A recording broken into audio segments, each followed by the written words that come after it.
take notes.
a day off with weather, a little bit of inclement weather out there. We had to reevaluate the track. The drivers are ready. So let's get this started.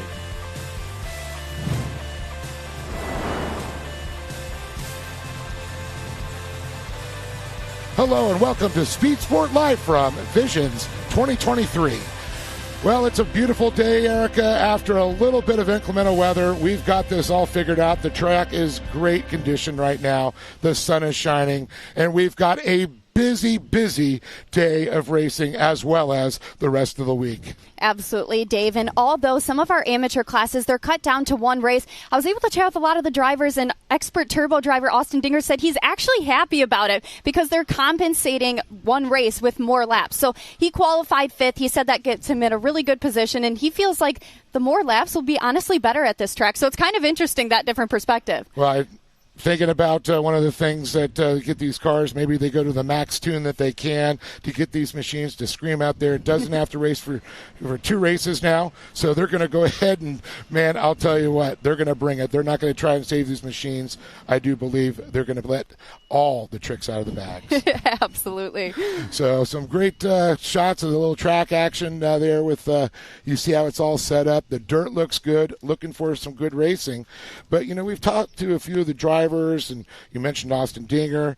Well, Cody Miller's one driver that we're going to be talking about, and I know you had a little time to catch up with him. Absolutely. Cody is honestly on a roll, and he can do no wrong as of late. He said he's having the most fun he's ever had in his Can-Am, and he's just have a very good perspective on it all. Well, I'm going to find out exactly how I felt about it because I know you caught up with him earlier. So take it away, Erica. The man that can do no wrong as of late, Cody Miller. Cody, with each drive, you continue to impress and one-up yourself and have now taken over the Pro Turbo points. What is it that you attribute all of this season's early successes to? Oh, I really appreciate it. You know, it all comes down to having a good team. I've got a great group of mechanics. These guys work really hard. My shock tuning person, George White, and Elka Suspension are working hand in hand better than ever before, and they've helped to get my program just absolutely dialed. You know, that and the whole program that we've had is kind of proven out. You know, all of my sponsors and Can-Am, they work together with us to put us on the best cars, and my brother and I have got enough experience on all these different tracks throughout the years that we kind of have learned how to make it work. And really, we've just kind of been trying to grease into this season and make it smooth. So it's like the better that we get, the more adapted we get to the track, and our suspension becomes dialed in. It just becomes easier all the time. So it gets to the point out there where I don't have to stress about trying to go fast because it just naturally falls into place. You know, the car honestly just wants to go to the right spots on the track. And the track is something else that I've got to, you know, brag on. It's coming together awesome. Yesterday was the most fun I've ever had on this property. I mean, the track, you know, now they've got the backside opened up. There's some rhythm sections that are really enjoyable. You know, it really challenges the driver. The rock, they've got to a point where I can run, you know, a super sticky soft compound tire and not get flats. You know, it's been amazing. I've just been having a good time and, you know, just really focusing and relaxing. And we chatted earlier, and you mentioned that it's all about patience and letting the race win come to you instead of forcing the issue, which could result in a mistake. Do you feel like that mindset has been key for you this season? Oh, yeah, definitely. Yeah, definitely. Like I said, it's all about setting yourself up to not have to stress about it. You know, you don't force it. You let it come to you naturally, and that's really what I've been trying to do. It's like the less that I try out there and the smoother that I drive, it's just the lap times just keep dropping down faster and faster. It's actually kind of amazing, and it's definitely a good feeling that it brings to you. Cody Miller, our current Pro Turbo points holder. Well, very cool to hear a little bit about what is going through Cody Miller's mind. I mean, I know him and his brother, you know, have been going back and forth. You know, Hunter unfortunately didn't have the best of qualifying, you know, had some issues out there. But Kyle Chaney still struggling with the Millers. He was on such a good run. And, man, then the Miller boys. Oh, the Miller boys. That's kind of been the story of Pro Turbo so far this season. But Kyle Chaney's really searching for some redemption here this weekend. He was not satisfied with second place finishes, and then he was also, you know, not having the best weekend in round 3, but he said that he really got his car back on the dyno. Him and his team went through everything, and he's really got it set up the way that he prefers now, and he's feeling really, really confident going into this weekend. So a confident Kyle Cheney is a dangerous Kyle Cheney, Dave. Yeah, definitely. And, of course, Pro NA, a little bit of shake-up there also, And, of course, Chase Carr, he, top qualifier in Pro NA, and he's sitting 4th in points, so it's going to be real interesting to see how that turns out also. The perennial favorites, not top qualifier. Yep, absolutely. Between Chase Carr and Owen Van Eperen, we're really in for a treat in Pro NA. Yeah. Well, we're going to have to find out what it is. The amateurs will race also, but we're going to go pro-light qualifying. So Ken and Pam, take it away. Thanks a lot, Dave and Erica. Yeah, pleasure to be here. Welcome to Visions Off-Road 2023 here. We're at Mid-America Outdoors. Of course, we will have our qualifying session here for ProLight to start up here. All of this presented, by the way, by Can-Am. So I'm Ken Stout. That is Pam Hall right alongside, and looking forward here to doing this qualifier.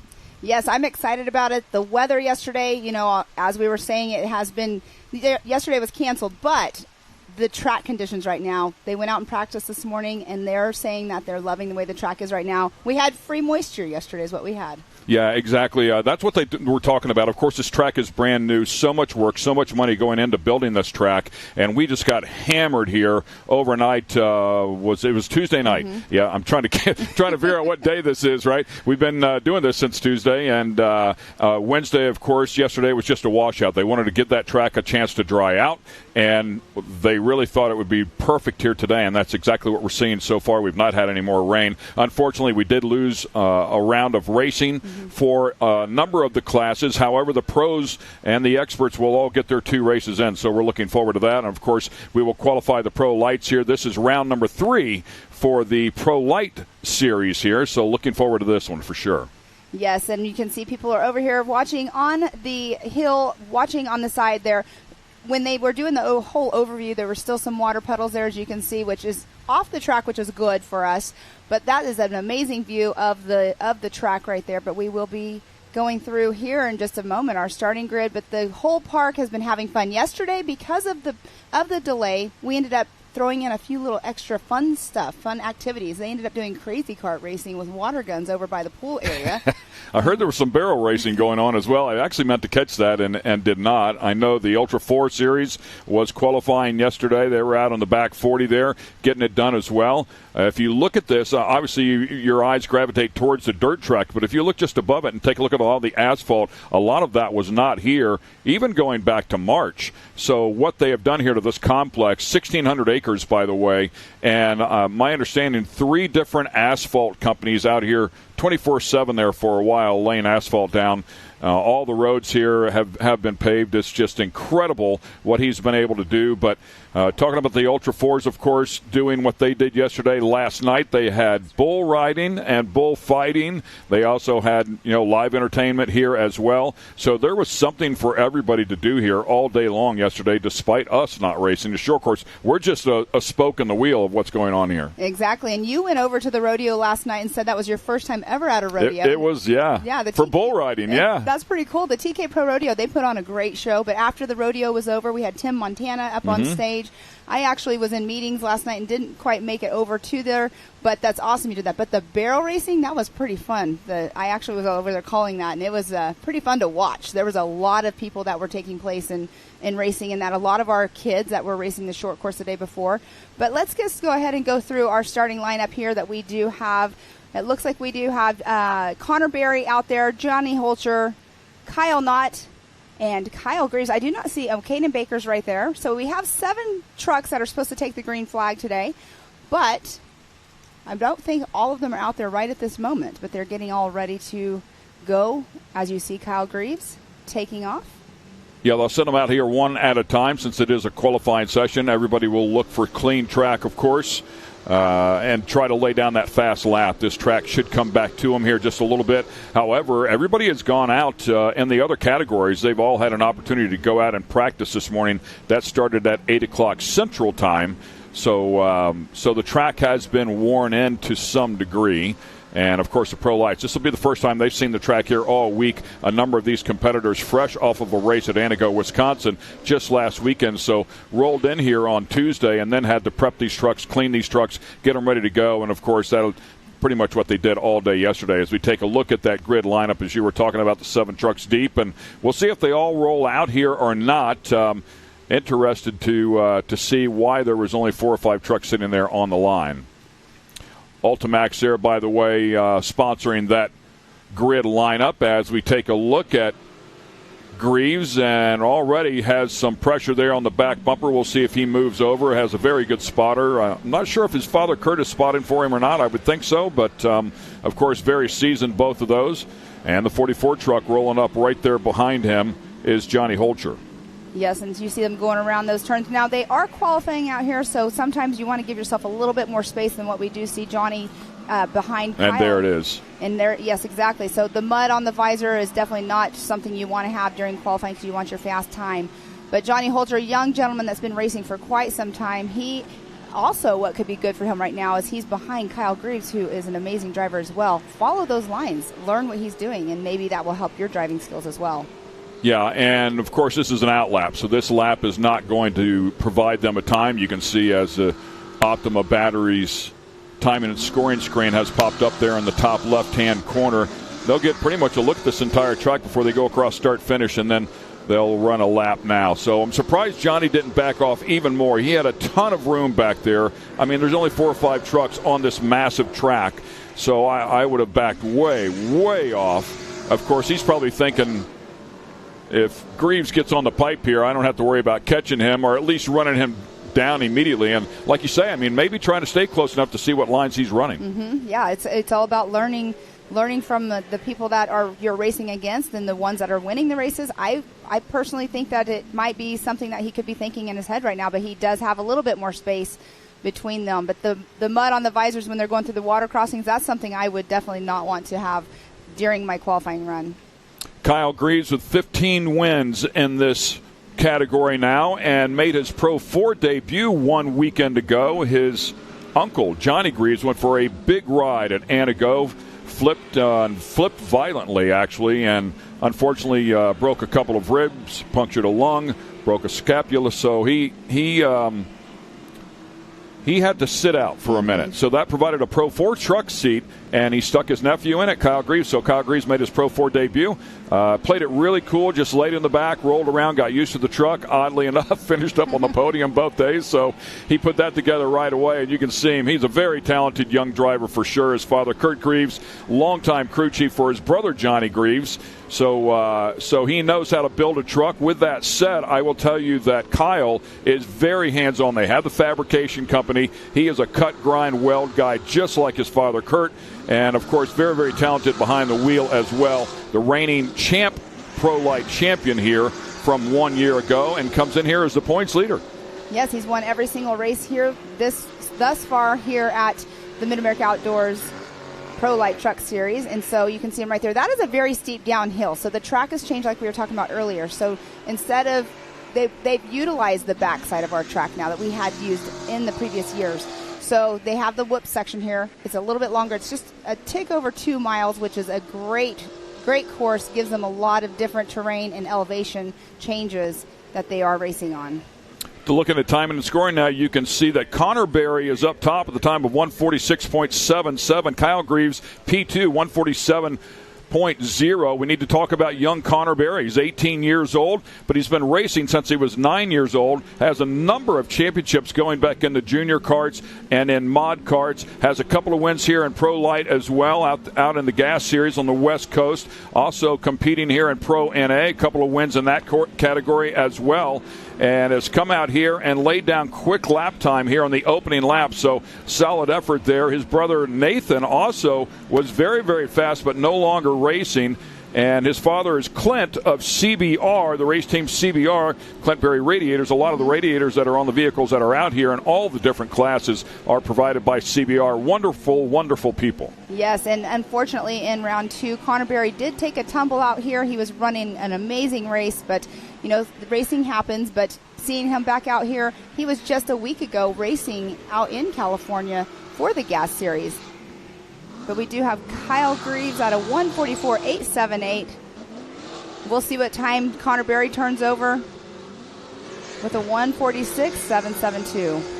Yeah, so Kyle jumps up to P1 with that 144.8. Connor will hang on to the second position right now at that 146.7. So Kyle getting after it, picking up the pace. Kanan Baker just jumps up into the top three with a 148 flat as he runs his quickest lap. Johnny Holcher in the 44 truck has fallen down to the fourth slot at a 148.2. Jacob Rosales, Kyle Knott, Austin Vanover not out here during qualifying, which certainly opens up the door for a lot of questions. I don't have confirmation, but I did hear that Jacob Rosales actually blew his motor last week, his engine last week, and was not able to make it out here. He is on our sheet, though, to be here.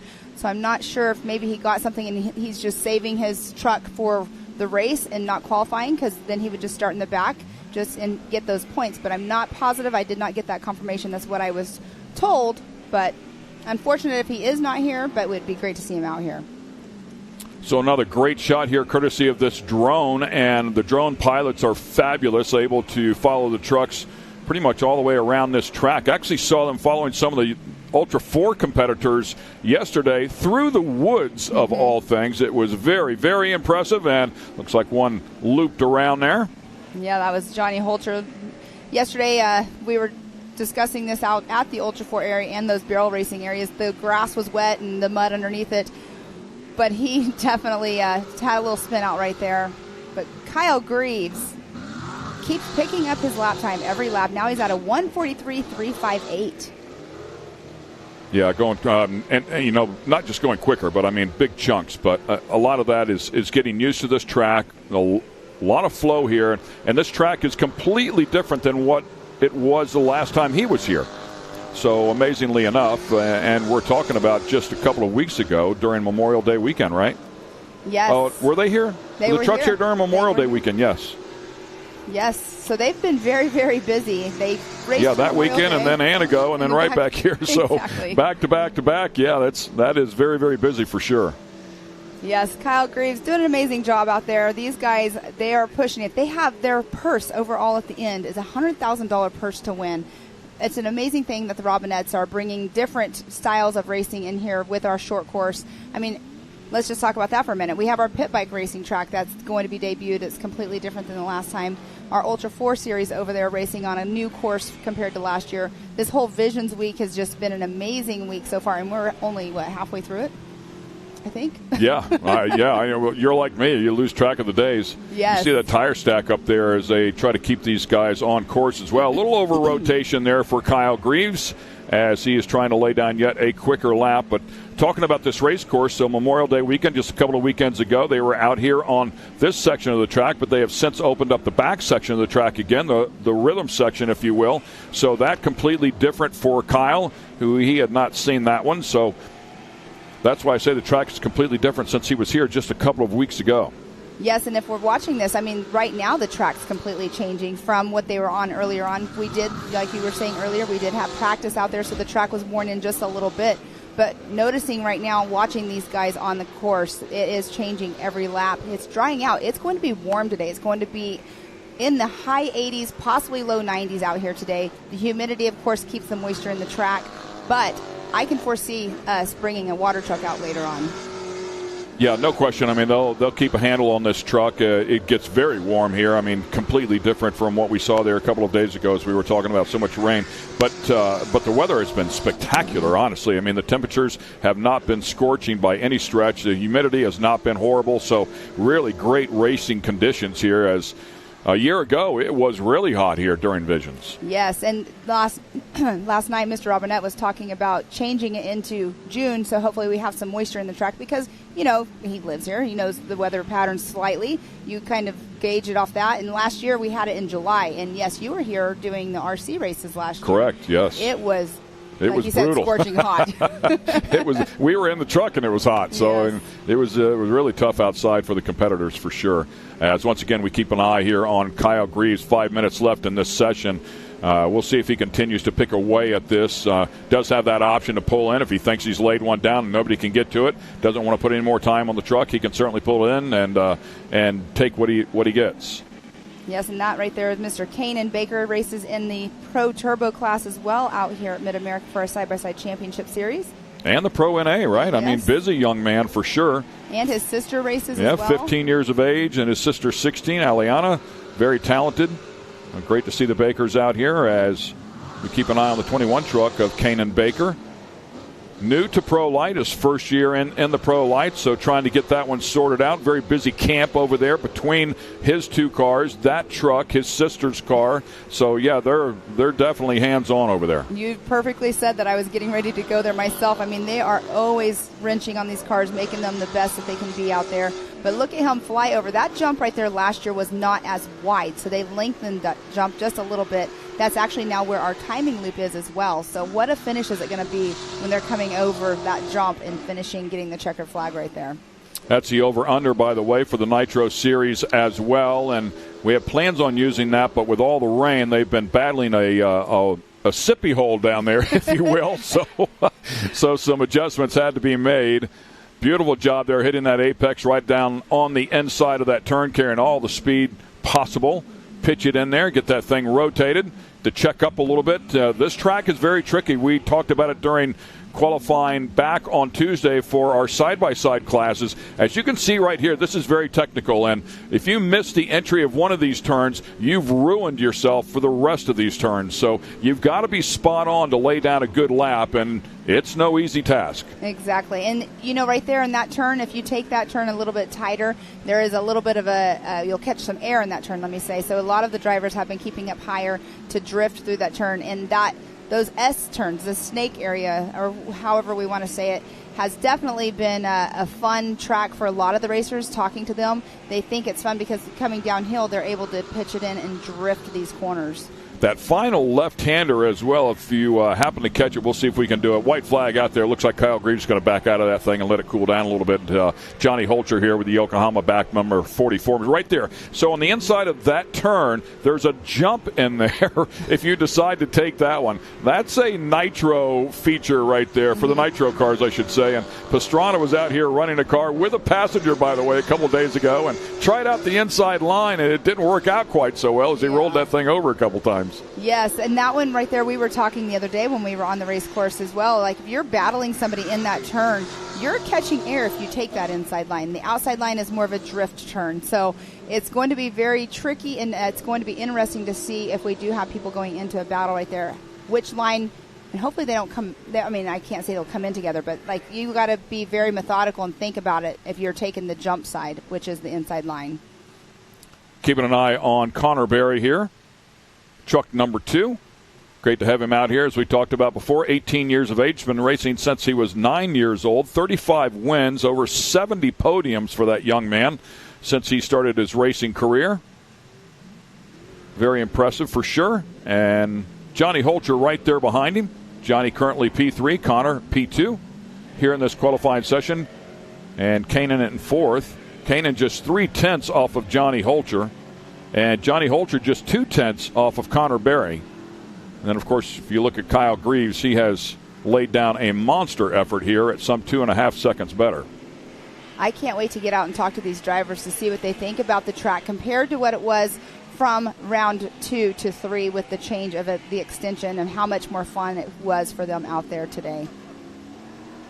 Yeah, these two drivers are going to take full advantage of this entire session. The white flag had come out there. They taking full advantage, checkered flag now, of that final lap, and rightfully so, to try and get better. And Johnny Holcher puts one together, huh? Yes, he did. He definitely picked it up. He knew your spotters are in your ears telling you when you need to pick it up if you want to get that faster lap, and it looks like he did that. Got his fastest lap on lap number 2, or the last lap of this, at a 1:44.589. Yeah, 1.5 seconds faster he picked up. So that was a massive chunk. So he found something there. And as we talked about before, quite possibly those S's that run up through there, if you can just nail those and really tag the apex of every one of those turns, keep some good mid-corner speed going, there's a ton of time to find in there. So if he put it together, there's a chunk of it. Exactly. That was an awesome run by these guys.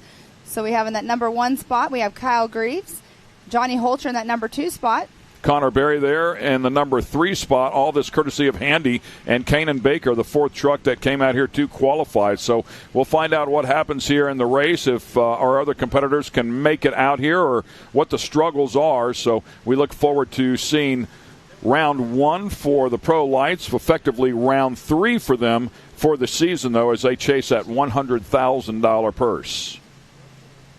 What an amazing weekend out here. RC track is going on down there in the corner, but we have a rest of the day of racing be going on. Like you said earlier, we have our other racing going on, and then we have Ultra 4 going on. We have all kinds of racing going on this week. Yeah, today. No question about it. It's a very, very busy place. And there's a look at the RC track, by the way. World-class, world-ranked drivers that make 6 figures a year will come out here, and they have a $30,000 purse that they'll be battling for on Saturday. Practicing here today and a little bit of racing tomorrow, and then they'll lay it all down on Saturday that you'll be able to see on Speed Sport 1.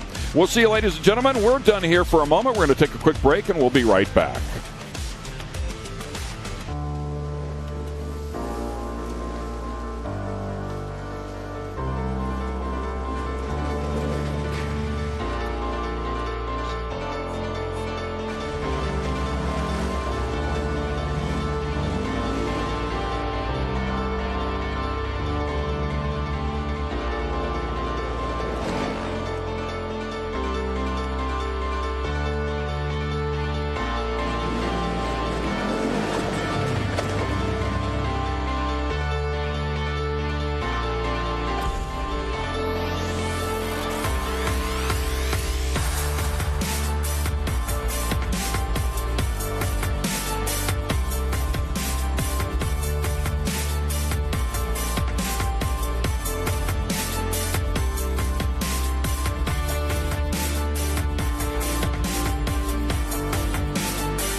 Hello and welcome back to Speed Sport Live from Visions 2023. Hello, everybody. I'm Dave Arnold, joining alongside again Erica Allred.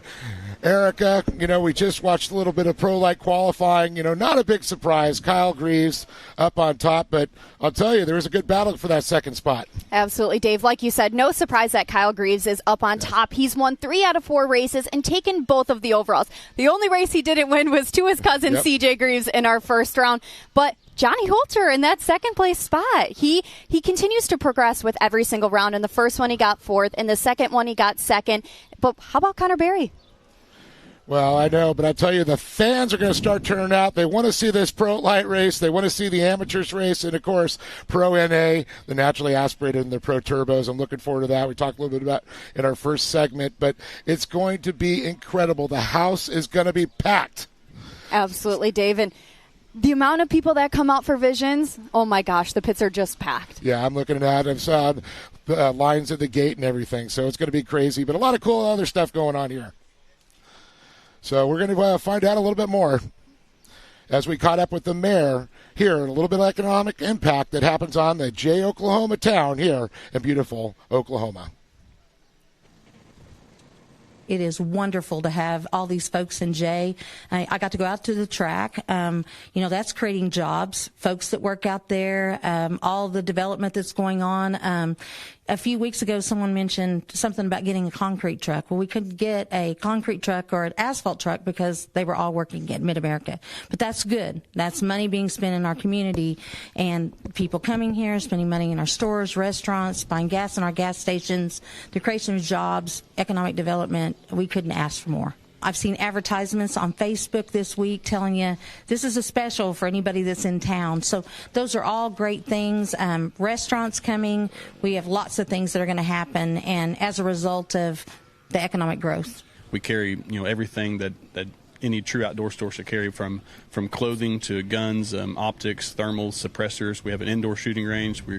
We've been blessed to have a great facility and good employees and a great town to share this with. And just a little bit of everything, kind of a one-stop shop for the area. So we work a lot with Mid-America promoting their events, and we're bringing in retail, we're bringing in housing and stuff with all this growth, so we're really excited. They reach out to the school and to different organizations. They also have groups that work for them, and they make donations back to those organizations through our school groups. We have teachers that work out here during the summer. It's a great opportunity for a lot of people. Part of our J Club program, our summer school program, and they're actually out here at the pool, I think 3 or 4 days a week. There's 4 different groups that come by age group, and so they get to enjoy this facility free of charge. MAO donates that for that use, pays for the lifeguards, so that it's no cost to our program.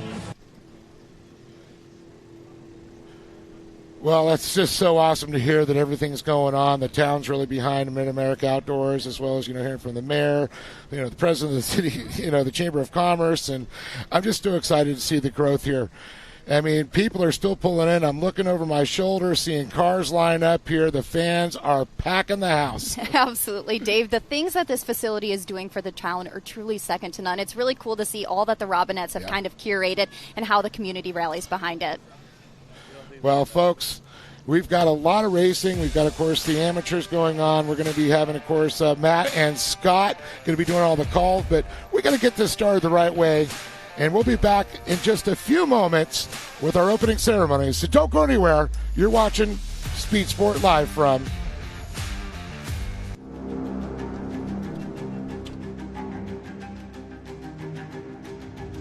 Connect with the Wild is about off-roading with your buddies.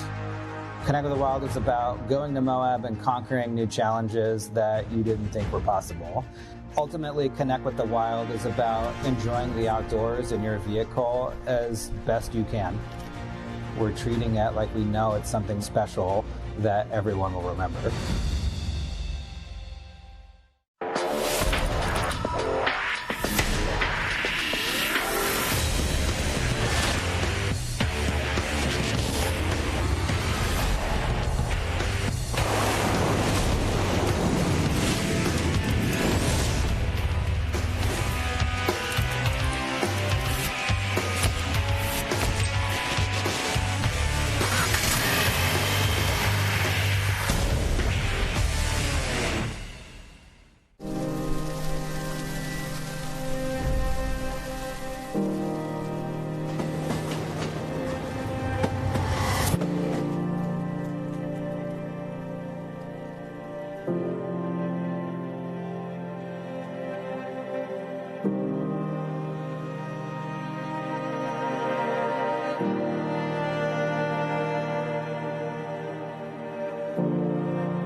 Watching Speed Sport 1, your home for great American grassroots racing. It's time to rumble! Whether you're into sprint cars or stock cars, at the line! Modifieds or midgets, down to the low side, retakes the lead! Dirt lane models or demolition derby. Oh! Speed Sport 1 has the grassroots action you love. Are you kidding me? Speed Sport 1, the Motorsports Network.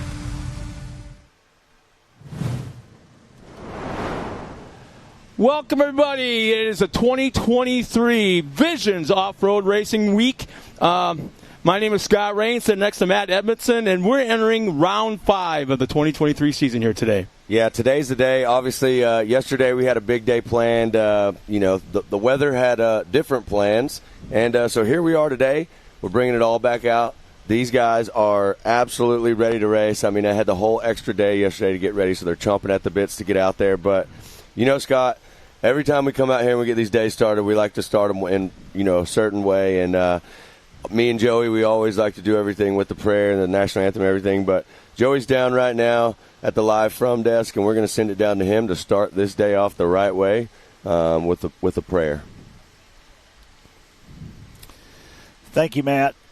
I'm excited to be able to do this for you today and to kick this racing off for 2023 Visions Off-Road right here at Mid-America Outdoors in Jay, Oklahoma. If you will, please bow with me at this time. Lord, we come to you, and we just ask for favor and protection and safety for all the participants and all the people that are here in this place. Lord, for everybody watching from home, touch their lives, change every aspect of their mindsets, Lord, and let them know that you are King. Lord, we just pray that as everybody in this place grows closer together as friends and family, as we unite this sport all across this country and across this world to work together for like-minded individuals to always have this place for us to participate in these activities that you bless us with the opportunity to do. Lord, we thank you for being right here in this country to have the freedoms and the possibilities to live the lives that we all live. Lord, without you, this is not possible, and it's by the grace of God that we live the lives that we live. Lord, as each person goes out here today to do battle on this track and throughout the rest of this week, we just ask for you to just keep your hand with them, help steer those cars, and keep your hands on their heart and their shoulders and protect them as they race. Lord, let everybody race with a sportsman's spirit, and let them always know that in the background, you're always encouraging each one of us to always do our best and live our best lives. Lord, we thank you, and we have a special request for this prayer, Lord. Number 99, Kyle LeDuc, if you will just lift him up, Lord, just put your hand on him and help heal his heart. We've had many come to us and ask for a special prayer just for him. And with this many people praying together, we know that you are King and miracles happen every day. Lord, and we praise you for everything. In Jesus' name, amen. Well, amen. And Joey, once again, a very beautiful prayer, opening invocation. And this time, ladies and gentlemen, now for the greatest song in the world about the greatest country in the world. Is everybody remember, yesterday is Flag Day. Today is our national anthem.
Well, ladies and gentlemen, once again, welcome to Jay, Oklahoma, home of Mid-America Outdoors. We're getting ready for round number 5 of the 2023 season. Let's go to our first Ultimax belt starting grid with the women's turbo. Yeah, Kendra Hoop, Morgan Vanover, Ariel Biarski, Brittany Dunn Crisco, Jennifer Mayo, Marissa Smith, Camber Kirchmeyer, Josie Watkins, Letitia Buffoni jumping in the mix right there. So, man, we have got a heck of a race right here in the first race of the day for our big cars, women's turbo. Yeah, this is one of those visions, man. Like, look at this. I'm excited. We're right. Goosebumps right now. We're right in the middle. Yeah, the last stanza of the national anthem with that aerial shot of the background of Mid-America Outdoors. Absolutely fantastic. Green flag is out. We're underway. Big jump right there. Looks like Kendra Hoop. We'll see who that is on the outside as they come around. But Kendra, the 917 charge, and looks like sliding into second place. And unlike one round to go back in Memorial Day weekend, we are running the full course out here. Right around 2.5 miles, just a tick under 2.5 miles, I believe, in length. So that is the 735 of Ariel Biarski battling right now at the front as they head into the back section. That sweeper right there. Looks like Kendra Hoop is taking the lead. She ducked to the inside, but it looks like Vanover's coming right back. Yeah, so Vanover, so you got Hoop, Vanover, and Biarski with Brittany Dunn Crisco right there in number 4 and Jen Mayo in the 5th spot. A lot of water on the track. They got a fresh track this morning. The team's been out there, so there you see we just had ProLite truck practice out on the track, and here we are starting the day, race number 1, women's turbo. Exciting day. Yesterday we had some unfortunate weather. Now we're back out here today. Everybody's getting a little bit more track time today in their race, so it's going to make it a lot more fun. But look at that. Well, nice job by Kendra Hoop checking up just a little bit to avoid making contact with Boyarski. Kendra Hoop going to dive to the inside right here, see if she can. You know, and here's the other thing that we're going to do something totally different in these races today.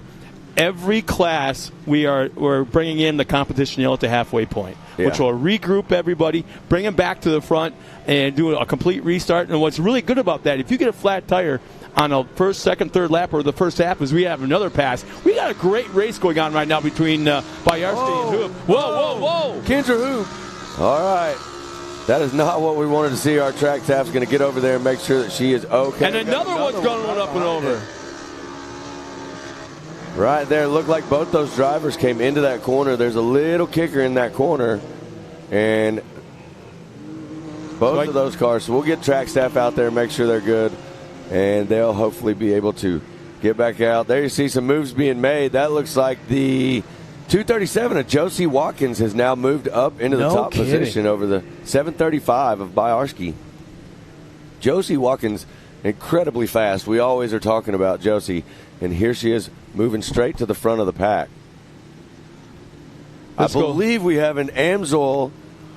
Well, I'm sorry. We have a Rugged Radio replay coming up right now.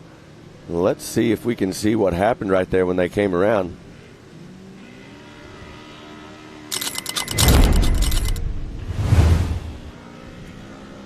All right, there you see coming over that jump, just goes a little too far, buries the front end.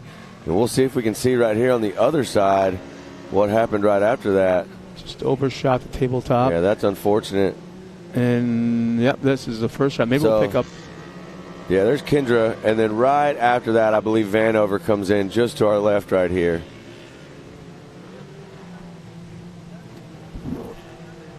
Another angle of it right here. See, just overshot it right there. Stuck the front end. And you will be able to see the second car come around. Did the same exact thing. So, unfortunate situation for those two drivers. We hope they are okay and back out on the track. It looks like we are now entering our competition caution. Maybe not. This is actually just a caution. I think this may be a full course yellow. Because when there's two cars in a situation like that, that doubles up the safety crew, which takes them away from other parts of the track. So it looks like a full course yellow. Josie Watkins leading the way right now. Biarski in second. Vanover in the third position. And there is Buffoni running in fourth. So this will probably count as the competition yellow now that I think about it, because we're very close. By the time we go back to green flag racing, we will be just past the halfway point.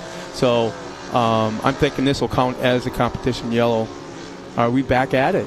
We are back underway. So that was a local caution right there. So now as soon as they got through it, they were clear. So I miscalled it. I want to tell you, if you're joining us at home, one of the the things about a local caution is when you go through that local caution, you'll see all these racers will have to go slow down, maintain a safe speed through the caution zone. You cannot advance a position.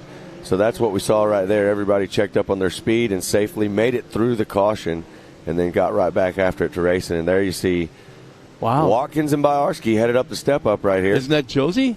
Josie out in front. There's a 237 right there, and the 735 of Biarski in that second position. And there you see Vanover charging. There's a little bit of a battle right there. I think Buffoni is trying to get up there and battle with Vanover. Still 4 laps left, so plenty of time.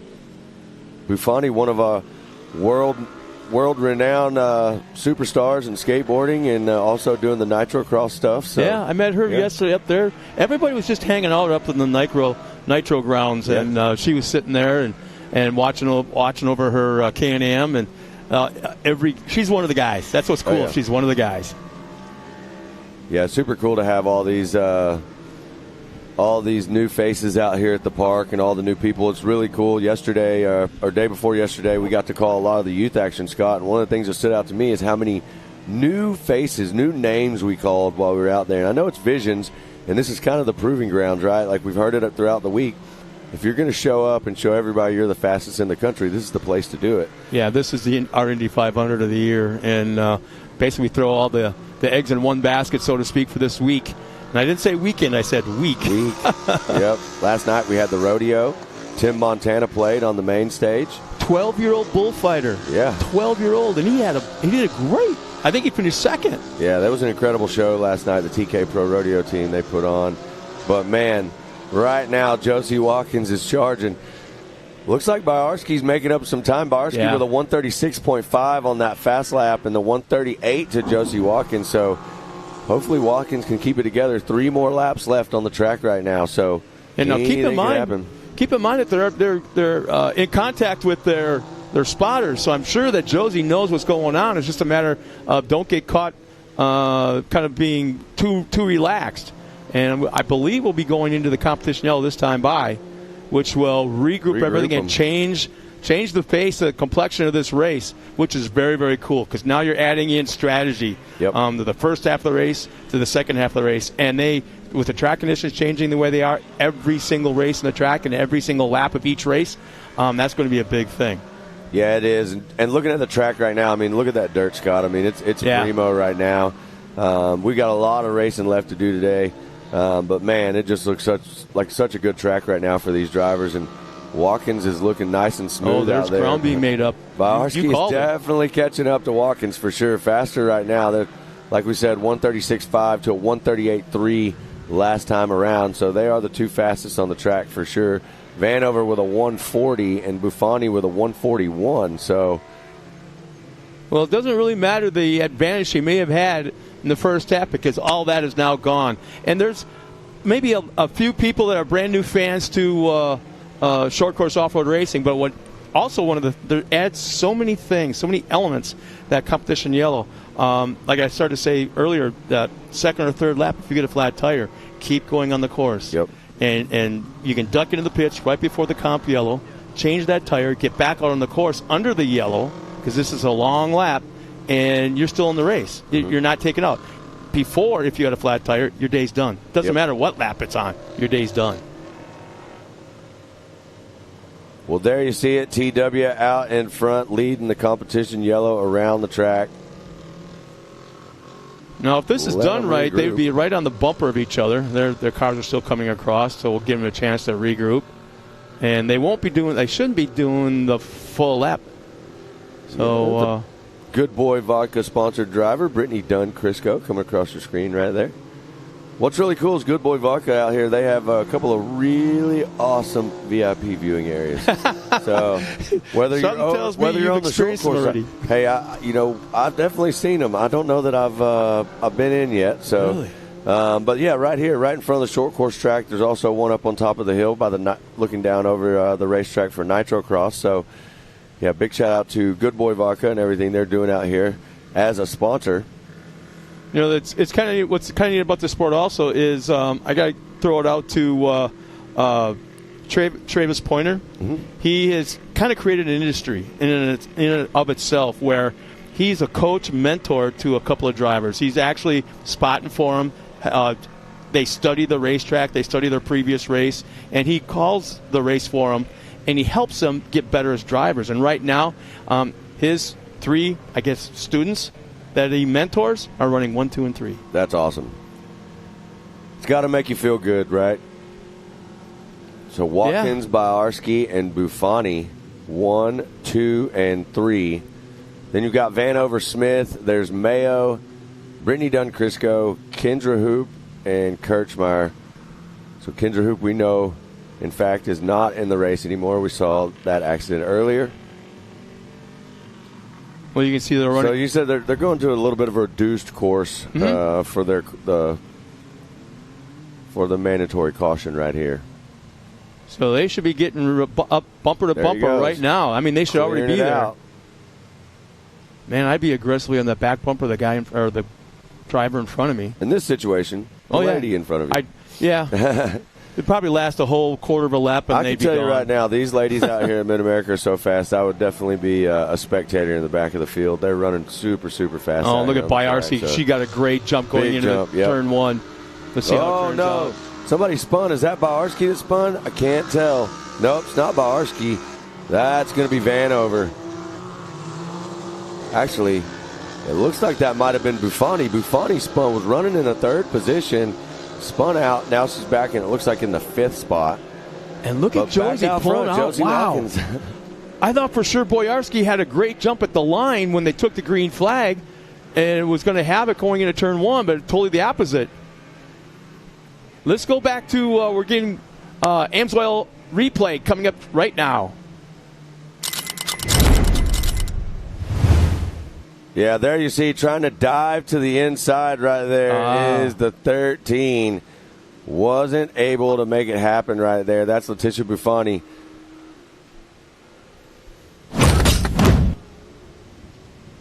So Josie Watkins still leading the way. Biarski, and I believe in that 3rd spot now it's going to be Vanover. But we'll see as they come around and we get a reading on everything. Boy, how about that? Josie Watkins, her fastest lap is over 2 seconds quicker than Biarski's and anybody else in the field. Yeah, she's got it figured out right now. The car looks smooth. She's got her lines dialed. She's hitting these corners really nice. She's only got 2 laps left, and she will potentially be your winner right here in Women's Turbo. She's put together a great race so far. She started and battled right there, and she's held on to that spot the whole time. Biarski's fallen back just a little bit here. And Watkins able to put a little bit of a gap. Yep, so, and it looks like Vanover, I believe, is in that yellow car. We'll see that in a second as they come around and come through the finish line. You know, Matt, I might be exposing my not knowing enough about our driver that's leading the race right now, Josie Watkins. I mean, she's a multi-time podium finisher, but has she ever finished in the top spot? I do believe she has, yeah, Josie. Okay. We got another car flipped over. I'm not sure who that is as we get around and see, but that is the 6 of Vanover running second, having an issue, unfortunately, on the roof. So we'll see what happens. Hopefully we can get that car flipped over and clear the track. Smooth sailing now for Josie Watkins. I mean, there's nobody within sight of her, so she should be good to go right here. So that'll allow Buffoni, I believe, to move up in the 2nd position with Biarski running in the 3rd spot. She is so fast right now. She doesn't look fast. The thing, she's not looking fast. Smooth. That's what I was getting at. I mean, she's so smooth. She doesn't look fast, but she is. That's the kicker. Check out this Amsoil instant replay right here. We'll see exactly what happened. And look, no surprise, same exact spot. We've seen a few people have issues today right there. That little kicker on the inside. So I'm sure that will be something that will be looked at for sure. But right now, Women's Turbo looking good out there. Josie Watkins, smooth sailing. Yeah, she's on the white flag lap. That will be a very exciting and happy young lady right there, as she looks like she's on her way to win round number 5 of the 2023 season. On the gas, coming around right here. Checkered flags in hand, and it's waving. There's our winner. Oh, no. That's white flag. White flag, okay. Yeah, white flag. 1 lap left.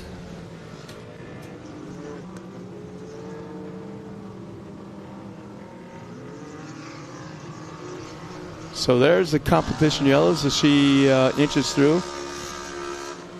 There is a 15-mile-an-hour speed limit. Like you had said earlier, no passing until you get past the last yellow flag. You can get back on the gas for racing under racing conditions. But right now our top 5 is Watkins, Buffoni, Smith, Vanover. Oh, no, not Vanover, Boyarsky. And I think it's, like you said, it was Vanover on her side. Just in the roll. So one more lap left. We'll see if any changes can be made out on the track. But there is the 22 of Brittany Dunn-Crisco running right there. She's right behind Mayo, running in the top 5. So it looks like Vanover's back on all 4 and racing. Yeah, I just noticed that. That was a quick recovery right there. Watkins, Buffoni, and Smith, 1, 2, and 3 on the track right now. There you see Watkins coming around. It looks like Josie's actually about to get into some lap traffic. And that will be Vanover that she's about to run into right up there. So we'll see if Josie can get clear. But I think this is Josie's race to win. I don't think that Buffoni can actually catch up to Josie at this point. Yeah, there's not enough time left in the race for sure. There's a nice gap back to second, a little comfortable insurance policy, so to speak, for Watkins going back to second to Buffoni. And I'm sure the spotter's going, breathe. Yeah, exactly. Breathe. A lot of these drivers also, we'll see them come back out. They'll race other classes. So, with a lead like this, you want to take it easy, save the car. And there it is, checkered flag flying right there. The 237 of Watkins taking home the women's turbo top spot. Letitia Buffoni cross the line in second. Yep. Second place in the podium. And let's see if it's going to be Boyarsky or Smith. Look at this. Yeah, they're going to duke it out right here at the end. So only a few more corners. They are really close. But I do think that Smith has got it in the bag right here. We'll see if Boyarsky can make any moves or any mistakes are made. You got to race it all the way to the checkers. You never know what can happen. Looks like everybody going around on the outside of that inside little tabletop. There it is, checkered flag for Smith. Boyarsky comes across the finish line. Looks like Jennifer Mayo will round out the top 5. Not a bad run for her. Just her and her husband, Chad, running their racing programs. Just the 2 of them. Yep. What a race. Women's Turbo. Congrats. Josie Watkins, Letitia Buffoni, and Marissa Smith, your top 3. There is the handy unofficial results for Women's Turbo. Josie Watkins, top spot. Letitia Buffoni, second. Marissa Smith in third. There's Ariel Boyarsky in the 4th spot. Jennifer Mayo in 5th. Brittany Dunn-Crisco in 6th. Morgan Vanover back out there after the rollover we saw in 7th. Kendra Hoop in 9th. And Camber Kirchmeyer in that last spot. So what a race for Women's Turbo. That's how we're getting it started, and I like it, Scott. It's going to be a great day of racing. We got lots of action left. Women's Turbo getting us kicked off right here. Here's some highlights. But there you see, unfortunately, lots right there, a couple of drivers just not able to figure out that little inside kicker right there, but everybody else ready to go. But we're going to take a quick break, and when we come back, we got more racing action here at MAO Visions 2023. Speed Sport has been America's motorsports authority since 1934. Get news, results, and commentary from the most connected experts in the business, covering all forms of motorsports from flat track to NASCAR and everything in between. Bookmark speedsport.com on your mobile device now, or follow Speed Sport on social, and be sure to subscribe to the Speed Sport Daily. Speed Sport is your one-stop shop for all things racing on 2 wheels and 4. AMSOIL runs on freedom and has since 1972. The rest of the market has been trying to follow our lead ever since. But a head start is a head start. Run with us.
Welcome back, everybody. Once again, here we are entering into round 5 of the 2023 season here at Mid-America Outdoors, and there's an unbelievable live shot of our RC track, and practice and qualifying is going on right now over there.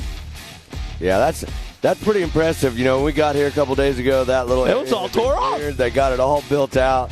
You got some of the fastest RC racers in the world right here for one of the biggest RC races in the country for sure. So that is a very impressive track they built there. A lot of good times being had out here at Mid-America Outdoors Visions 2023. There's so much action later on today after short course.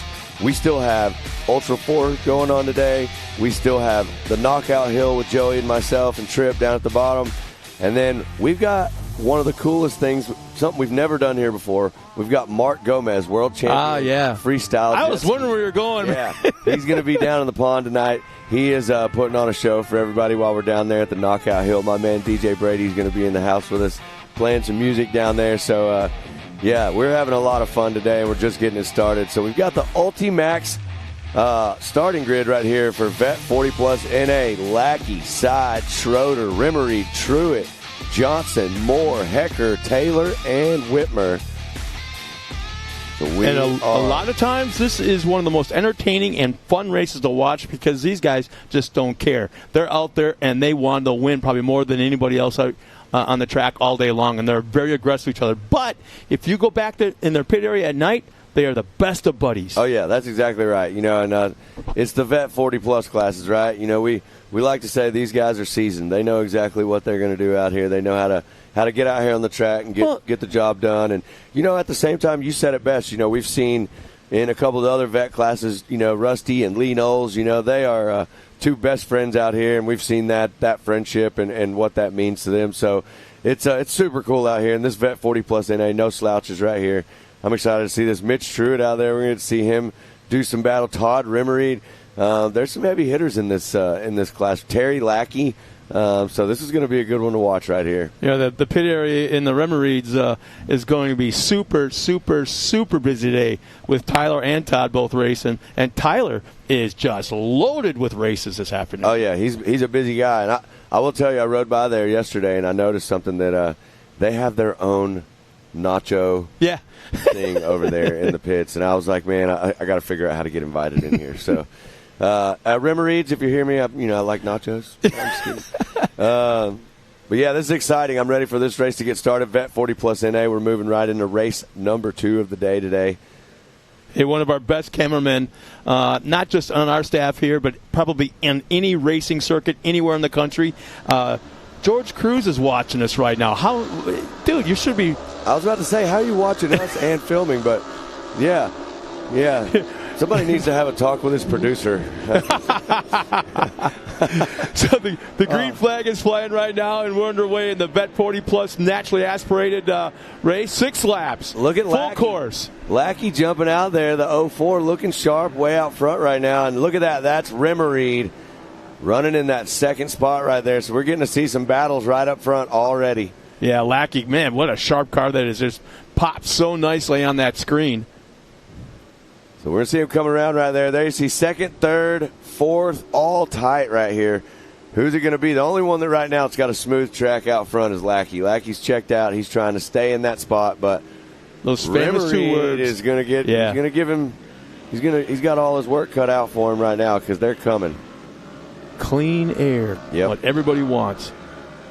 The 04 looking sharp right there, coming around the corner, nice and smooth. You know what? You might be able to appreciate this. I thought about this last night. I was thinking about this part of the race course. We're up and down the hill, back and forth. Nice smooth lines, smooth turns. It ventures to like it was like a slalom course, water skiing. If you screw up your entry to the first buoy, you're screwed up almost for the entire run. So if you get that first turn just right, you're pretty much set up. But if you screw up the first part, you might be out to lunch for the rest part of the. Yeah, it'll throw your rhythm all off right there if you kind of get out of whack on those things. But, you know, super impressive drive right now for Lackey. It looks like Schroeder has moved into the 2nd position and gotten around Rimmereed. So we'll see what happened there. Look, now you see Truitt getting into the mix. There's Mitch Truitt trying to go to the inside on Rimmereed, it looks like. Rimmereed just is leaving that door open there again as well. coming down this hill, we're going to see a ton of speed. Who can drive the farthest down or the hardest down that hill into that jump car off line, the head side? around the backside. Yeah, we'll see who that is. I can't tell from here. 112? Yeah, that is the 112 of sides. Unfortunately, sides off the side of the track. Not sure what happened right there, but back out front, still battling right here. This is the battle between Rimmereed and Truitt right here. And now you're back out front looking at Terry Lackey. Sounds like we have an Amsoil instant replay of what happened to the car we saw on the side of the track right here. We'll see exactly what happens. Man, it's the same exact spot. So we will, I'm sure we'll be hearing about this one, Scott. So there's the Amsoil instant replay. We appreciate that. Now back out front with the 04 of Terry Lackey. Looking nice and clean. That's a byproduct of being in the front, is you don't take any roofs. You know what I've noticed? I like it when the race cars actually run the raised white letters on the outside. Yep. So when they go into the corners, you can see where they brake, where they accelerate, where they brake. Just watch those raised white letters. You can see how the suspension, how the drivetrain is working, and how they're driving their cars via the setup. Are they hitting the brakes hard? You can see the front brakes might be more locked up than the back brakes. I mean, you can see the brake bias, I guess you're saying, as well. Yep. Well, there you see the local caution coming out right there for the driver that we saw on the side of the track right there. So they'll make their way around through the caution at caution speeds, safely clear it, no advancing up positions, and then back under right race speed. There you see it, over the bridge. It's almost in the same lap, it wasn't, as the last race, wasn't it? Yeah, exact same spot. And there is Rimmereed. Oh, no. So something has happened right here with right Todd rear Rimmereed. Just not laying the way it should. Well, that's unfortunate. Is that past the finish line? It looks like it. We'll possibly be able to see, but maybe not. But right now, back up front, Terry Lackey still cruising.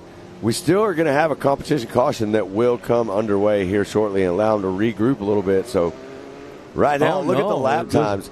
Look at how fast the lap time is right now. Terry Lackey with a 134.9. Schroeder next fastest on the track with a 137.6. Lackey is absolutely flying right now. But I do believe, though, when we come back around, we're probably going to see a little bit of a faster lap out of we have a local yellow right there, so we won't see a faster lap until the track is actually clear. But it looks like Schroeder is making up some time right here. It looks like they're going to come back into that section. There's going to be another caution right here. There it is. See, here's where it gets tricky. You got to watch that second place guy. A lot of times they'll cheat a little bit. I'm not saying that's going on right now, but I say a lot of times you can see time made up a little bit under that yellow zone. And if they can get away with it, they can get away with it. You know, it's just that's part of racing. Yeah, one of the good things, though, is here in the Vet 40-plus classes, like we said, these are seasoned drivers. So there's a lot of respect on the track. There's a lot of sportsmanship in these drivers. And like we saw right there, Schroeder slowed down to the speed, came around. There we see TW on the track. This is the start of the competition caution right here. So TW will lead them around the track, let them tighten back up, and then we'll get back underway. I got it real quick. I want to throw it out to my wife. She's on a girls' cruise right now with my daughter, my granddaughter, and my sister-in-law. Oh, boy, there's a bunch. But they're on a cruise right now on their way to Bahamas, and they're sitting at the tiki bar watching us poolside. So we should feel special. At least you for sure. Yeah, I'm the one paying for the cruise. Oh, yeah. Well, at least they tuned in, huh? There's a cool shot of our current leader, Terry Lackey. Is that a smirk on his face right there? Yeah, that's what you do when you're in front like that far. Yeah. So chase me if you can. Yeah. Fast lap, 134.9 right there. Terry has figured out how to put the power down. He's got traction. He is flying. So we'll see if he can hold off Schroeder. Schroeder was making up a lot of time right there. He still got Moore, Truitt, Taylor, Johnson, and unfortunately Rimmereed is out. I believe Sides is also. But we'll see here in just a minute when they come back around. There you see him dragging Rimmereed into the middle to clear up the track, so that way we can get.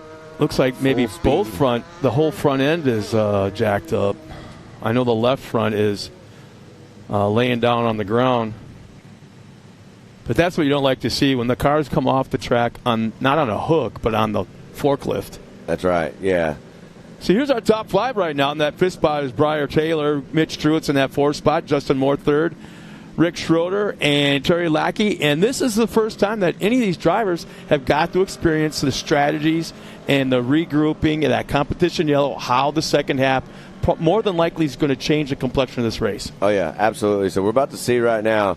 We saw Schroeder really seem like he was making up a lot of time on Lackey. Now we've bunched him back in, and we're going to get to see them battle it out for 3 more laps. So we'll see how this shakes out here in just a few moments.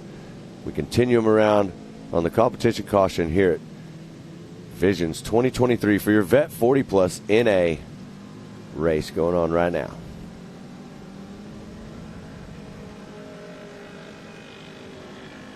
Nice looking track. I mean, just perfect conditions. Big shout out to the track crew. All these guys have gone out here, worked super hard. Did you know in the drivers meeting last night in the Ultra 4 drivers meeting, Gala got up in front and started talking about the track crew and how many hours they put in, not only over the last month or so, or 2 months or 3 months, but just in the last week. And it almost brought her to tears because these guys have been putting in mega hours. Yeah, lots of effort out here to make this place what it is, and it's, it's always evolving. There you see our drivers taking back off. That is the green flag restart. And there you see Mitch Truitt. It looks like going to try to make a move on the inside and make some passes. Going to dive up in the 3rd spot right there. Terry Lackey doing exactly what he did in the first race, trying to check out right now. So you've got Lackey, Schroeder, Moore, Truitt. I believe Truitt's moved into that 3rd spot, actually, so that would be Lackey, Schroeder, and Truitt running 1, 2, and 3 right now on the track. Boy, look how clean Lackey's car is to everybody else's right now.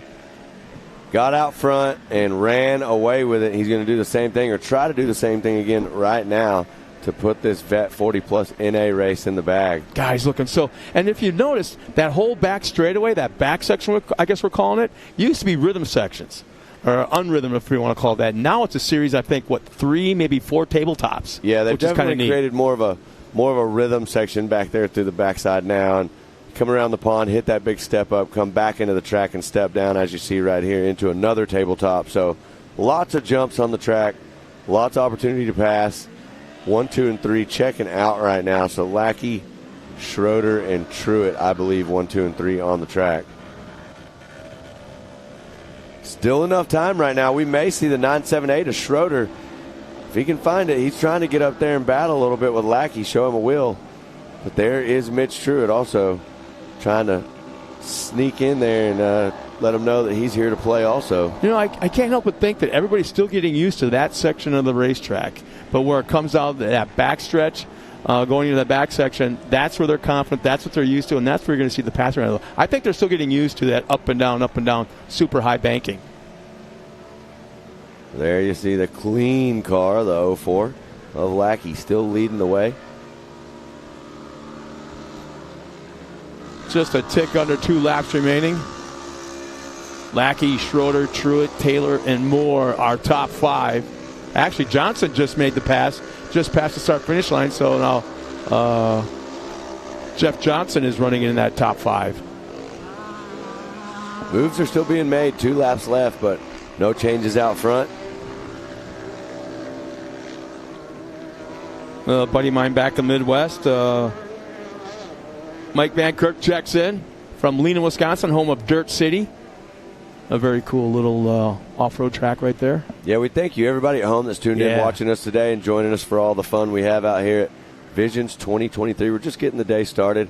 And right now, Terry Lackey leading the way, putting on a show for you.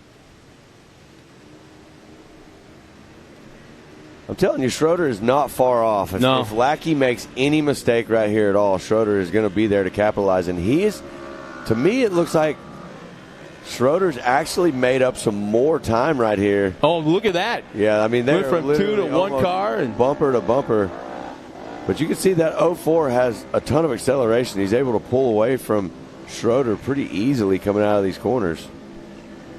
That could either be a power thing or a traction thing for sure. I'm still waiting for some of these cars to try that high side of all that banking.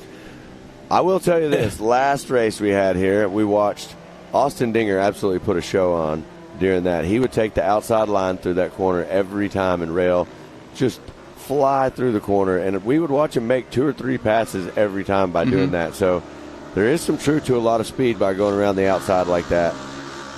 But white flag is out, so 1 lap left for the 04 of Terry Lackey. And now you see the 978 of Schroeder is pushing super hard. I mean, you're running out of time, Schroeder. 978, you better make some moves right now. You got a little bit of time left, but it's between Lackey and Schroeder for the top spot.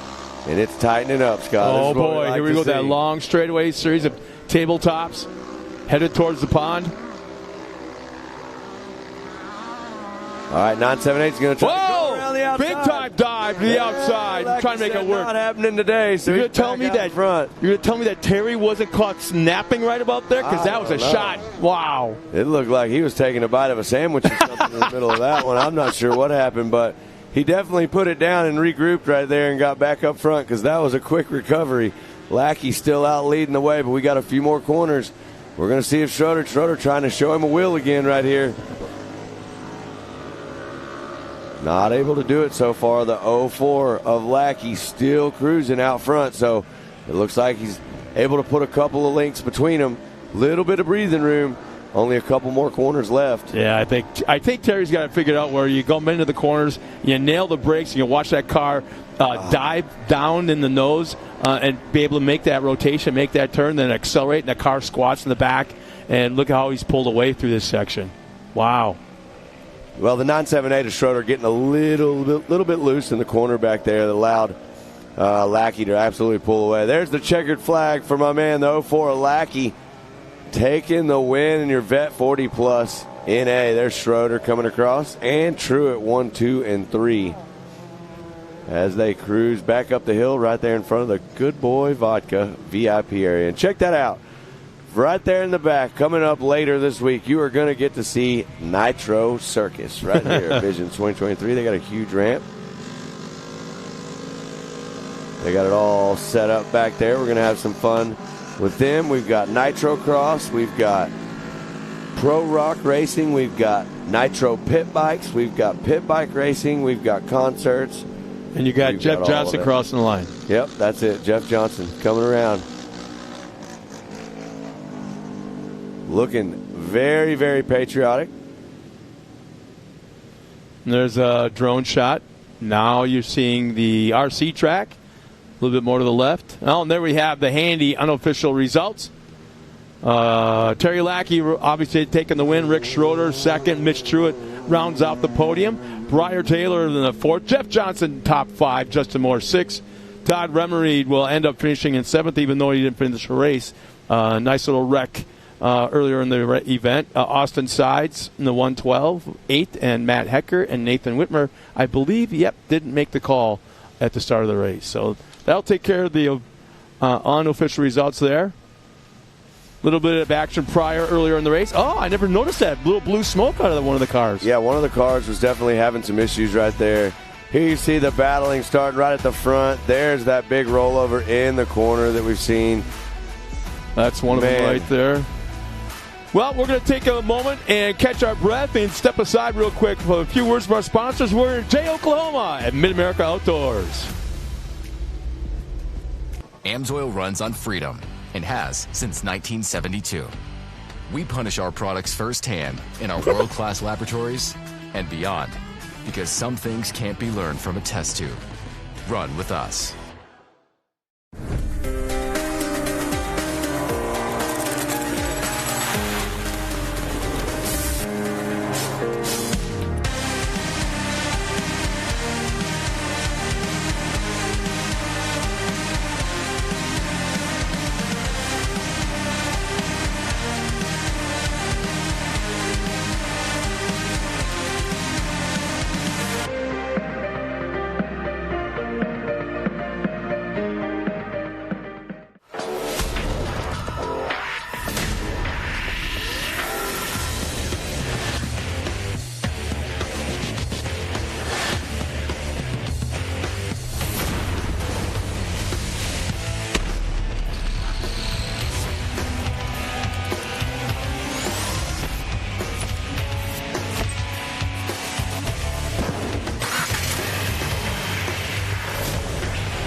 ready for any challenge. Maxxis tires can handle even the most punishing off-road conditions.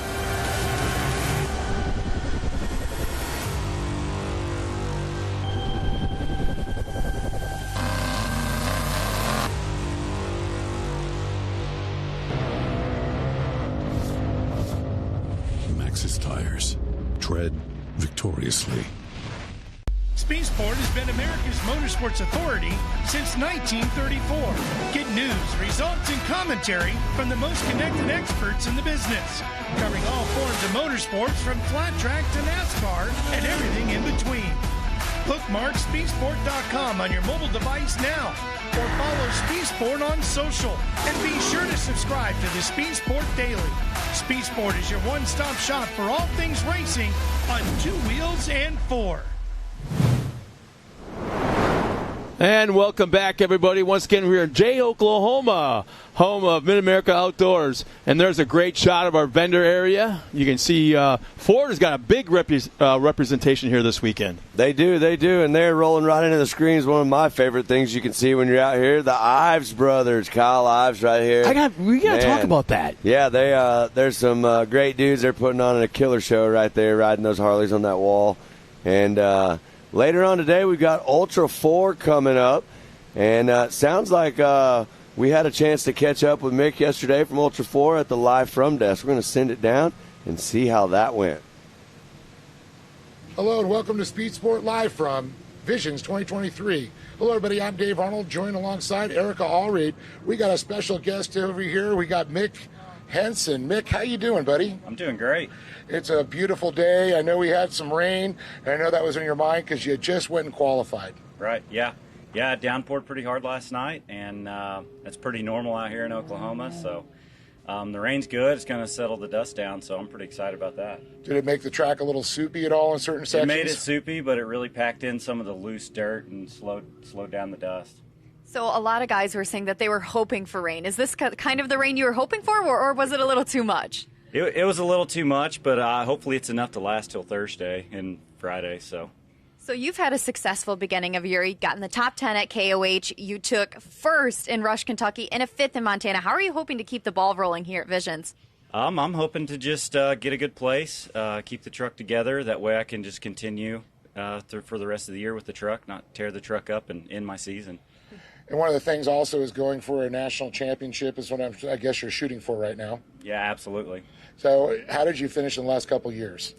In the last couple of years, I've been around in the top 15, top 10. I was 11th last year, and I think around 15 the year before. So right now you're on pace to sit up there and crack another top 10 just like you did at KOH. Oh, absolutely. Right now I'm on pace to be in probably the top 3 in National and East.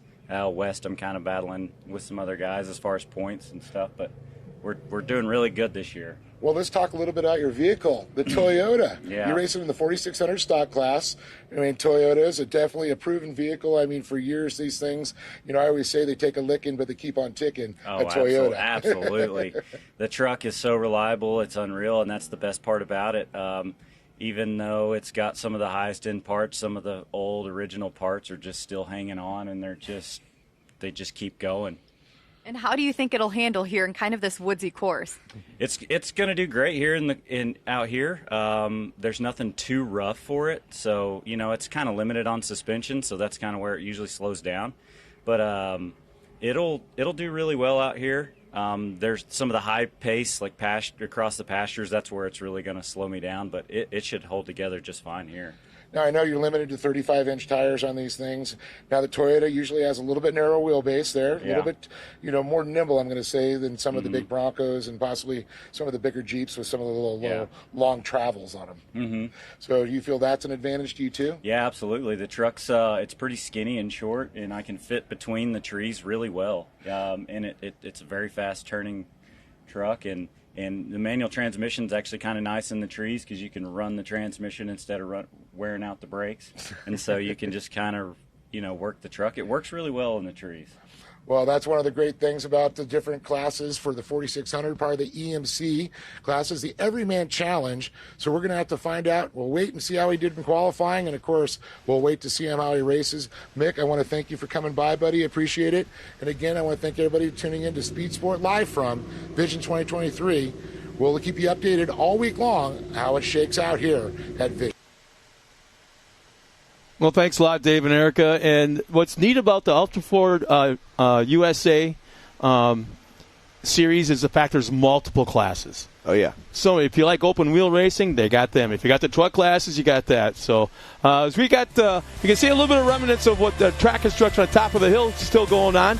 We're going to step aside one more time as we're going to have more racing action right here from Jay, Oklahoma and Mid-America Outdoors. AMSOIL runs on freedom and has since 1972. We punish our products firsthand in our world-class laboratories and beyond, because some things can't be learned from a test tube. Run with us.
Ready for any challenge.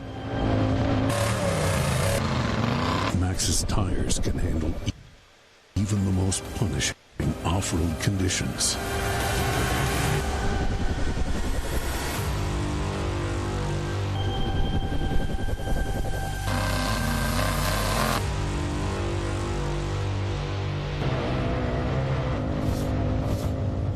Maxxis tires. Tread victoriously. Speed Sport has been America's motorsports authority since 1934. Get news, results, and commentary from the most connected experts in the business, covering all forms of motorsports from flat track to NASCAR and everything in between. Bookmark speedsport.com on your mobile device now, or follow Speed Sport on social, and be sure to subscribe to the Speed Sport Daily. Speed Sport is your one-stop shop for all things racing on two wheels and four.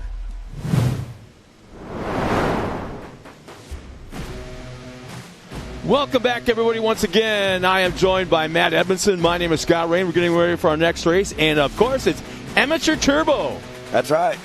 All the action. I believe we're going to do a rolling start right here because we've got a big field of drivers right here.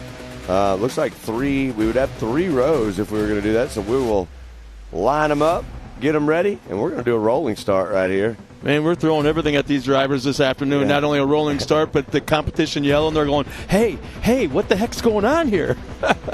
Well, there you see. I see, looks like Brittany Dunn-Crisco back out there in Amateur Turbo. So we saw her racing earlier in Women's Turbo. I believe Letitia Buffoni is going to be back out in this race also. So this is a big field right here. Excited to get this one going. Yeah, Letitia's getting some wheel time this afternoon. Right. Trying to get some practice in there. Nitro, it's going to be something coming up here in the next couple of days. So got to get ready for that. This is going to be, there you see TW getting into his pace vehicle there, the pace car. TW's pace car is not very fast, but, you know what I mean? It's still cool. So here we go, rolling start, kicking off right here. And this is Amateur Turbo action. So this will be a great time. Actually, the smart drivers are actually using this as a kind of reconnaissance. That's right. Okay, checking out that track, that last second moment before they take that green flag. And I really like how they changed this specific part of the track. You take the green flag, you go up the hill like you used to. Instead of taking that tight left hand, and going back down the hill right away, they kind of crest it and stay at the very top. It's like a long, curvy, slight curve straightaway. Yeah. Does that make sense? Just a slight there, as you can see them coming down right there. Just a slight curve in it. So one of the things that really impressed me too, looking at this new addition to the track and how it runs, is just the incredible speed you see coming down the hill on the backside there. Pro Turbo, when you watch that race coming up later on today, that's one of the things that I think will blow you away, is seeing just how fast they actually come down into that jump line in the back section of the track right there. I got the chance yesterday to hang out with Scott Champion, talk to him for a minute. We were watching some of the stuff, and he was telling me you really have to check up and kind of be aware of where you are as far as speed. But here we have the Ultimax starting grid. So Justice Smider, Charlie Stewart, Ariel Bawarski back out there, Randy Boyder, Hank Hall, Rich Raby, Brittany Dunn-Crisco back out there as well, Kevin Hall, Jace Chilson, Bruce Davidson, Sean Murphy, Parker Frank, Mitch Frank, my man Ian Lane, Andrew Shipman, there is Letitia Buffoni, Kendall Hawks, Todd Beckett, and Ryder Van Beekum. The gang from Lunatic Racing is calling out Bruce Davidson, that DD214. Yep. Cheering on their favorite driver. How about Hank Hall? For a young guy, he's another one of the really young guys out there, still in high school. Yeah, having a blast. Does he have his license yet? I don't think so. I don't think so either. I could be wrong. I'm pretty sure that if he had his license, we would definitely know. Pam would be a lot more on edge. Yeah, there'd be a little bit larger insurance policy bill each month. Well, it looks like one of our cars is either pulled off the track or is just wants to go to the back of the pack at the start. So I didn't see who that was. But we've got, 19 cars, I think, in the field? We are absolutely loaded up in amateur turbo right here. Boy, Ryder Van Beekum's got a long way to go. There so that it is the 106. Huh, wonder what that was about. That's Kendall Hawks. So maybe something happened right there, something. No, is there a safety switch or an on-off switch at the back of the car so when they roll over, the safety crew gets to them and the first thing they do is turn it off, everything off? Yeah, it depends. There could be. I don't know if there being any specific rule to having that. I just thought maybe something like that, maybe somehow shut off. Because I looked like the track crew ran up to it, did something to the back of the car, and she was able to fire up and take off again. Yeah, I could be wrong. Not 100% sure there on that, so we'll see when they come around. But we're getting ready. Should be moments away from TW making his exit in the Pace vehicle right here. There he goes. And now you see these drivers getting ready to go right here, the 26 of Schmider and Charlie Stewart right there on the front row. There's the green flag, and they are off. So 6 laps, amateur turbo right now. Well, that could be a hairy start going into turn 1. Already a little bit of a separation, which is a good thing to see at this point. And it looks like everybody, I won't say is tiptoeing, but they're kind of being careful after seeing what's been taking place the prior 2 races off that jump right there. Yeah, Ryder Van Beekum's got a long way to go. He's one of our front runners. Got some work to do for sure. We're going to find out how well prepped that little race car is. Oh, a little over jump there. There you see the 26 getting a little almost lawn dart in that machine right there, just shooting it a little too far on that tabletop. And that's what we talk about, is how fast you come down that hill into that jump line.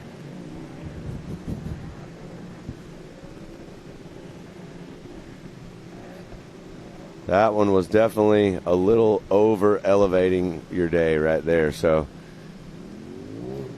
now you see them getting out of that wet stuff. They got some moisture on the track there from the water trucks. A lot of the drivers choosing to go to the right, or to the left, I should say, and get out of that wet stuff right there, because one of the things that's happening right there for every single person that goes through it, the vision is becoming an issue if you're getting roosted from the person in front of you. So, see, it's only going to emphasize what you're saying. They're getting roosted from that wet area, that wet mud, and then right away they're in that dusty area, and that'll stick to the wet on top of it. So you see a driver getting out of the soft stuff, sliding out there wide a little bit. So Schmider, Stewart, and Boyder running up front. There's your leader right there, the 26 of Justice Schmider. Bawarski and Hall make out the top 5. Raby, Davidson, Dunn, Crisco, Murphy, and Frank round out the top 10. And they're pretty well spread out as they look like they're about to complete lap number 1. Yeah, as you move back a little bit in the field, obviously you're seeing that everybody's a little bit tighter up. But there you see Hank Hall moving up into the 3rd spot. Nice job, Hank. And he's just a skinny little kid, too, little guy. And it always amazes me how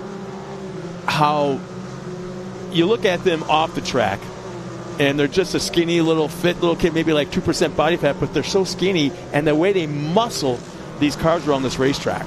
Well, I can tell you this right now. Hank is all over the 143 of Charlie Stewart. And matter of fact, it looks like he's made the move and jumped up into the 2nd position right now on the track. And if anyone knows how to play that competition yellow game, because there is a strategy, it is Hank Hall, because he's got experience in Hank's racing still running short cars. 3rd, actually, so he's still got some work to do. The 143 of Stewart still running that 2nd spot.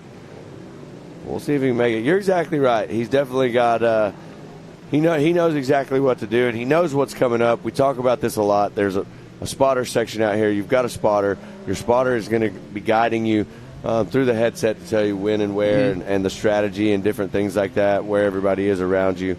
And I guarantee you they're coaching him right now and getting him ready. He's already tightened up. Let's see if he can make a move and get around the 143 before the competition caution, because that would just make it that much easier for him to kind of check out. It obviously looks like right now on the track, Hank Hall is faster than Stewart, just trying to find a place where he can safely show him front wheel. He's getting close right there. Stewart almost opened the door for him. And the thing is, Hank has got his dad spotting for him, and his dad is a very cool cucumber, can just really talk him through this whole situation. Oh, contact was made. You can see it right there. It looked like Hank Hall was on the back bumper just enough to not allow Stewart to rotate for the turn. And that screwed him a little bit, but he still maintained that spot. And what's also neat is Brian Axup, who's a tech official for the gas series out west, knows all these drivers, and he's kind of making a prediction who's going to do what, and where, Well, I'm watching it, too, and I'm sure he's doing the same thing that I see. And I think that right now Hank Hall has a spot in mind where he knows he can make a pass, and he's going to set him up. He's going to try to ride and just get close as he can to him, and he's got his corner picked out. Him and his spotter have probably already talked about this. He knows where he can make it happen, but he's got to tighten that gap up a little bit. He was right there with him, and now he's allowed the 143 of Stewart to pull just a little bit of a gap. Looks like maybe 2 to 3 cars between the two of them. Well, he's got it. He's probably playing that roost game too as well, just outside that roost. He may, we don't know. A simple thing like just flip up the visor so he can see. Now he's getting his face full of mud. I mean, we don't know if there's a vision problem or not, but that could be a high possibility. And there we have Zach Van Beekem right in the middle of traffic as well. But going back up front to Stewart and Hall. Still a good battle right here. So 4 laps. You said it earlier, there's going to be a competition caution that comes into play here in a minute. And we're going to see if that allows Hank Hall to regroup and get up there and really finally get in a position to make this move. There you see the 210. That's Frank. So that's the battle between Frank. There's Beckett.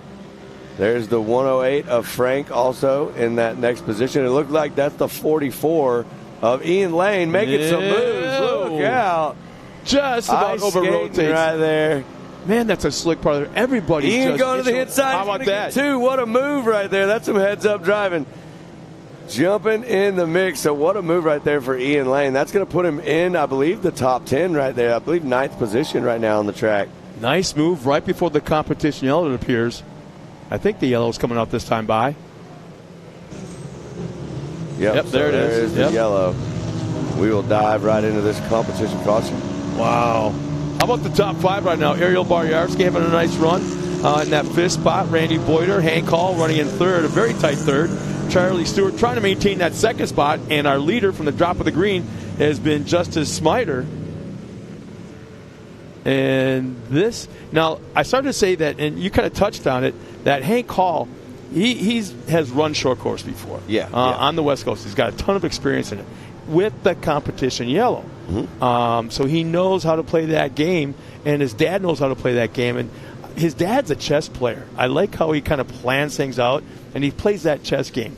And I have a funny feeling he is doing the same thing right now with Hank and letting him know where to do the certain things. And I think, you're not going to see any passing, or not a whole lot of it in that up and down section on the hill with those high bankings, because it appears to be really, really, really slick. Yeah, I can see that for sure. We saw that just a second ago when Ian Lane was making his moves right there. It looked like the driver that Beckett or Frank, one of the two that he was making the move on at that time, just could not get traction. The car was sliding, and that allowed Ian to slide right through there with a beautiful pass, heads-up driving. Yeah. But, you're exactly right, Scott. It looks like on that back section of the track there, you see it right there. It's just kind of slick. So what we did talk about was, yesterday I heard a lot of drivers that were actually trying to figure out what their tire choice was going to be. Yeah. I actually saw Cody Martin changing out his tires, going to something totally different, and I'm almost willing to bet that based on getting no more rain yesterday, how the track is going to dry out, he might have possibly changed his tires even one more time, trying to find the right setup for him out here today. But right now, that section of the track you're seeing right there looking to be the slickest section out on the property. And I know you've had a chance to go up into the nitro area, and like I did yesterday, and I went right into where all the side-by-sides, where all the Can-Ams are, and they're not allowed to touch anything, tire pressures, tires, shocks. They can't adjust anything. Get in the car and go, that's it. And they're running car tires. Their Yokohamas up there are actual automobile, not truck tires, automobile tires, and they can't touch them. And I think they're supposed to run 35 pounds per corner. I think that's what they have to run to as well. So we're coming to the green flag. Yep, there it is. We're back underway. And how about this? Is that Stewart to the inside? Oh, he tried. Couldn't make it happen, but getting in the soft stuff right there. Well, Justice Smider able to hold on, but Stewart's trying to show him a wheel on the inside now. As the rest of our field takes the green flag, works their way around to that over and under section. And our top three have pulled away a little bit, about 10, 12 car lengths over fourth in the rest of the field.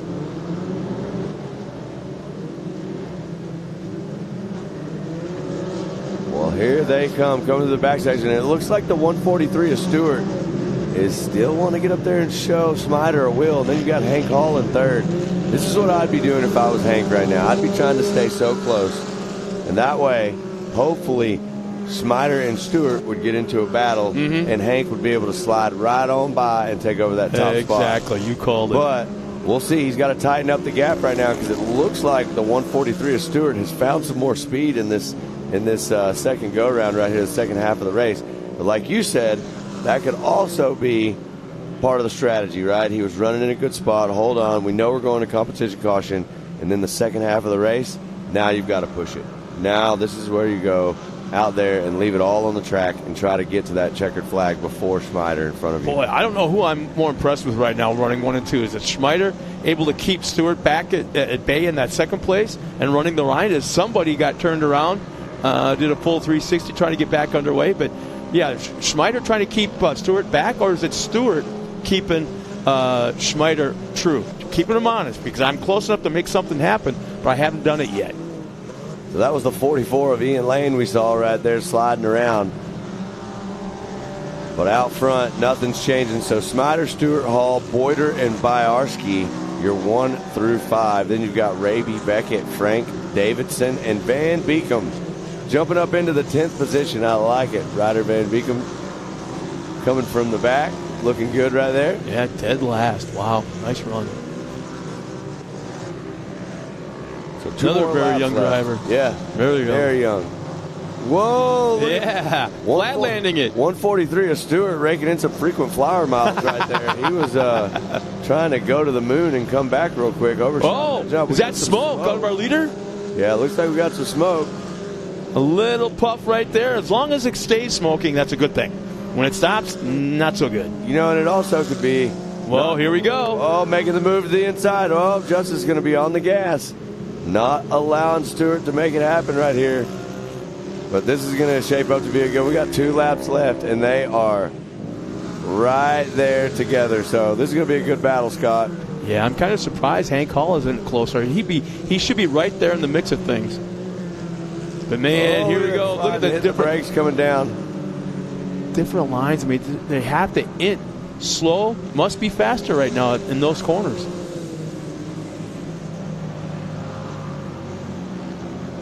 The other thing, too, is, this is amateur turbo, so these are some fast guys out here on property, but some of these guys or ladies that are out there racing amateur turbo are new. There you see the white flag coming out.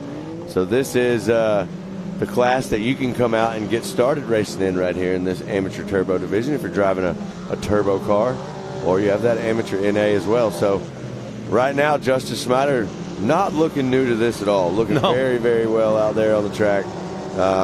Checking out right now in front, trying to finally putting a gap between himself and Stewart. Stewart was up in the mix, battling hard, but it looks like Smider has found his groove, checked out just a little bit, and got some breathing room right now. Look at the lap times.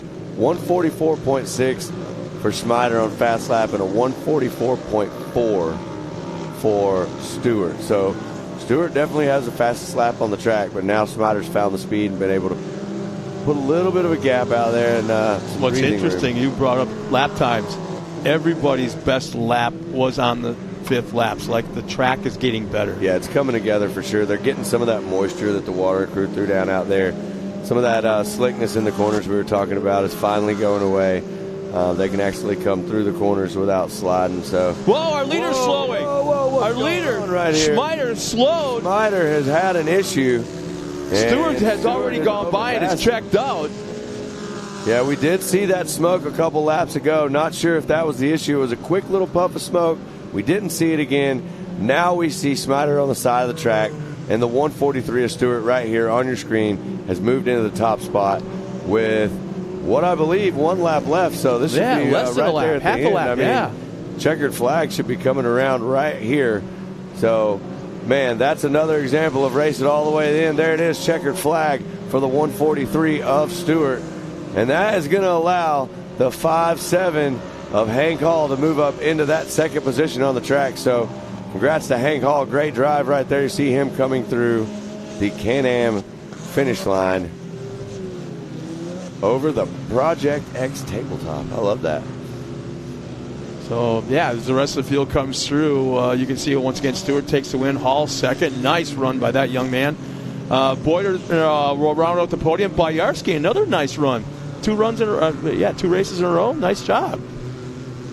That was an excellent amateur turbo race. Still battling going on right here. So that is the 44 and 106. So that's Ian Lane battling with, that's Hawks right there in the 106. But Ian Lane gets around there and gets it done.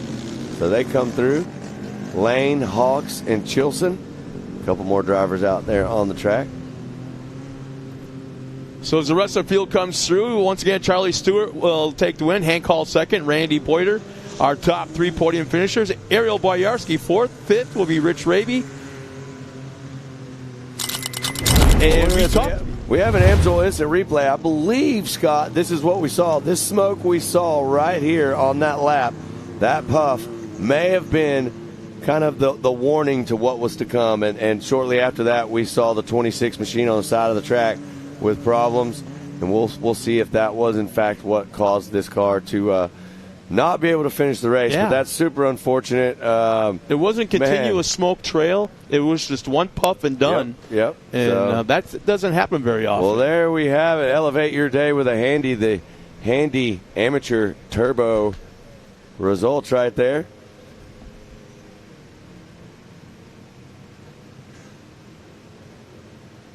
So we are still out here trying to get this thing cleared. Charlie Stewart, actually your winner in this amateur turbo race, and Hank Hall getting that second spot. Randy Boyder, I believe, in the 3rd position. What a race. So the track crew out there, big shout out to all the track crew, track staff, the medical staff, everybody here working so hard to make this day happen. So sounds like we're going to get everybody together. And while we're going to take a quick break, we'll be right back with some racing action coming up at MAO Visions 2023.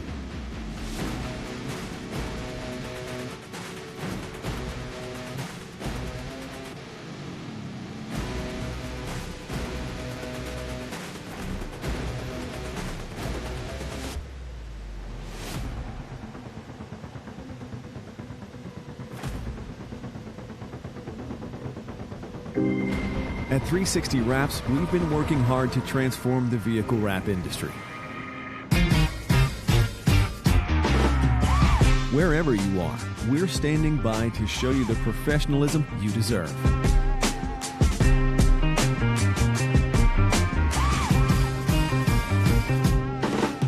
With a dedicated account manager, you'll always feel confident and in control the entire time.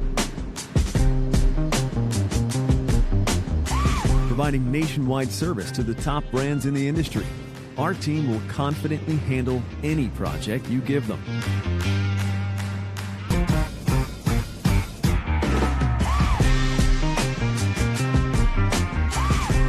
One contact, one company, nationwide service. Come by to experience the 360 difference for yourself.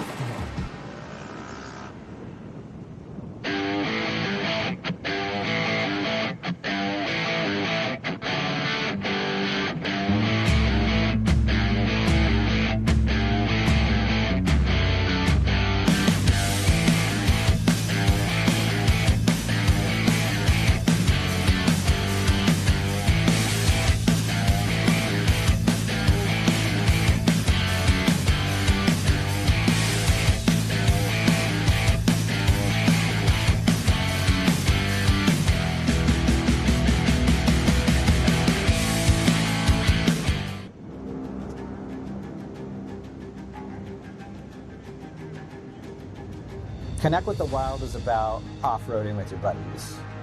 Connect with the Wild is about going to Moab and conquering new challenges that you didn't think were possible.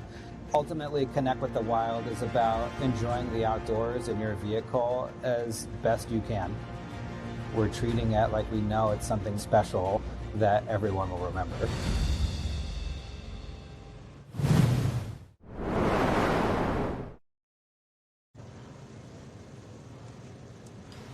And we're back once again. A beautiful aerial shot, or I should say a ground shot, but on the far side of the race course, looking at, I think, your favorite area of the race course. That little, as we look at the starting grid, but just a moment ago was that special vodka area that you like. Oh, man, you know what? I love the pool. I love all the things we have here at Mid-America Outdoors. So, yeah, the pool is a staple for me. You can pretty much find me there a lot of times, and man, we are just having the best of days out here today, and we're getting ready for Women's NA coming up next.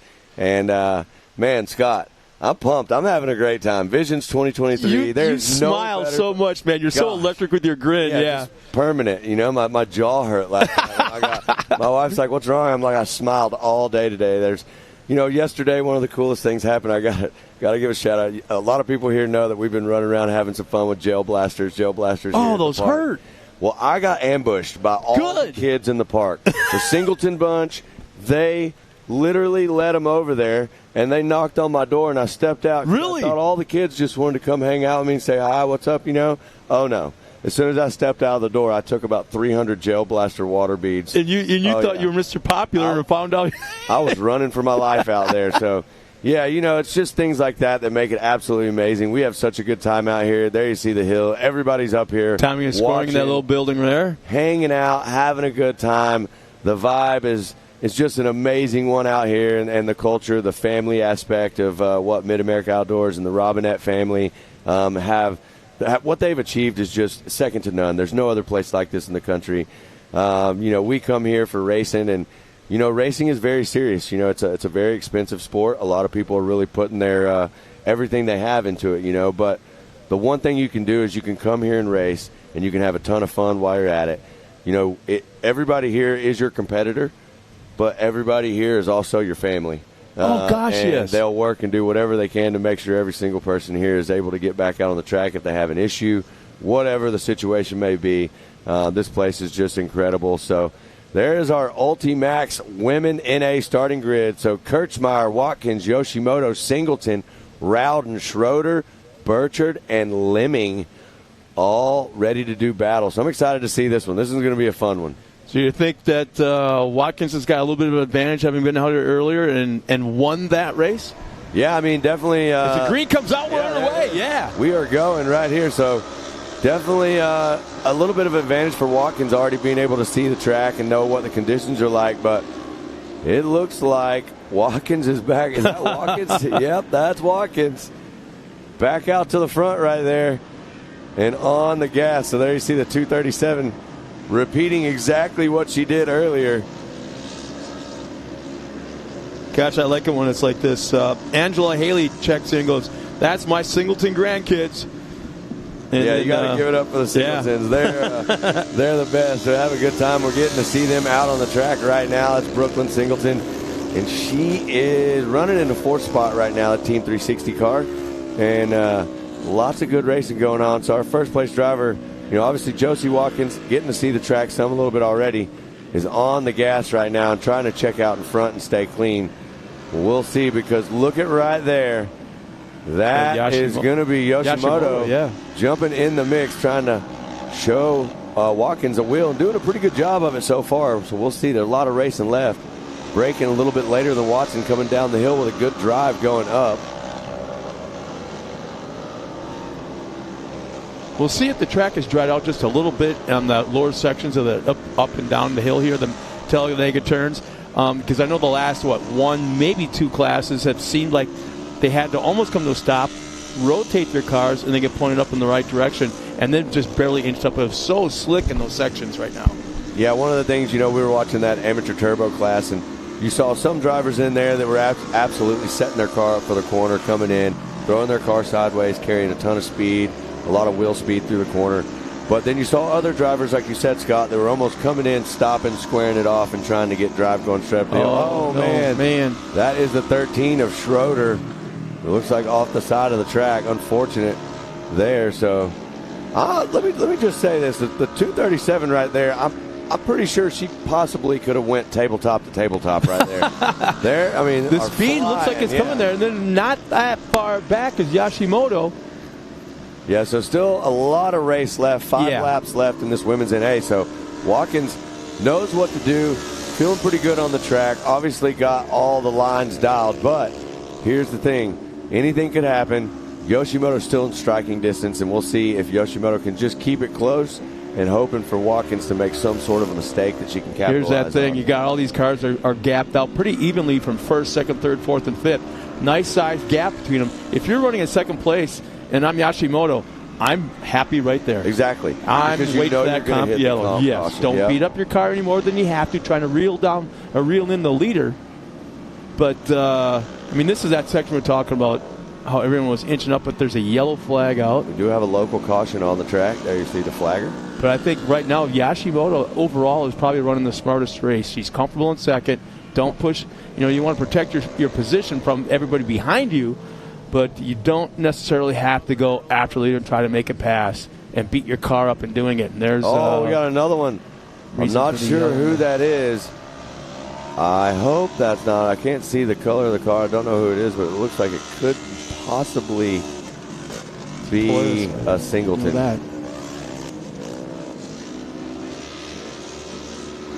We'll see as they come around. Yeah. Well, Singleton still.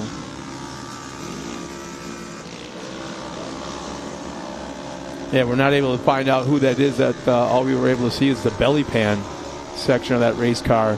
Well, no, not a Singleton. There's the Singleton car right there. So there's Brooklyn Singleton in the Team 360 car running in the 5th spot right there. So Watkins, Yoshimoto, Burchard, Lemming, and Singleton is your running order right now on the track.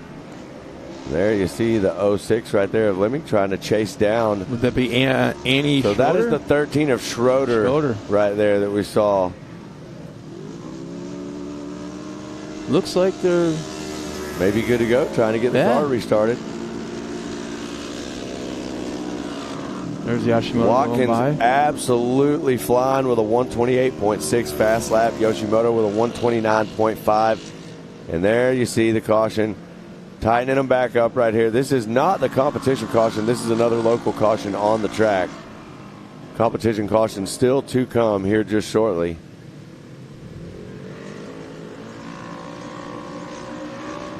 Yeah, you'll know when the comp yellow is coming out, because that's when our pace vehicle goes on the track and collects the field. There, and it looks like they are clear. You see the 237 of Watkins back on the throttle hard. There you see Yoshimoto in the 528. Not too far behind that is the 04 of Burchard.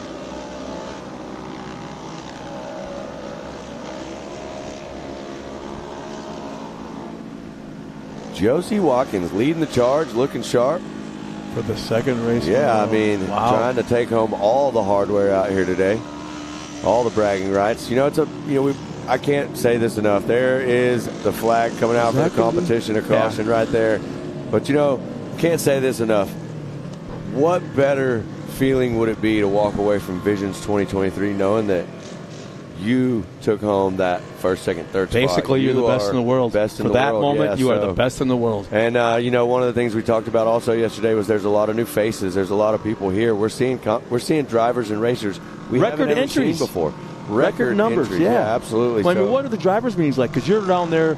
Drivers' meetings are huge. They're packed, and it's cool. I love when we see these new faces and these new people come because, that's what we want, right? We want these people to come and visit us, check out this series that we have to offer here at Mid-America Outdoors, and not only check out the series, but see all the things we have to do here at Mid-America Outdoors besides just racing. We are way more than just a racing facility, so... Matt, how about this? What? One of the most famous, probably the winningest woman driver out there in side-by-side history in short course, bar none, Corey Weller, just checked in and goes, these ladies could give a class on how to handle a local yellow. Nice job. Yeah, absolutely. That was that's a big shout-out. Yeah, that's a big shout-out. Thank you, Corey, and it's great having you tune in. All right, I'm going to call you up. Why aren't you here? Right. We talked about this last weekend because I was with her and her husband Jason at the gas race in Southern California. Well, there you see everybody getting bunched up again. Not really sure what happened. It looks like did somebody go around the wrong, or maybe they got that car back over. So that's actually Schroeder you see making entry back onto the track right there at the back of the pack. So they are under the competition caution. Back out there, which is awesome. We're glad to see that Schroeder was able to get that car flipped over there. It is the 13 machine. But here, she should be allowed under Comp Yellow to do the full course again and get back in the lead lap because right now, officially, she's a lap down. Well, I believe that's what we just saw. So they were going around. She went around and came back around right there and jumped in at the back of the pack. So I believe that might be what we saw right there. There you see them all stacked up. 237, Watkins leading the way. Yoshimoto. We're going to find out right now, Scott, if yours and my theory was right, if Yoshimoto is going to really turn it on right here and try to make the move and get around Watkins. I can tell you right now, if I was them, I would definitely be trying to tighten up a little bit and get right on the bumper like you talked about. Oh, wow, there's not a good car.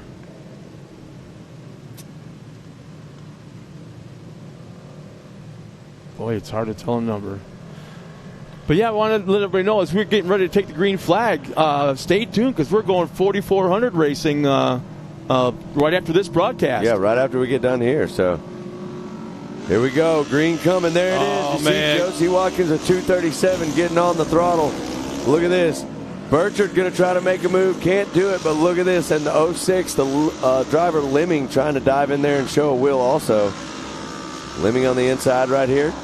Burchard on the outside.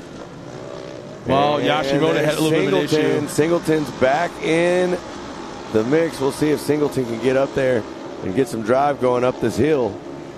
We talk about how the suspension, the shocks, when they start to get hot, they make bubbles inside there in that fluid, and all of a sudden you see the car starting to bounce like a basketball. And I think that's what we saw just a moment ago in Yoshimoto. Her shocks might be getting really, really warm. Still running that second spot, and fell back a little bit from the drop of the green flag, but now it looks like she's just planning that moment, kind of like a shark in the water. Oh, a little bit of a bicycle there for Yoshimoto coming through the corner, but saves it. We are going to see if Yoshimoto has what it takes to run down Watkins in this second half of the race. Look at the drive right here. Look at the run right here. Look at the drive. Oh, going to go. Oh, no. Pushing super hard right there. Looks like she's got one-wheel drive. I know there was damage to the left front, but it looks like the left rear tire was spinning. The right rear tire wasn't. And, yeah, there's major damage to the right front now as that wheel is wobbling all over the place. What a break. Man, I mean, just tough Yoshimoto moment. had all the drive right there, Scott. Man, that was a spot. You knew it was coming somewhere. We just didn't know where, but she made her run right there at the moment, and just little misjudgment on that course tire. Very unfortunate for Yoshimoto. Had all the speed right there, still trying to get that car back out on the track, I do believe. But look at that. That allows Burchard to make the move, get up into second position. So Watkins leading the way, and I believe we have an AMSOIL instant replay. Let's see exactly what happened right here. So you see she was getting a run early on down that straightaway. There it is. Comes in, bumps, hits the tire. Yeah, the left rears and the right rear touched coming in. Here's a look from the inside, so you'll see they she got kicked right sideways here, a little bit right there. And they contact. Here's the tire. Boom, that tire sends it into the roll. So she actually judged it right. It's just that when the left rear and the right rear tires made contact, it basically kicked her sideways a little bit into the tires. And I don't know why, Scott, but when the instant replay team decided to slow it down, I was having some Talladega Nights things going through my head right there. I'm on fire. Help me, Oprah Winfrey. I'm flying. But right now, Josie Watkins is getting it done, leading the women's NA with 2 laps left. So you got Watkins, Burchard, and Lemming. Singleton moved into that 4th position. There's Rowden in the 5th position. There's Yoshimoto, unfortunately, Josie is probably going to finish in that 6th spot. There's the 88 of Rowden. TQR sponsored machine. They got some really cool cars out here. They've been showing up, showing out. They've got their fab program set up, and these cars look really sick, and always fun to hang out with the Rowdens. Well, Christian Hall just checked in. Got done with his race. Let's tune in to what everybody else is doing. So, Christian, congratulations. Nice run to you and Chad. Chad Hall's a very famous off-road desert racer, but you and Hank, congratulations. White flag is out. White flag is out. So 1 lap left for Watkins. We'll see if any change can be made. So it looks like on the scoring, you got Watkins. Here we are with an AMSOIL instant replay. And this is the same tire. So, saves it though. That was Lemming right there that hit the tire. And I believe, based on what I'm seeing, that might have allowed Singleton to move up into the 3rd position on the track. So there you see Lemming, the 06, and Singleton right in front. So Singleton did make the move. Yeah, this is a white flag lap too. So it's all the cards from the table right now. Happen right now. This is where you hang it all out there and try to finish the race as strong as you can. And I'm telling you right now, Watkins, it's with a 128.6 to a 132 between 1 and 2 on fast laps. Well, this is Watkins' race to win right here for sure. And we'll see if anything can happen. But right now, what the battle we're going to see is going to be whether Singleton can hold off Lemming right here in these last few corners. So let's see. Oh, there it is. Lemming, the 06, trying to make a move. Singleton's got the line. Nice aggressive driving on Singleton's part. Going to have to hold on tight. Not a lot left, so let's see if Brooklyn Singleton can stay on the throttle right here in the Team 360 Mid-America Outdoors car. Tell you, the spotters are working hard right now, too. Yeah, I guarantee you John Singleton right now is on the microphone telling her everything he can to keep his driver in that spot, especially as they come around this lap traffic right here. There you see Schroeder trying to make... Oh, the 06 is going to go inside right now and try to get a drive. Not going to make it happen. It looks like Brooklyn Singleton going to take that 3rd spot. I like it right there for Team 360. So Josie Watkins takes the win. There's Burchard in the 2nd position. Singleton making the move, getting into the 3rd position. And Lemming in your 4th position right there. So what a race right here for your women's NA. That was incredible. Yeah, that was... there was action going on everywhere. Obviously up front, going back and forth. Josie Watkins will take the win. Heck of a race going on there for her. Well, there you see the 88. Well, there you see the 88 of Rowden coming around on the track. Still got to finish it up, but looking real sharp out on the track for sure. As the rest of the field crosses the line.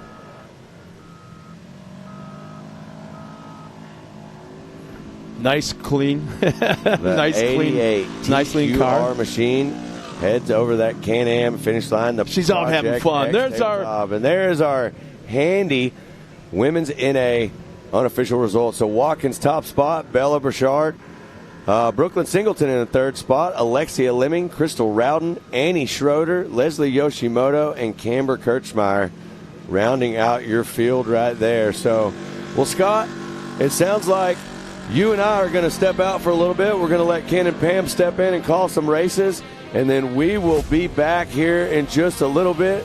So when we come back, we're going to have all the fun. Right now we're enjoying these highlights from the women's NA race. There you see all the drivers cruising around. Lots of carnage. Man, it's been an exciting day. We'll be back shortly with more race action coming up after these messages. Lightweight, agile, and strong, the Pitbull is perfect for the job. The Pitbull is the first and only lift that can be used in the pits and in your garage. Elevate your racing with a Handy.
Welcome back, ladies and gentlemen, to Visions 2023 here at Mid-America Outdoors, presented by Can-Am. Ken Stout and Pam Hall here sitting alongside as we are in the middle of race day. Finally, we are racing here. We had a day of qualifying going back to Tuesday. Unfortunately, Mother Nature rained down on us. We lost Wednesday. Welcome to Thursday. We are racing, so looking forward to this one for sure, as the Pro Turbos are ready to line up here and get it done. So, yeah, the Pro classes are coming up. We'll have Pro NA, not Pro Turbo. So Pro NA, and then we'll have Expert NA, then we'll go Pro Turbo and Pro NA as well. We'll have the Pro Light trucks a little bit later on in the day. We'll have a couple of other sportsman classes that will work in the middle as well. But spectacular day out here. The track looks great, Pam. We're ready for the big guys to get after it. Yes, exactly. And the track, like you just said, is perfect. We had all that rain. Mother Nature watered it for us. I'm super excited. We've had a lot of racing already this morning, and I'm excited for the rest of the day. I said big guys. I need to say men and women, because Aliana's in this class as well for the Pro NA category. So, yeah, we're looking forward to it. This will be round number 4 for the side-by-sides. It'll be round number 3 for the Pro Light trucks, which will come up, as we said, a little bit later on in the day. Looking forward to this one. This track is definitely technical. You can see them doing a little bit of grooming. It is a beautiful, beautiful day out, sun shining, so a little bit of water here on the track. That'll make the opening laps a bit greasy. That is not uncommon here for this sport, so that's exactly what they do to keep these things prepped and ready to go. And it's pretty funny to see the water trucks on the track because of all the rain we've had, but we have to be on top of this track. So, again, something that they need to be careful with. I mean, you can actually put too much water down on these courses, but it's a learning process here for sure. It looks like they're doing a light sprinkle, and with the sun that's out there, it'll burn that off pretty quickly. I was out there trying to count the turns on this track. So the track has changed since Memorial Day. We touched on that a little bit earlier today during qualifying for the Pro Light category. It is 1.4 miles in length. I want to say the gorilla math that I was doing, and I couldn't see all the way in the back, but I want to say the track is somewhere around 10 turns, somewhere in that general vicinity. We have the S's here. We'll talk about those. You really need to be spot on to get through those. A lot of times, and you know this, Pam, by the way, your son just finished second, if I'm not mistaken, so yes, amateur NA, so congratulations on that. It had to be a very exciting race and a stacked field, a lot of cars. But as you well know, whenever you can see the S's there to the left-hand side of your screen, and this is what I'm referring to. So if you get into those, a lot of times the fast lane will leave the bottom open on entry to one of those turns, which, of course, somebody is going to try to take advantage of. So the fast way through isn't always the best way through come race day. So we'll find out what they do. If they have to protect the entry of that line, it'll slow them down a little bit, might open them up to be passed on the end of it. But one thing is for sure, it's a very technical section, and there's a couple of different ways to approach it. Yes, exactly. And you saying that as technical, it's definitely a technique for them to drive through it. Entering into that first one is going to set you up for the next. When we were just now on that overview of the S turns, there are 5 of them in total. And, you know, setting yourself up for the first one is definitely going to be key for the next. But on that 4th turn, when we go to an aerial, which we are at right now, the aerial shot again, that 4th turn where the water truck is actually getting ready to go down to, that one is also a very off-camber turn. So a lot of our drivers, I was noticing out on the race just a moment ago, they're having to check up. That area right there is very steep. So that turn right there to me has been, I think, the most challenging one in that S-turn section. Yeah, I agree with you. And what we should add to that is that left-hand turn that you're talking about there has a little bit of a kicker right in front of it. Mm-hmm. So it's a little kicker. They get very light. I mean, if you really hit it hard, you get some air, but it makes the car very light. Then you come down to that off-camber section that you were talking about, and we have seen a few cars roll over right there. So it is definitely an area. Again, I go back to the word technical, and that's what they'll have to pay attention to here. They want to run that ragged edge and carry as much speed as possible, but it's a risk versus reward turn for sure. Exactly, and right here what we're seeing, that is the back section, as I call it. Last year we had a couple different turns in it with some off-camber as well, but that back section is a lot of fun for the drivers. That's where they get their speed up, but that's when they enter into that first section of the S-turn. And right there, that is one of our jumps that we have had a lot of issues with today with the drivers. But it's been a fun day, but our racers are having a blast out here. It's race day. It's the way it goes. By the way, we have a couple of minutes here to kill before we get going here with our Pro NA category. I want to throw a shout-out to Johnny Greaves, who I know is watching online. Got beat up a little bit last weekend at Antigo. Went for a pretty big ride in his Pro 4. He's been on a couple of them throughout his career. He's a tough cookie, though. He's already back at the shop and bouncing around. Well, maybe not bouncing. That might not be the best term, but getting around a little bit. So he's anxious to get back in the shop and start working again and, of course, get back behind the wheel. It'll be a couple of months before he's all back together. And then I also want to throw a shout-out to Kyle LeDuc, who is watching online as well. If you haven't heard, unfortunately for our good friend, the 8-time off-road champ, 7 of those in Pro 4, he is battling head and neck cancer. It's stage 4 cancer. So he's been in the process, I want to say, since last November when they diagnosed it. Spoke to him last week. Great spirit. Sounds wonderful. You wouldn't know if you didn't know. But it's a very vicious battle that he is in for sure. And a number of the racers out here, both last weekend at Antigo and here as well, have put the LeDuc Strong stickers on their car in support of Kyle. We really appreciate all that. It brings a lot of strength to Kyle as well. He sees the support. Is very, very thankful. And, of course, you can also go to his website, 99duke.com, and he has some swag there that will help them get through the process. I also want to throw some love out to 2 of his sponsors, Monster and WD-40. Both stayed on board with him despite him not racing this year. A lot of integrity in both of those companies to stay on board with him. So we appreciate him watching for sure and wish him the best of luck. So check out that website if you'd like to as we send out our Pro NAs here on their outlap. Yes, and we should have 21 Pro NAs starting the race today, and it's a stacked field out there. Right there you can see Aliana Baker, but in our Ultimax starting grid, we have Chase Carr in the 913 in the first position. The second position, number 5, Owen Van Eperen. Third position, the 75 of Cross Kirchmeier. Fourth position, the 902 of Connor Berry. The fifth position, the 99 of Kyler Holcomb. Yeah, Curtis Kirchmeier, Cruz Burchard, Sean Hess, Carson Vale and Kanan Baker round out your top 10 there. That all happened during qualifying a day ago here. This courtesy of Ultimax, Colin Truitt, Nick Burnham, Eddie Ensign, Lake Edwards, Robert Van Beekum, a veteran, Chris Johnson, Chad Mayo, another veteran, Aaron Gervais, Reese Harris, and Aliana Baker as well, and Tyler Rimmerreed. Tyler Rimmerreed unfortunately went for a ride in qualifying. A couple of issues with a couple of cars during qualifying. It was a tough go of it for some of our players. Well, they'll start a little bit deeper in the pack as we bring them back around here, and we'll look for a green flag as they get them back to start-finish. And Tyler Rimreed's not only racing this today, he will be heading on over to Ultra 4 USA, and he'll be racing in the 4900 class later on this afternoon.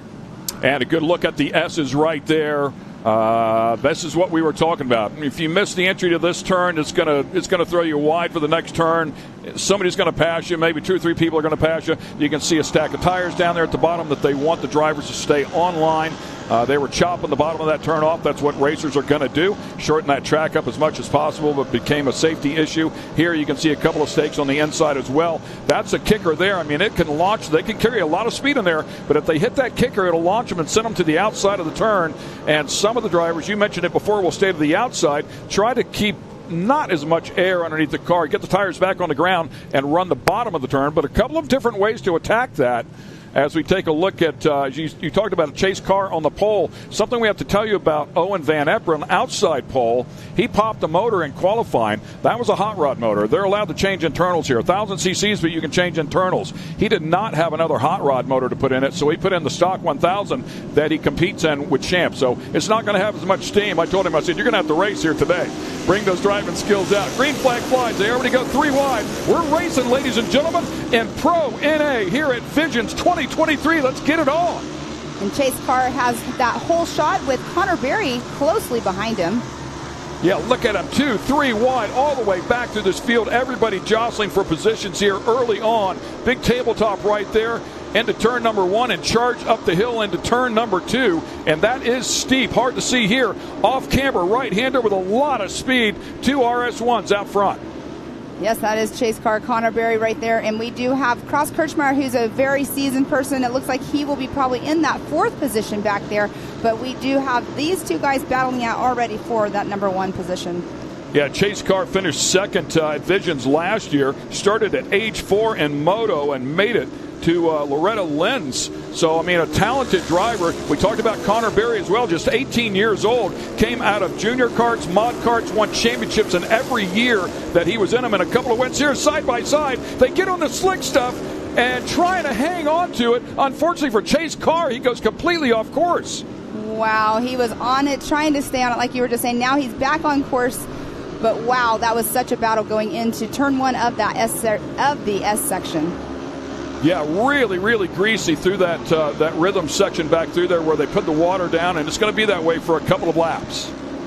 And we do only have 1 timing loop out here, so a lot of change-ups already on course, so we'll see where they're sitting as soon as they come in. Oh, and Aliana Baker, Colin Truitt, and I can't see who that is behind. Colin Truitt is our 2022 Pro NA champion. Oh, and the number 95 of Eddie Ensign right there in a little bit of an incident. Yeah, Colin Truitt also 2nd of the points coming in here behind Owen Van Eperen, so caught up in that one.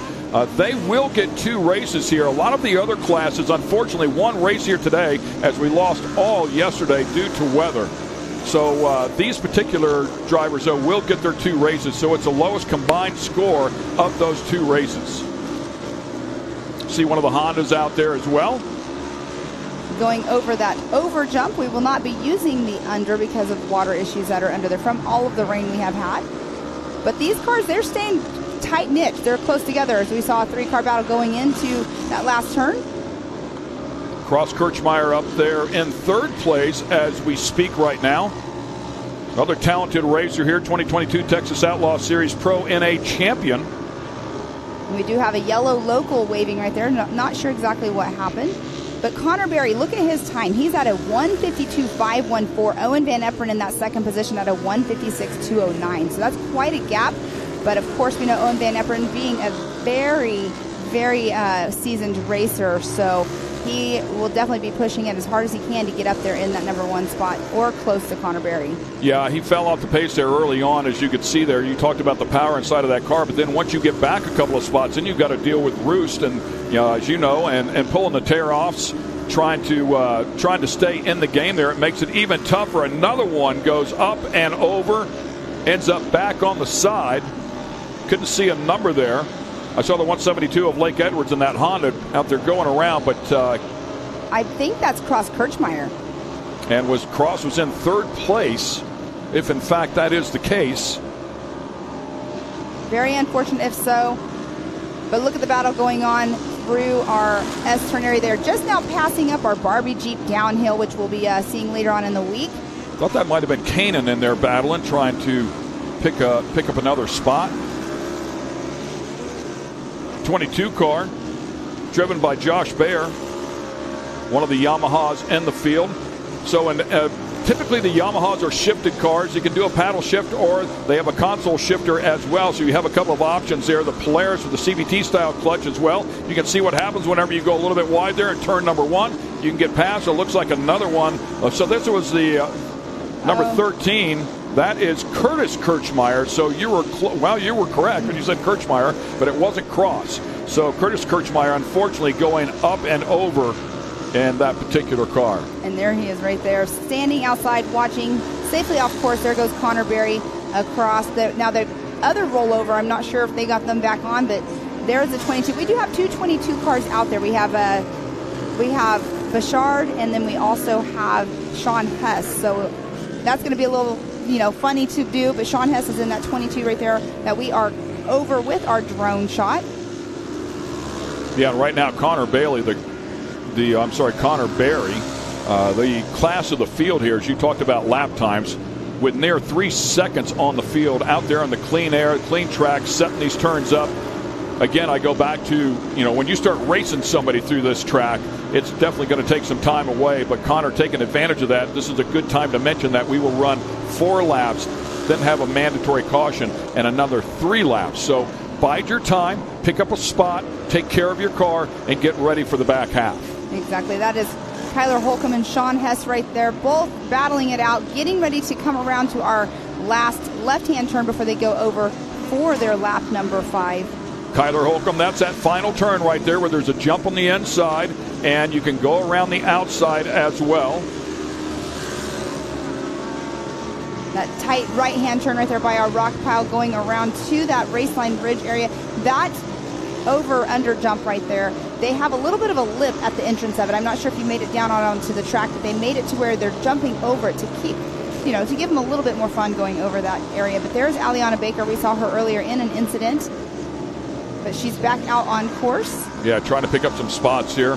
Still a little bit deeper inside of the field. Oh, wow, and the 33 just now flew by 33 of Burnham. Oh, and then we see Carr just now spun around. Unfortunate people were right there, but look, he's already back going. That was... Yeah, a couple of cars helped him. Just hit the back of it and straighten them back out, and now everybody getting after it. Oh, and pushing and shoving. Yes, and that was Kyler Holcomb right there. He's running in that spot that Sean Hess and him were both battling. Oh, Kyler Holcomb actually is in that 4th spot of the battle going on. So Sean Hess out front of the battle going into that right hand turn, getting tongue-tied right there. That's where it's super tight, but these guys are able to keep their speed. I believe that was Kanan right there.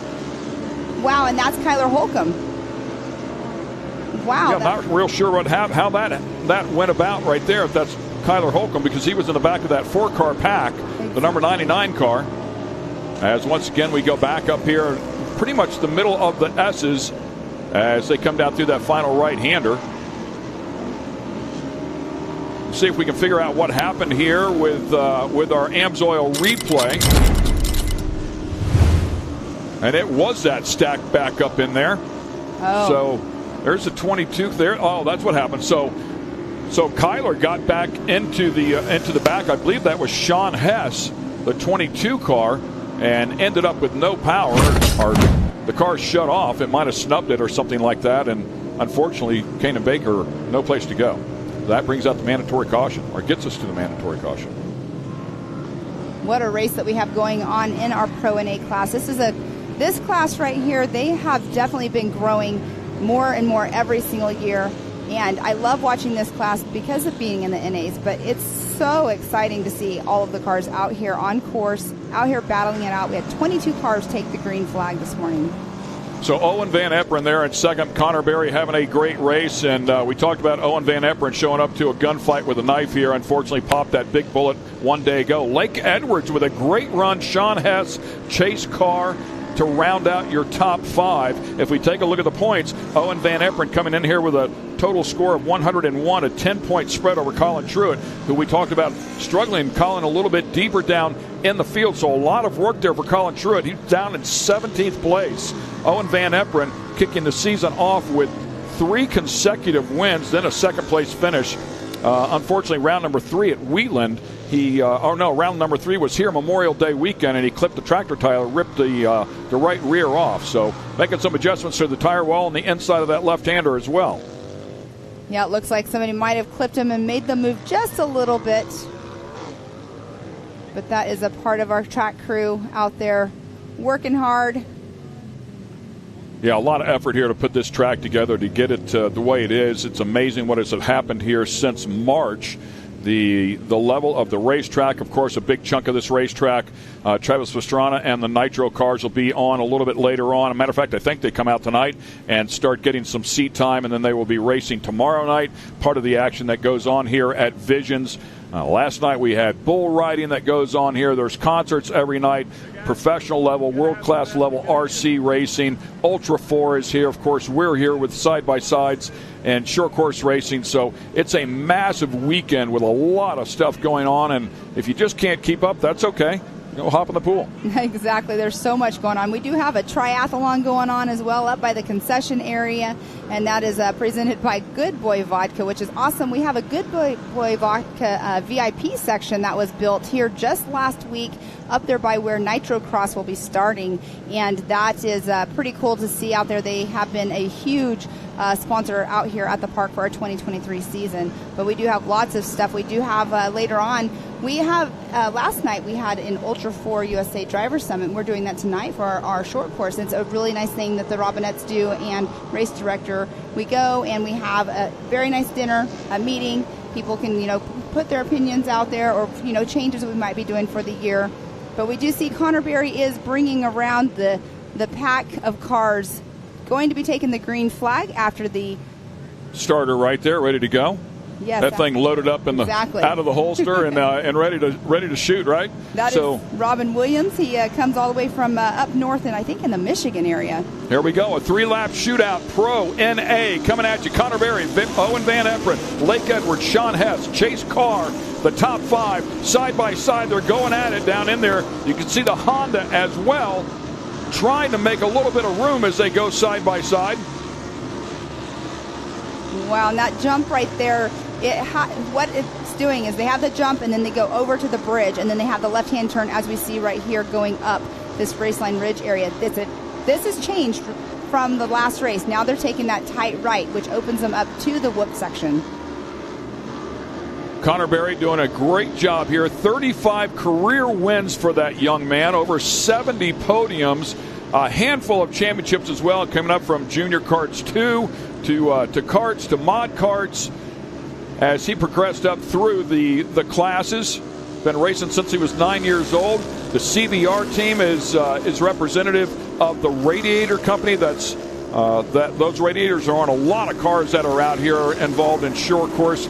Clint Berry, his father of Clint Berry Radiators, super good guy, and great to have him out here and racing with us. Yes, and now that is Owen Van Eperen and Chase Carr battling it out in that area where we were talking about the S-turns. It's a really good area. This is right here where you can see. Now, Owen has a wider and lower stance car than Chase Carr. Those RS1s have that higher stance, a little bit more top-heavy. So in that section, I would say that, the wider cars do have an advantage out here as well. We should also note that that's what I was talking about, a manually shifted car versus that Polaris CVT style. No shifting in that, just stands on the throttle. He has more power. Owen trying to hold him off here. He's going to get a little bit of breathing room, and there the power will flex. And keep in mind, he was up there, our number one qualifier, and then he had that moment with Connor on the opening lap where he hit a wet spot in the track, slid completely off the track. So he's quickly trying to get back up there to see if he can battle with our leaders. And Chase Carr, he is another one that races all the time. He's from the Arizona area, so he's been racing quite a while himself since he was a little tyke as well. But Connor Berry just got passed. Yeah, Sean Hess with that Honda. Yeah, Sean Hess making the pass out there in that number one spot, and I believe that's Chase Carr running in the third position. So Chase I Carr, agree. I mean, having the incidents that he's had. And Owen Van Eperen right there, still not out of this thing. Anybody makes a mistake. I mean, the top four are tied up, and that's the beauty of the mandatory caution right there. It bunched everybody back up. Connor Berry had checked out, has to race hard, but it opens up the door. Sean Hess does some great driving, gets out in front, and now Connor Berry under attack from, Sean it is Hess. Connor, from Chase Carr. Yeah. Yes. So Chase Carr trying to get around Connor Berry. And then in that fifth position, Kanan Baker, he's closing the grounds as well. So great battle going on here in Pro NA. The Honda out front, and it would be the first time we've seen a Honda win this season. Great to see the different manufacturers that are out here. Chase Carr really looking for a nose, and that's what I was talking about. So Connor Berry driving a protective line at the entry, but that'll push him a little bit wide on the exit. That allows Chase Carr to get up beside him. Can't take advantage of it, though. As he gets up beside him around the next turn, you got to go the long way around. There it is on the inside. So Chase Carr with another nice move there, this time on Connor Berry. So you can see that they both took that right-hand side. Oh, no, we have the 775 off course. 775 is Cook. Wow. So beautiful stuff going on here at the front. So far, Sean Hess able to hang on, but he is now under attack from Chase Carr. Chase Carr making a big run. We ride just behind Owen Van Eperen. That's for fourth place. Just ahead of him is Connor Berry, former leader. And, of course, Van Eperen, our points leader. And here's a battle for the lead. That is Sean Hess out front, Chase Carr right behind him. Chase Carr, the number one qualifier, had that big moment on the opening lap, and now trying to get back out front. And that's what it's, showing the perseverance of these drivers and pushing it as hard as they can, with Chase having all the issues he's had now up there in that number two spot. But they are checking out a little bit from Connor Berry. Connor Berry and Owen Van Eperen are both getting ready. They're opening a gap between Chase Carr. So final lap here is what time and scoring indicates to us. Chase Carr making a move. Can he get it done right there? Dives down underneath him and gets back out in front. Wow. Amazing driving out of Chase Carr to dig his way back up to the front of this pack after going completely off the track on the opening lap in one of the wet sections after they had groomed the track just a little bit, prepped the track, and now trying to hang on here in this final lap. Wow, what a race that Chase Carr has just put on for us out here.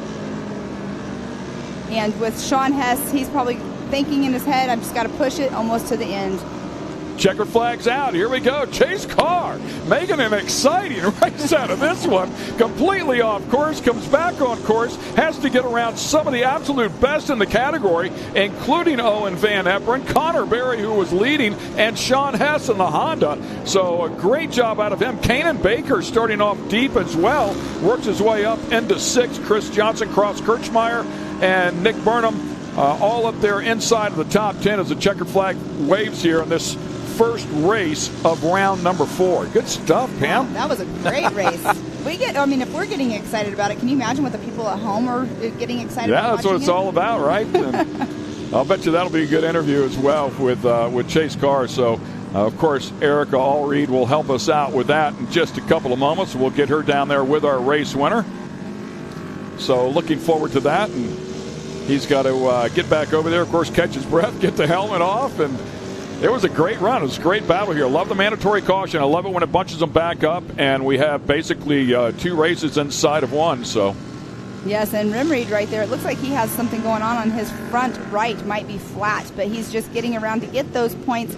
Like I said earlier, he will be now headed over to the Ultra 4 USA area to race as well, but look at that flat tire he has. Yeah, and unfortunately went for a big ride during qualifying as well, so they had some work to do to get that one back in race prep. Fortunately for them, they had all day yesterday to do that, but unfortunately, it doesn't look like the results here in this first race of round 4 will go their way. Chase Carr up front, though, certainly went his way. He scrapped right back, man. Just wrong place at the wrong time when he went off the track. Just slid through there and is what it is. Sean Hess taking advantage of that mandatory caution. Jumped up in the lead. He and Connor Berry had a great battle. Connor Berry, who led the first half of this race, ends up in third. Owen Van Epperen, our points leader, will hang on here with a backup motor in fourth. And then Kanan Baker with a great run up into the field to wind up inside of the top 5. And then in the 6th position, Kyler Holcomb running a great race, but unfortunately did not stay up in those top 5. Chris Johnson in 7th, Cross Kirchmeier, Nick Burnham, Aaron Cuevas. Then we have Chad Mayo in that number 11 spot, Reese Harris 12th, Aliana Baker 13th. And how about Aliana? Remember how deep she was, and she got caught up in that mess as well and really scrapped her way forward up into the 13th position. So yeah. Colin Truitt, by the way, second of the points, a tough race for him. Yes, he's had some unfortunate stuff happen to him out here, but Aaron Cuevas, I didn't mention it about him, but he had a really bad wreck in the practice the other day, and he had to get his car all fixed. But we have Erica Allreed is down there with our winners. So Erica, let's take it away.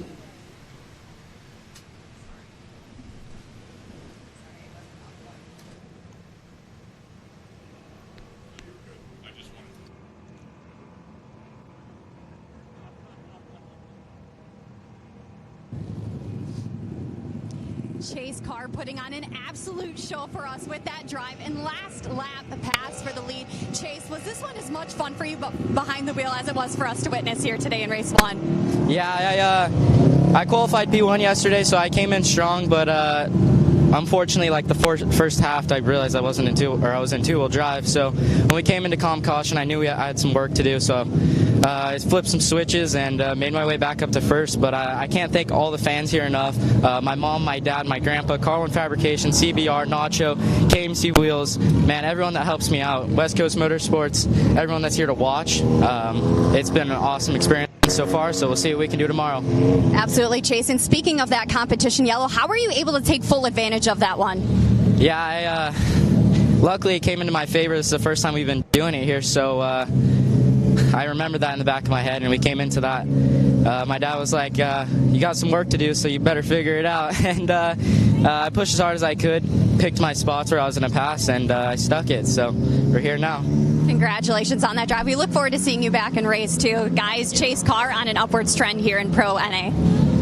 Yeah, great job for him. Of course, he won the first round and round 3 as well, so his second win on the season. Finished second overall in round number 3, so don't want to confuse you too much, but a great job there by Chase Carr. And happen to catch, as you can see here, by the way, this is Expert NA coming out here next on their outlap. But I wanted to touch base on what he said at the beginning of that race. I said he slid off the track. Part of that reason was he said he was in two-wheel drive, not four-wheel drive. So it's an indicator. It's a knob inside of the car where they can do that. I'm surprised that that he was in two-wheel drive, but it's a mistake that is easily made. So glad he was able to fix that thing up and get it back in four-wheel drive and make a good run of it. So nice job in the back half of that race for Chase Carr, as we will bring you our starting grid here for Expert NA. And another stacked field here, a lot of cars. Exactly. That's exactly where I was going with that. It's a large field. A lot of our amateurs, they moved into this class this season, and it is a stacked field, and I love watching this class because of so many people that have been racing for a very long time have moved over into this class. So here's the story at the top. If those two cars look fairly familiar, Luke Seyfried and Landon Seyfried, both twins and tied for the points lead here. They've won every race that they've done here all along the way as we take a look at our starting grid here. And you can see Luke and Landon up front there in the first row. Caden Isabella down in there having a great year as well. It's a loaded up field here as we'll rifle through a couple of different pages. Bree Seek, another young lady inside of this category, doing a great job. Randy Clifton back down there. Will Harris, who's hoping to turn things around here. So has been racing for a handful of years, intently for the past 4 years. So great to have him out here. Hopefully he has a good round as well. So stacked up field here, Pam, as we go for race number 1, round number 4 for the Expert NA category. Yes, and having Luke and Landon on the front row in the 1 and 2 spot. It's going to be interesting to see the start. Dad's always a hoot to talk to, and having the dad spotting, it's pretty fun to see all of them and the brothers out there on race course together. This is a stacked field. You can see that right now they're getting them all lined up, getting them bunched up. It was showing a red flag right there. Flagman was showing a red flag, so they have stopped the field. We've not been made aware of why they've done that. Maybe it's a time and scoring thing. Maybe it's cars aren't lined up properly, correctly in the correct order. So we can speculate forever. At the end of the day, we just do not know why they did that. And once they get us the information, we will certainly relay it. And there we do have our pace car coming back out. It's going to give them another lead around the lap. So I don't know if do they have a shortcut. Maybe they have a shortcut so it doesn't take quite so long. Not sure if that's available here on this course or not, but a couple of cars in the back got together, and that's not uncommon either. They get that dominoes effect. If the leaders slow down a little bit, the next guy slows down but gets a little closer. Well, by the time you get 5 or 6 rows back, people are running into the back of each other. So it seems like that might have been what happened. The 1776 in there, that's Braxton Moore back there towards the tail end of the field. Good look there at the number 53 as well. Randy Clifton, mentioned him during the starting grid.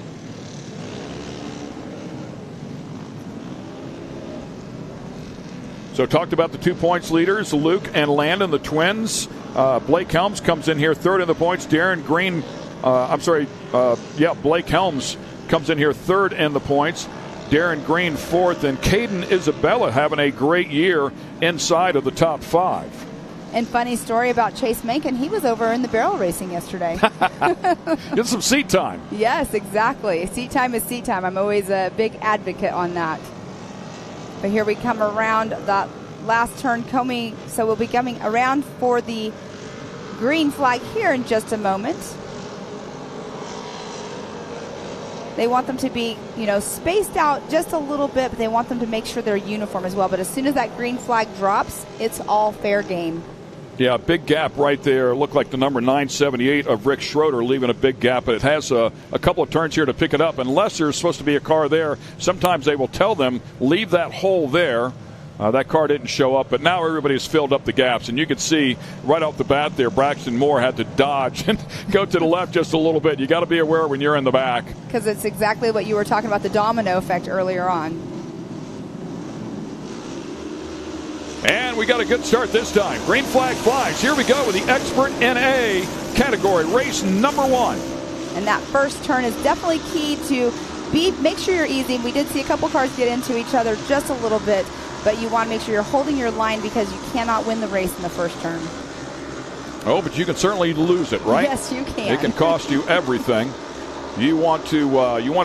It's the easiest pass that's made. That's why everybody is so aggressive, right? You make a couple of easy passes here on the opening lap. You want to take advantage of it, but it can cost you everything. As we take a look at the Seyfert twins coming out here, immediately getting single file and some clean air and able to drive away from this field here just a little bit. Again, we will run 4 laps here. Take a look at the rhythm section, or the little bumps that have developed, I should say, in the middle of that left-hander. But we will run 4 laps and then a mandatory caution, then 3 more laps like we just saw with the Pro NAs. Yes, Luke and Landon out there. They're going to probably want to try to check out. Of course, that's what they try to do. But having the twins out there, then Chase Mencken, he was in that number 3 spot over the checkered flag, or over the green flag, but he is now running in the 5th position, as I saw on camera just now. And Luke and Landon starting the entrance of our S-turn section. A little bicycling by some of the drivers. Yeah, able to do that at this track will develop some teeth there. The ruts are coming into play for sure. A lot of racing already happening on this track so far today, so it will continue to rut up and it will get a bit more difficult. But as we do that through the day, we also pick up to our more seasoned drivers, if you will. So they're ready to go on these tracks that are a little bit tougher through this final turn. Nice rotation there down to the bottom. 3 wide, trying to get a twofer, not going to get either one. Wow, that's great driving right there by 124. Yeah, that's Caden Isabella, as we talked about before, inside of the top 5. in points. Man, she made a beautiful move there, but unfortunately just not quite enough steam to get underneath both of those cars. Yeah, so between Blake Helms, Chase Macon, and Caden Isabella, they have a there battle. She goes. Oh, again. Making a pass, though. So Blake Helms and Caden Isabella made a pass on Chase Macon. Caden Isabella right there and the white car, the number 24. Hanging tough. Good battle right there. Yes, 124. Caden Isabella doing an amazing job. I believe that's Blake Helms, the 31X. She's trying to get past. Yes, that is Blake Helms, Chase Macon, Caden Isabella all running 1, 2, and 3. Not on track 1, 2, and 3, but a battle going on between them. They are running 4th through 6th. Oh, and look at the pass that is trying to be made right there with the 124 of Caden Isabella. Didn't quite make it. Great lines. I mean, she is going outside in. Here's what she's doing. She's going everywhere he isn't. And that's how you pass somebody. So many times you get locked in behind somebody, and then if they do make a mistake, you can't take advantage of it. But she's doing a beautiful job here as we go back up to our leaders, Luke and Landon. Both of them driving a great race here so far and starting to check out here just a little bit. Again, that mandatory caution will bring them back together, and you just never know. Darren Green currently in 3rd. Blake Helms and Caden Isabella back in there battling as well. That's what's exciting about that mandatory caution. I know we've talked about it earlier, but what it does is it brings that competition back together. So you might be in a rhythm and running a great race, but guess what? You get that mandatory caution, and it just makes you have to rethink how you're driving, get back in that rhythm once the green flag goes. Yeah, of course, this course being 1.4 miles, that is a pretty long track in terms of short course off-road racing. Battle here for the lead. How about this? Landon Safer with a big run up the back. It's got to make you wonder if there's something going on with Luke's car. I wonder if that thing is starting to overheat a little bit. There are some safety mechanisms inside of these Polarises with the CVTs. If they start to see a lot of heat inside of that belt, it'll start to shut them down just a little bit. So I'm curious if that's what's happening there. It seems to be still on par with Landon, but that was an interesting move. Actually falling off a little bit from Landon now as well. Yes, he is. There's quite space between Landon and Luke. And Luke, right here though, catching back up a little bit in the turns, but you could be correct on that belt. They do run belt tips too. Sometimes they have to let up just a little bit so they don't burn their belts, because the belts right in all of these cars, if they go, you're done for the race. Yeah, you're done. That's the drive line. But it looks like he's picking it back up. Yeah, coming right back. You know, and there's so many things. One of the things that I learned when I ran a season of pro buggy, again, it looked like a pass here for the lead. One of the things I learned when I was racing is when you're inside of this car, you'd be amazed how much you can't see. Local caution here, so they're going to check up. Clearly somebody is off course just past that turn. But you never know. It might have been a vision thing. The craziest things go on inside of these cars. You see them do crazy things, and you're scratching your head like, why would they do that? Well, a lot of times they just can't see where they're going. I mean, mud on their visor. Clearly he was out front, so you wouldn't think that was the case. But who knows what was going on inside of that car. Exactly. Landon Safer actually has the fastest lap time so far of the race at a 1:42.956, with Luke Safer right behind him at a 1:43.626. So Landon definitely is running a faster lap time. But Luke and Helm have been battling it out this whole entire race. So I said local caution. That is a mandatory caution. My apologies. 3 laps remaining here. We will have a shootout at the end. And Landon and Luke were absolutely going at it there. Pretty exciting stuff. And, wanting to lead that to that mandatory caution is so important as well. You want that fresh start. Oh, the 242 out of their car, so this must be... That's important. That's Darren Green. Darren Green comes in here 4th in the points. I mean, that's a devastating hit right there. Finished up on the podium at our last race here during Memorial Day weekend and actually earned a 3rd place overall out of this one early. And with all the cars in this class, man, it's a devastating hit in terms of the points. Yes, it is. We will be going around. They do one sight lap, I should say, not really a sight lap, but once the mandatory or the competition yellow comes out, they go around just one lap, but we did have that car like we saw off track, so they might wait to clear him off before they go back green. But Landon Seyfried, our current leader, just trailing along, hoping. What's going through your brain right now? You're in number one spot. You have 3 laps to go. Are you sitting there going, okay, I need to hold my line? Do I need to pick it up or just keep my pace I've been going this whole entire time? Yeah, of course, the start is the key. I mean, you want to try to get a little bit of an advantage on that start whenever you hit the throttle. Of course, Landon's twin, Luke, right there, is thinking, I need to get through turn 1 good. I need to find a quick opening here and see if I can make quick work of my brother here on this opening lap, on this restart. And, of course, now it's Caden Isabella who has jumped up into 3rd place. So they're going to have to deal with that young lady as well. And she has been racing her tail off this race, really driving some great lines. So let's see if her car has the speed to keep up with the 2 Seyfrieds. Be very interesting here. Well, even though there is a pace car that is bringing them around, when that green flag drops, it's like I said earlier, it's free game. So Landon has to be on it. He needs to make sure that he is on the gas as soon as he can, as soon as he sees that green flag, because he's the first one to see it. Even though your spotter's in your ear, so there the green flag is waved. Oh, and a good start here by Luke. Luke's going to make a run. Caden goes down to the bottom, saw a small opening. That was a low percentage move, and oh man, a chain reaction there. A couple of cars getting together. It's going to stack them back up in here. Looked like the 96 in there as well. I believe that was a 96. Yes, and then 04 of Terry Lackey was the one that ended up being the last car to get to go again. What an unfortunate restart for those drivers. But Luke and Landon and Caden, great start for them. Caden saw that hole on the bottom and started to stick her nose inside there, realized it was just not going to happen and checked up just a little bit. Really wise decision there. Landon so far still out front. Difficult to try and remember the 2. So Landon and Seyfried, if you look at time and scoring L. Seyfried, and then the numbers are inverted, so it's 82 and 28. That can confuse you as well. But right. It is the twins that are out front. Caden Isabella hanging right there with them so far. And Blake Helms also keeping pace. We'll just have to start saying the Seyfried boys. Yeah, there you go. We'll let them sort it out during dinner. Yes, you know what I love? I just saw that Landon on the gas going through that turn, making that right-hand turn, and on the gas, lifting the tires just a little bit. It's pretty cool to see him pushing his limits in the turns. Yeah, carrying that inside tire, pressure on for sure. Caden right now hanging with him. Unfortunately, went a little bit wide in that turn. It's going to cost her some real estate, and that's how easily you can lose ground to somebody in front of you. She made one small mistake, a small mistake. They stayed on par and consequently put 3, 4, 5 car lengths between the 2 of them. But look at this battle for the lead. Here we go. It is the 28 of Luke Seyfried.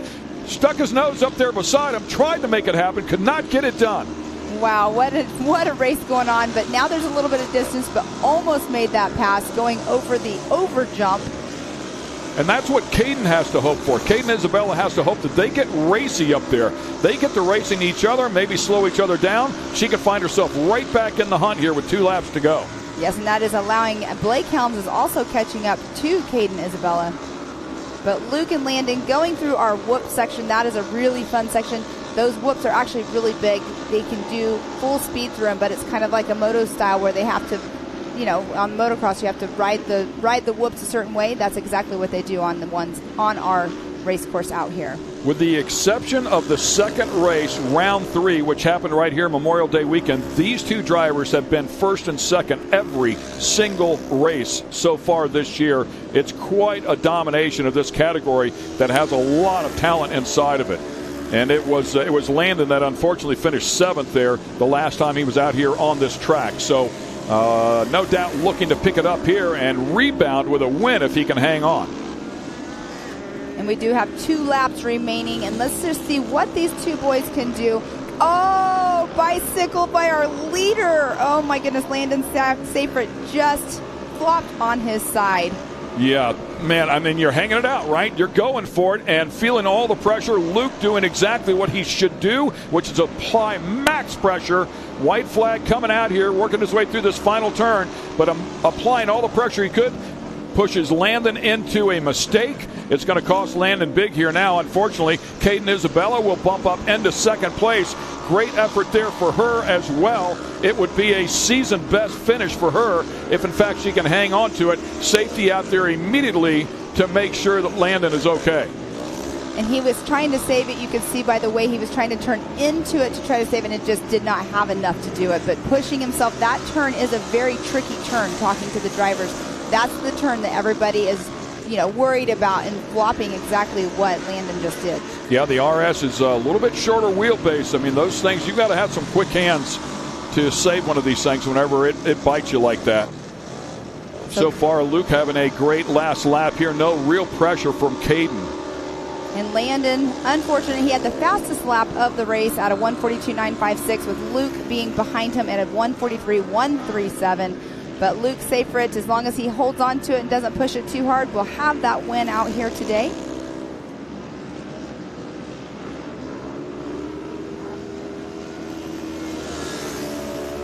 So Seyfried out front trying to finish up this last lap. Caden back there in the 124. Blake Helms at 31X. Mankin and Rinkmeyer all inside of the top 5. A little bit of gap here as it turns out. We had a heck of a battle going on for the lead. And I just saw Landon Seyfried's name pop up green, so it means he's back on track. So get finishing points, but checkered flag coming out here for Luke Seyfried in that number 1 spot. What an amazing race by those twins, even though Landon ended up on his side, but Luke keeping with it, kept out front. Caden Isabella in that number 2 spot. Blake Helms in 3rd. That is 4th consecutive win for Luke Seyfried. How about that? Wow. Pretty solid effort out here the last couple of rounds. It looks like the 82 has gone for a ride. I'm sorry, that was Landon. They got him rolled back over, and I don't know if he maybe finish up this last lap here and at least come across the stripe as we take a look at the rest of the field making their way across. Keegan Cummings, Braxton Moore, Bree Seek, all making their way across. Bree Seek currently inside of the top 10 in the points with that Polaris. Yes, and Rick Schroeder, Randy Clifton. We'll see if Terry Lackey ends up finishing, because he was a part of the incident in the restart after the caution flag. All right, Justin Moore just crossed as well. So a couple of the players here right at the very end as we take a look at Jaden Lindemood, the 777. Last one there to roll across the stripe. I believe that will wrap things up here as we take a look at our handy unofficial results with Luke out front in that pressure-packed last couple of laps. Caden Isabella there in 2nd. Blake Helms in 3rd. Chase Mankin, Blake Rinkmeyer to round out the top 5. And then Sean Philbin in that 6th position. Bella Bouchard in 7th. Keegan Cummings 8th. Braxton Moore 9th. And Bree Seek taking the number 10 spot. And I've got to fix this. It's not the first time in my career that I've done this, but I apologize. I was referring to Caden as a female. Caden is definitely not a female, not even identifying as a female today. Caden is a male, so great job for Caden. He did a great job. We saw him making some great passes throughout the entire race, really picking his way forward. So I apologize, Caden. Will not do it again. And congratulations on your podium finish. Sometimes you just got to own it. Yes. And we had a great race out here. 19 cars taking that green flag out here today. And it's been an amazing day of racing. We're out here for our 2023 Visions Off-Road, brought to you by Can-Am. And there we have our RC track is active. We're sitting over here in our production truck, which is an amazing air-conditioned area, which is awesome. I will not complain about where we're at. No, whatsoever. Not at all. And we're located just behind that RC track as we go back and take another look at this initial start here in the Expert NA category. Great racing action out here so far today. The track is wonderful. The weather's even better. Great to be out here at Visions 2023 presented by Can-Am. Throwing it down here. A great points day for sure as we continue on. Great stuff right here for sure. And, of course, Luke Seyfried with a great win makes it 4 consecutive. And he is down there with our Erica. Erica? Luke Safer, our unofficial race one winner. Luke, your patient driving was rewarded after the competition yellow when your brother tipped with just a lap and a half to go. Take me through those last few moments of the race en route to this win today. My brother ended up getting around me, and I didn't like that, so I stayed right on his bumper. I think I might have caused him to make a mistake, but hey, I won. And you have to be there in the end to get this win. So what's it going to take tomorrow to stay in front of him that whole race? We don't have a race tomorrow. Okay, just one race for this Pro Turbo Bowl. Congratulations on this overall. It was a well-deserved one. Thank you. All right, and that'll wrap things up there with Expert NA, and we're going to take a quick break there as they groom this track one more time. You do not want to go away, though. The big dogs are coming out to throw it down, the Pro Turbos, and there is a bunch of them are ready to get after it when we come back. Stay with us. AMSOIL runs on freedom and has since 1972. We punish our products firsthand in our world-class laboratories and beyond, because some things can't be learned from a test tube. Run with us.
Ready for any challenge.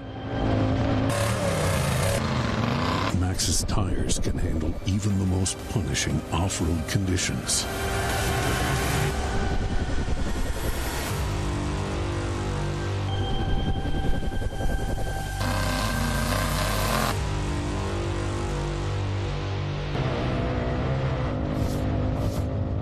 Maxxis tires. Tread victoriously. Speed Sport has been America's motorsports authority since 1934. Get news, results, and commentary from the most connected experts in the business, covering all forms of motorsports from flat track to NASCAR and everything in between. Bookmark speedsport.com on your mobile device now, or follow Speed Sport on social, and be sure to subscribe to the Speed Sport Daily. Speed Sport is your one-stop shop for all things racing on two wheels and four. And we welcome you back to Visions 2023 Short Course Off-Road Racing presented by Can-Am. There's a look at the Pro Turbos. The big dogs are ready to throw it down. It has been quite a battle here between the Miller brothers, Cody and Hunter. Kyle Chaney has been in the mix all along the way. Don't want to count out a Corey Willis. Corey Willis's brother also competing. Zach Beavers with big power. Cody Taylor fifth in the points. Kanan Baker also inside of this one. Tim Farr, one of the most decorated off-road racers in the country, also inside of this one. It's loaded up. Scott Champion, of course, our reigning champ from a year ago, inside of this one. It is stacked up. There's the PPEI number 17 of Corey Willis, who's talking about him, said he really struggled in qualifying, so he's got to scrap from a little bit deeper in the pack there. They will have a mandatory caution here again, much like the first two races that we saw. So looking forward to this one. Cody Martin there with the number 15 sitting on the inside of row number 2. Looking forward to this. Always exciting. Always exciting, and we do have right there sitting on the outside of Cody Martin, the young gentleman of Cashley Croy, who is out here running with the big dogs. Last year was his first time running the race here at Mid-America Outdoors. So a little bit earlier, Eric had a chance to catch up with Kyle Chaney, currently second in the points, and one of the players here at Visions. A prominent name and face you know and love in our Pro Turbo class, Kyle Chaney. Kyle, you opened up your season with 1-1 finishes for the overall in round 1, but since then it's been kind of a struggle as you've been plagued with some bad luck and haven't been able to get the upper hand in a lot of tight battles. What's it going to take to right the wrongs and turn this Pro Turbo Championship campaign back around for you and your team? Yeah, no, I think we got a solid car this weekend. We raced Champ last weekend, and, we got some good data off of that race, and, I think we're ready for this weekend. I really like the layout of the new track. It's super technical and racy, so, and you got to drive really hard to go fast here. So, I think there's probably going to be, more likely to break in this new track, but there's going to be some separation between a lot of the drivers because you're going to have to really put it down out there. I think, me and Cody at qualifying were almost like 3 seconds faster than third. So there's definitely going to be some separation, but it's just how hard do you want to push to how long do you think your car is going to make it and how many laps are we going to get.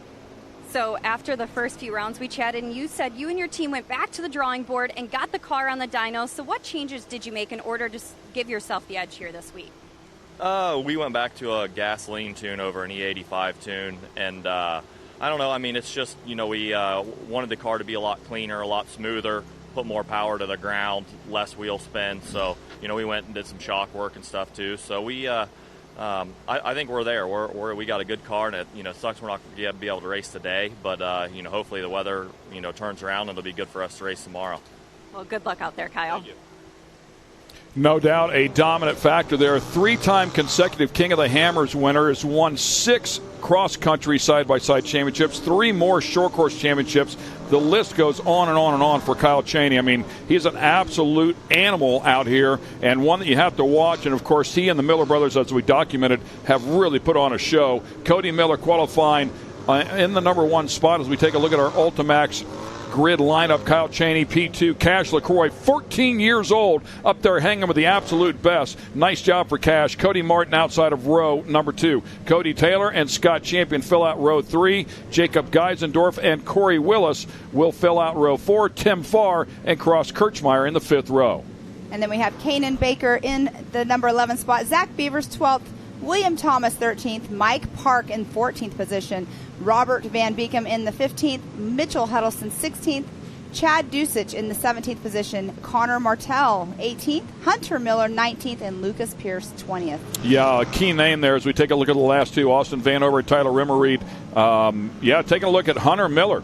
Qualified down there in the bottom. He had an issue with the car right off the bat in qualifying on the outlap and just never got a chance to put one together there in that 15-minute session. So Hunter Miller, who comes in here 3rd in the points, has a lot of work to do here to get back up to the front of this field. Again, that mandatory caution, I'm going to keep pushing that. He's got to bide his time. Pass as many cars as he can there in the first 4 laps. Know that mandatory caution's coming out. It's going to bunch him back up to the front of the field and then get after it again. So he can make up a lot of ground. Yes, and we do have the stacked field out here. A lot of these, we have some of these drivers, I shouldn't say a lot of them, but some of these drivers are doing double duty today. Not only just on short course racing, but they're also going over and racing in the Ultra 4 USA 4900 class, which will be happening later on. But we do have them coming around right now for our green flag.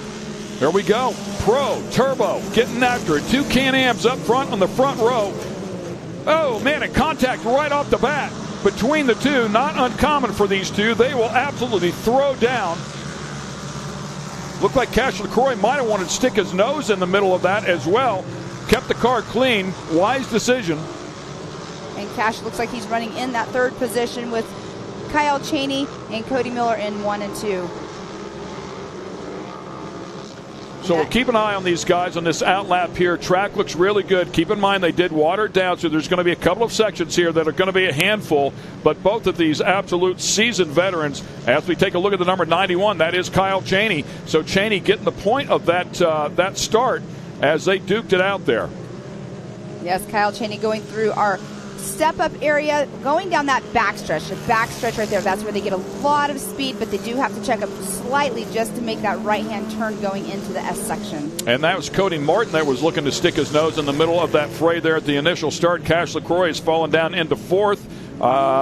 Scott Champion right there in 5th place, so the reigning champ from a year ago just got off to a really rough start here this year, but has rebounded here nicely as of late. So we'll see if he can start picking his way up into the points. Have not seen Hunter Miller quite yet on camera, but there was a yellow Can-Am back there. Not sure if that was him or not. Scotty Champion making his way through. Yet again, making their way through that right-hander there. You can see a little bit of over-rotation for, I believe that was Cody Miller. Yes, and that was that right-hand turn that we were talking about earlier that is a very off-camber. But there we do have number 2 right on screen. That was Austin Vanover. Cheney up front, Miller in second. Now it's showing Cash LaCroix in third. Cody Martin in fourth. Corey Willis in fifth has picked up a couple of spots. Keep in mind he started off there in row 4 in the 7th position, as I recall. Scott Champion now in 7th. And Kyle Cheney has checked out right now. He's going over our whoop section. That was a very fun section, like we were saying earlier. It's like a moto section. They have to run those whoops perfectly. But he's checking out just slightly from Cody Miller. Oh, we do have somebody on their side. That is that the 38? I think it's Zach Beavers. It does look like the 38 of Zach Beavers. Very unfortunate. Trying to get a little bit of help here to roll him back over. Maybe the car is okay. Maybe we'll get lucky. And one more person to help push that up past the center point, land it back over. That car makes a lot of steam from what we understand, somewhere north of 300 horsepower. Yes. Keep in mind these things weigh in at 1,750 pounds, so that is that's a great horsepower to weight ratio for sure. And Zach Beavers has been racing other things other than short course as well, or has in the past. So lots of seat time by these guys, but we do have a great shot of a battle going on. Trying to make out these numbers. There's a number 1 of Scotty Champion, Jacob Geisendorf.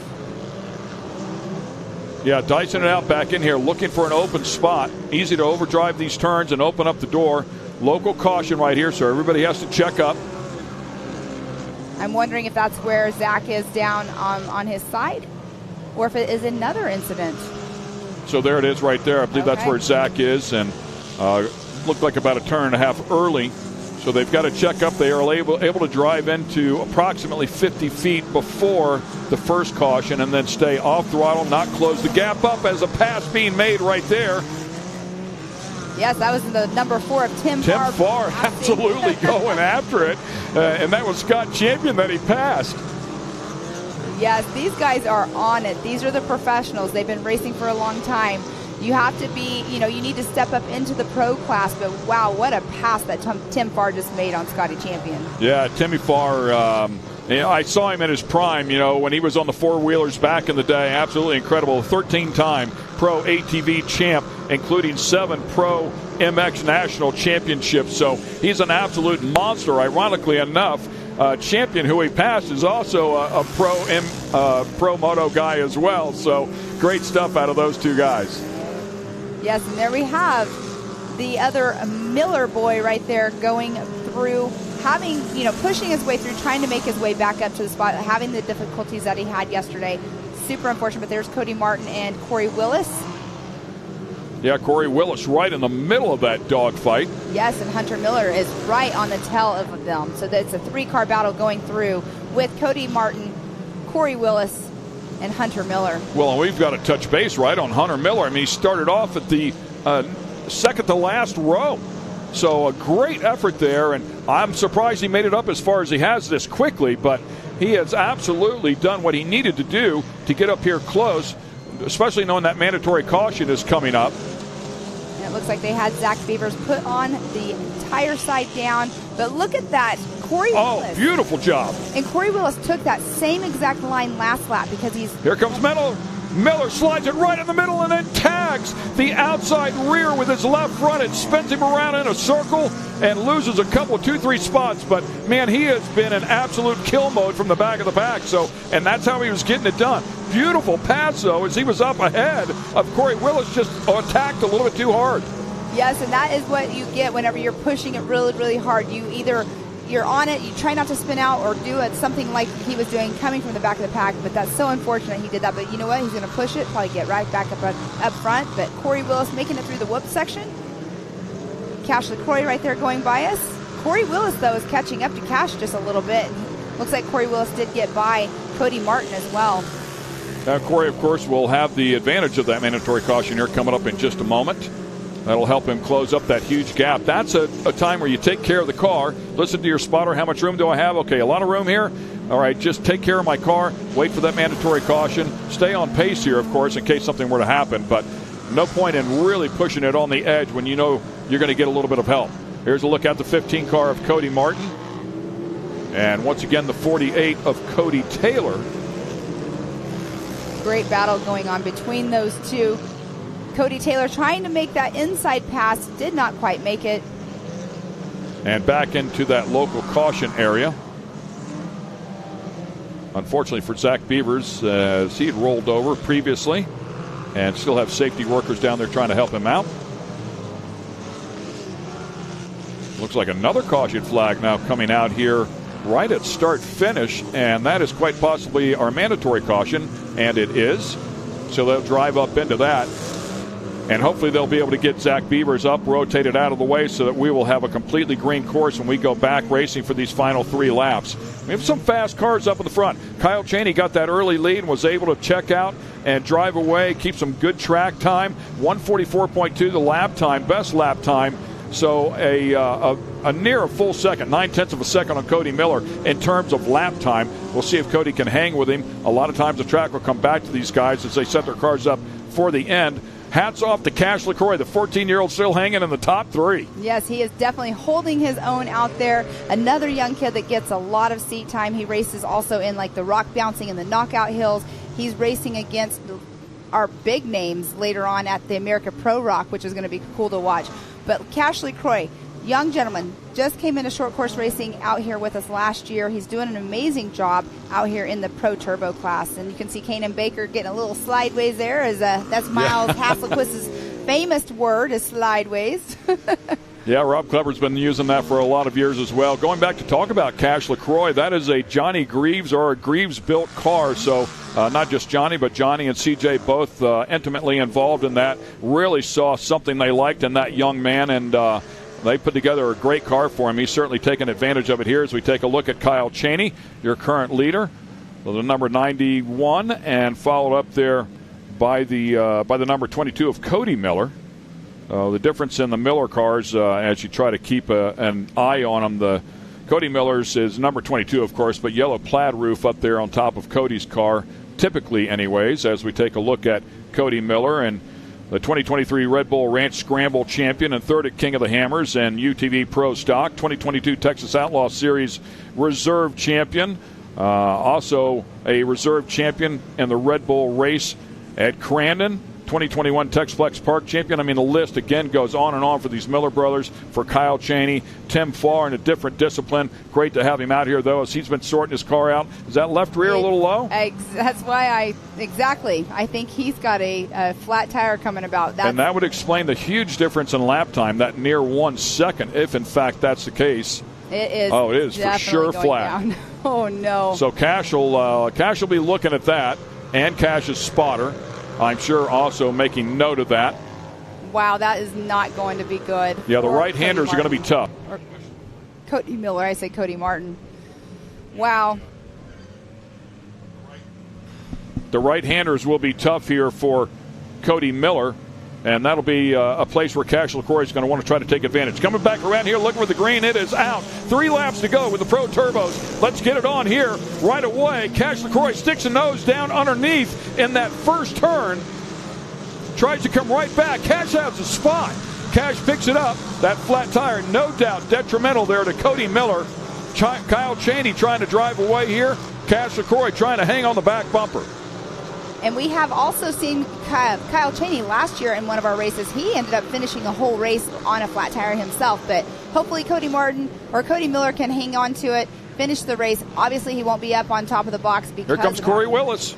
Corey Willis in that rhythm section. He's able to get around Cody Miller as well. Contact a little bit further back.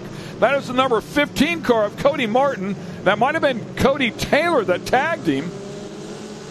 Wow, that was very scary. Being in the air and touching tires is always a scary situation, but obviously these are professionals out there. They handled it awesome. They didn't have any issues with it. But wow, what a race going on. The race is going on in the middle of the pack right here. They're all so close running together. Yeah, you get these restarts, man. It is absolutely on. People are seeing blood, and we've got a big wreck.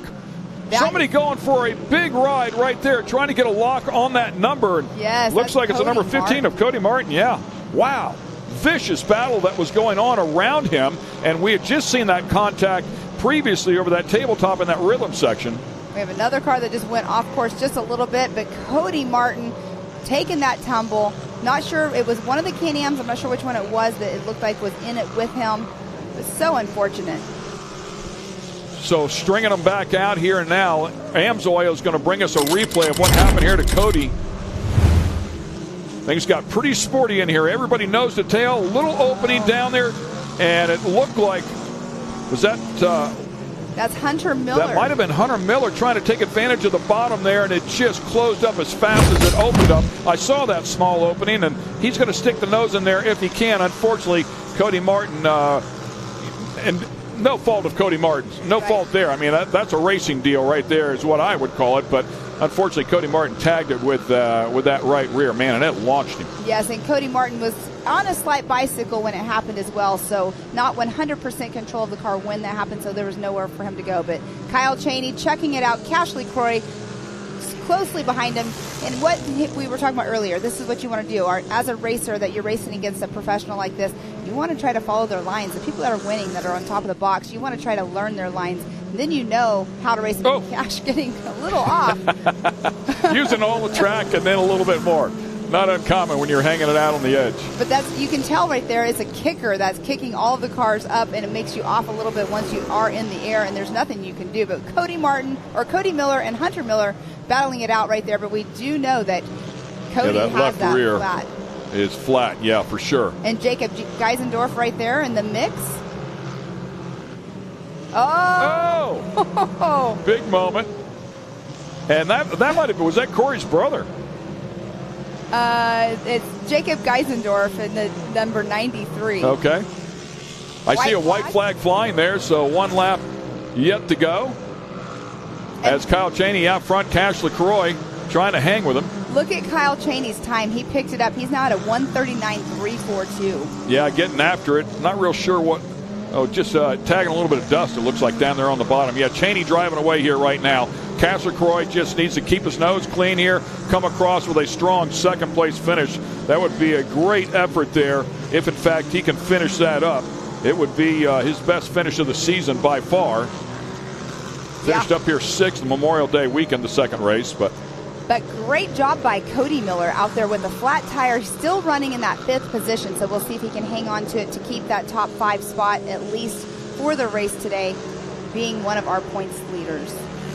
Yeah, beautiful job here. Cheney putting together another great effort here. And, of course, Cody Miller falling back there. That's going to open up the door for a big gap. Of course, it was Kyle Cheney who had a tough second race here going back to Memorial Day weekend. Around number 3, finished 16th. So that is what created the big gap in the points, 113 to 100. So he's going to have a shot at making some of that up here, depending on how race 2 goes tomorrow night. Yes, and how cool it be for them to go and race in the evening time tomorrow. Completely different, but he is on it. He wants to be in that number 1 spot today. Coming down the last part of the S turn, that right there is the area that a lot of people struggle in, that we were talking about earlier. It's a very tricky corner, but here we have Kyle Cheney coming through for the checkered flag. His 3rd win on the season, his 6th podium on the season out of a possible 7. That'll give you an idea how consistent he has been. We go back and take a look at Corey Willis here in the number 17. Corey Willis currently in a podium position there in 3rd place. And looks like he must have already crossed the finish line. Congratulations to Corey. Cash LeCroy, the young man, the 14-year-old, finishing up in 2nd. Corey in 3rd. Hunter Miller from the 2nd to last row comes up to finish up in 4th. Jacob Geisendorf, as you talked about before there, to round out the top 5. Cody Miller, who was in 2nd place, had the flat tire, hangs on for a 6th place finish. And Scotty Champion ends up in 7th. So Timmy Farr back there in 9th inside of the top 10. So everybody crossing the stripe here in this Pro Turbo category. Number 43, unfortunately. Yeah, Tyler Rimreed right there, stopped on course. Doesn't look like he has any movement. It's kind of like he's stuck, it looked like, for a second. Bennington, Nebraska racer there.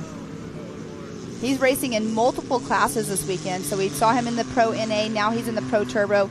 He'll be racing Ultra 4 USA. He is also racing in the Nitro Cross in the side-by-sides as well. Very cool. Yes, so he's got a lot of seat time going on for him this weekend. So that'll wrap things up here for race number 1 in our Pro Turbos. We will have Expert Turbo coming up here next. And we'll have a couple of more races, a couple more sportsman categories, and then we'll have the Pro Lights come out here to finish up race 1 here on the weekend as we take a look at our handy results here in Pro Turbo. Kyle Cheney, Cash LaCroix, Corey Willis, Hunter Miller, and Jacob Geisendorf inside of the top 5. And Cody Miller in 6th position, Scotty Champion 7th, Mike Park in the 8th, Tim Farr 9th, Cross Kirchmeier rounding out the 10th spot. Take a look at the next 10 here, and Thomas, Martell, Deutsch, Baker, Rimmereed, Van Beekum, Taylor Martin, Vanover, and Zach Beavers, who unfortunately rolled over in the middle of that race there early on. Tough round for Zach Beavers, who had a really nice season going here as well.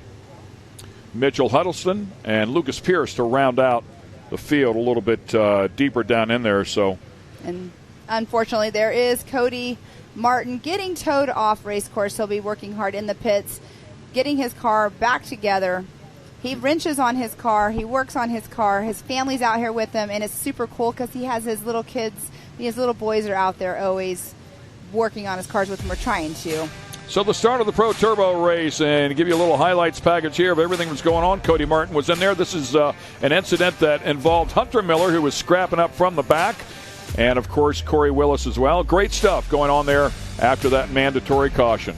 Great stuff! Oh, and right there, things got a little sporty as well, and that's what ended Cody Martin's day right there. All right, Erica is with our winner, so let's get it out to Miss Erica Allreed.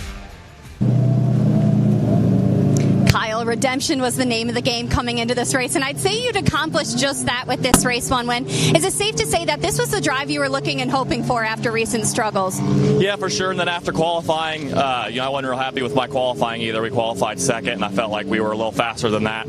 So we went out today. I got a good jump on Cody, and I saw all the rock in the track, and I knew that, if I drove aggressive, I was probably going to get a flat. So I just stayed real smooth and calm, and I just started pulling him. My spotter said I was pulling him, so I just stayed real calm and smooth. And then at the halfway, hammered down for a lap, got a little decent of a lead, and just kind of cruised. Cash did great. I think Cody got a flat, so Hunter ended up working his way back up. But, man, the track is awesome. This new track layout's awesome. It's super technical. It's fun. It makes for some really good racing, so I'm excited for tomorrow for the main. And you said that you're feeling incredibly confident in the changes you and your team made to the car for this race. Did it live up to your expectations, or is there still more you're searching for race 2?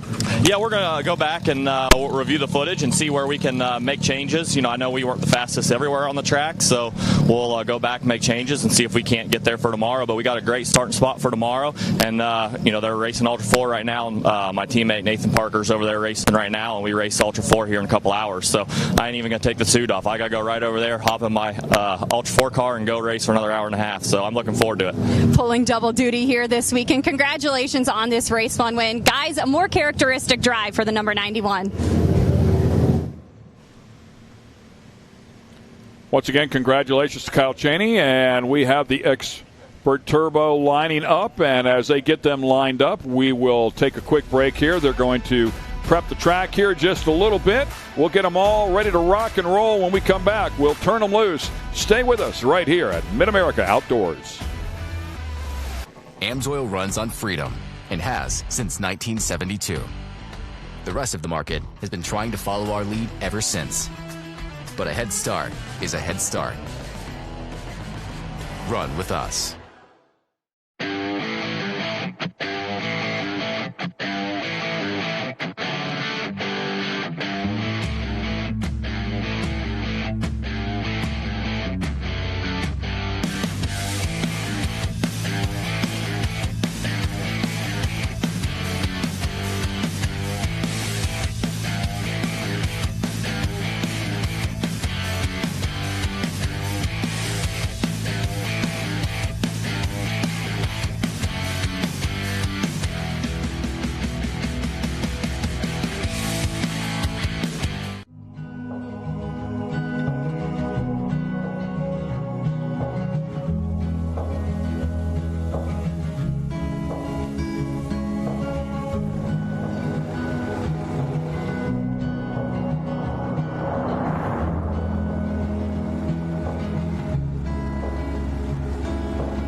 was my love.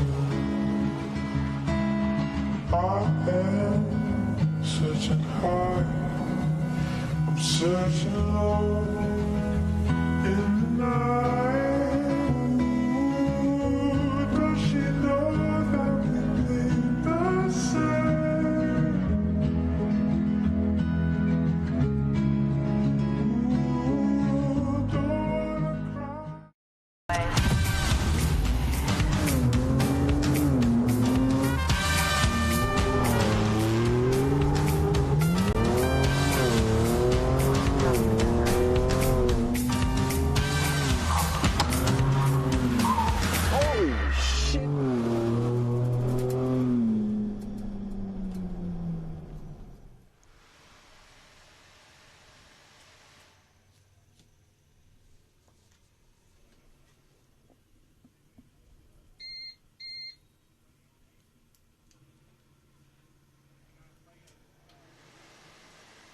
We have no TV in here either.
Down the back there, of course, throughout the back section of this course, through the rhythm section, if you want to refer to it as that. There's some tabletops back there. There's some whoops back there. There's a lot going on for sure. And, whoa, we got one that went completely off the track there to the left-hand side, did not gather a number, spun it back around, and jumps right back in the fray. You got to love it. Wow, and there's Austin Dinger right there. And Donovan Willis battling it out with the number 52. Or no, that was the 57 of John Calagrew. So 86 of Donovan Willis out front with Austin Dinger closely behind. John Calagrew trying to push his way back up into that number 2 spot. He is running in that 3rd position right now. Taking it really hard. We have one more turn before they come over and get the first lap in for our expert turbo race, with Donovan Wilson that number 1 spot with a 1:45.064, Austin Dinger in a 1:46.065. So great race between 1, 2, and 3. Largest class, like we were saying out here in the Expert Turbo. We have a lot of our racers that have moved up this year into this class from our Amateur Turbo last year. Yeah, Donovan Willis, as you talked about, leading. Austin Dinger there in second place. Good battles going on there. Austin Dinger second of the points. Mickey Schroeder leading in the points in this particular category. And they are checking up just a little bit. Yeah, Not obviously sure a local caution there, right? I didn't see a flag, but yeah, they were. Oh, there was somebody off to the side, so we just didn't see the flag on camera. John Calligrue there in third place, just turned 50, out here having some fun. Sponsors has a number of cars out here, I should say. The 86, though, right now getting it done. That is Donovan Willis, and plenty of pressure being applied by Austin Dinger. Austin Dinger winning the first 2 rounds of the season, was on the podium in round number 2 at Wheatland as well. Very fast out here. Yes, and you can see right now Donovan Willis is trying to hold Austin Dinger off, but he's following so close behind these S-turn section right here. It is very tricky. You have to know your line, run your line well, and you cannot leave the door open whatsoever, or you will have them pass you up.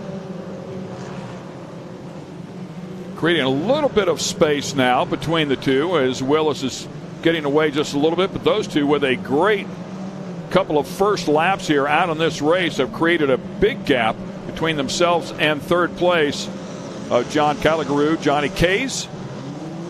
Johnny Kays, one of our sponsors out here as well. Great to have him on board. Owner of the car that Tim Farr was racing there in the Pro Turbo category.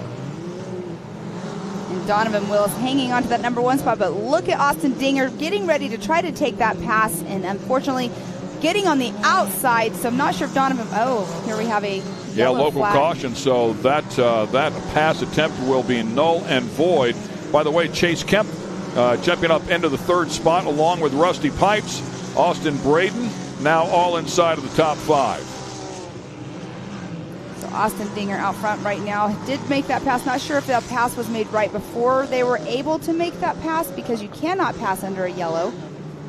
So we'll see how that plays out, because that was very close to the yellow flag. And specifically, it's a 57 car, unfortunately, that has an issue there off to the side. And driver of that is John Calligrue. We spoke about him and was currently up in there, the lead pack. That explains why he is no longer inside of the top 5. Exactly, and we do have Kemp in that number 3 spot, but Rusty Pipes. So look at this. We have on board. That is Lee Knowles, one of our Mid-America ambassadors, but how cool is it to see on-board camera with Mr. Lee Knowles running currently in that number 11th spot.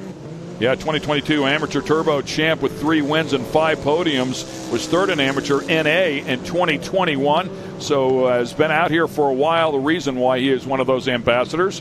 Great to see him doing well, and looks like he had to get that lead spot back. My guess is that came from race control. Dinger went high right there, opened up the door, and let Willis get back in front. So they deemed that pass coming into the caution area not legal, and that's all he gets for it. That's he got lucky. Exactly. Because that could have been a lap penalty. Exactly, and they are coming into a competition yellow. I thought I saw the yellow flag waving. There we go. So we have 4 laps that will be remaining in this race. So competition yellow coming out. But it is a race to the flag. Once you get to the flag, you have to slow down. And out of the 25 cars, we do have, it looks like 20 of them that have made their first lap. So I'm not sure why we do not have 5 of the cars that are out on course right now. Blake Helms and Lee Knowles battling right there to the stripe. Blake Helms rounding out the top 10 there. Jason Roper just ahead of him. Max Fullman. Michael Green as we go in reverse order here. Jordan Collegia there in 6th place. Austin Braden in 5th. Rusty Pipes making a good charge up through the field here in 4th. Chase Kemp 3rd. Austin Dinger and Donovan Willis is your current leader.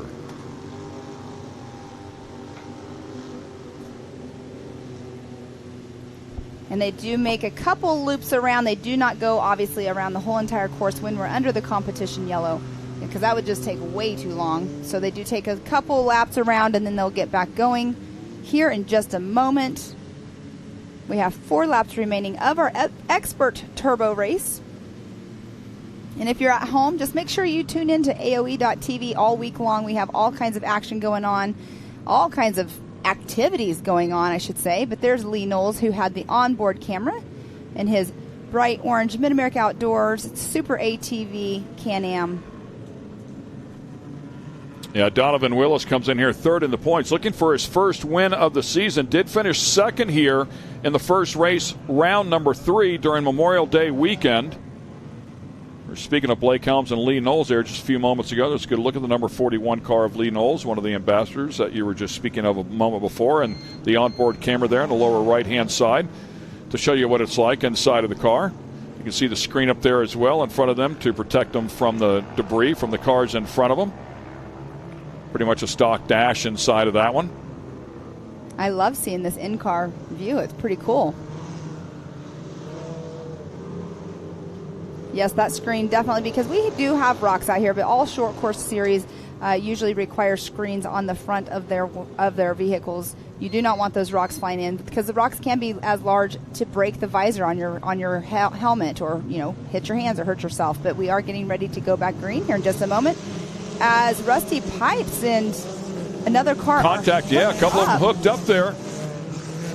Tough go of it here on this restart. You can see the 47 right off the bat of Rusty Pipes, as you were talking about, and lined up on the back, hung up on the back of somebody, and they go from what was a really nice position there, probably 4th and 5th, to the back of the pack. Yes, that is Chase Kemp and Rusty Pipes that just now were tangled up on the start. And that's what's so unfortunate, because being so close, you want to be close to your competitor on a restart. But what it looked like is his bumper got hooked onto his rear bumper. Yeah, I mean, as you can see, open wheel racing here, right? So if you go tire to tire, it's going to launch one of the cars up in the air. So easy to do. And as you mentioned before, hooking up bumpers as well, another thing that can end up as a result of one of those moments.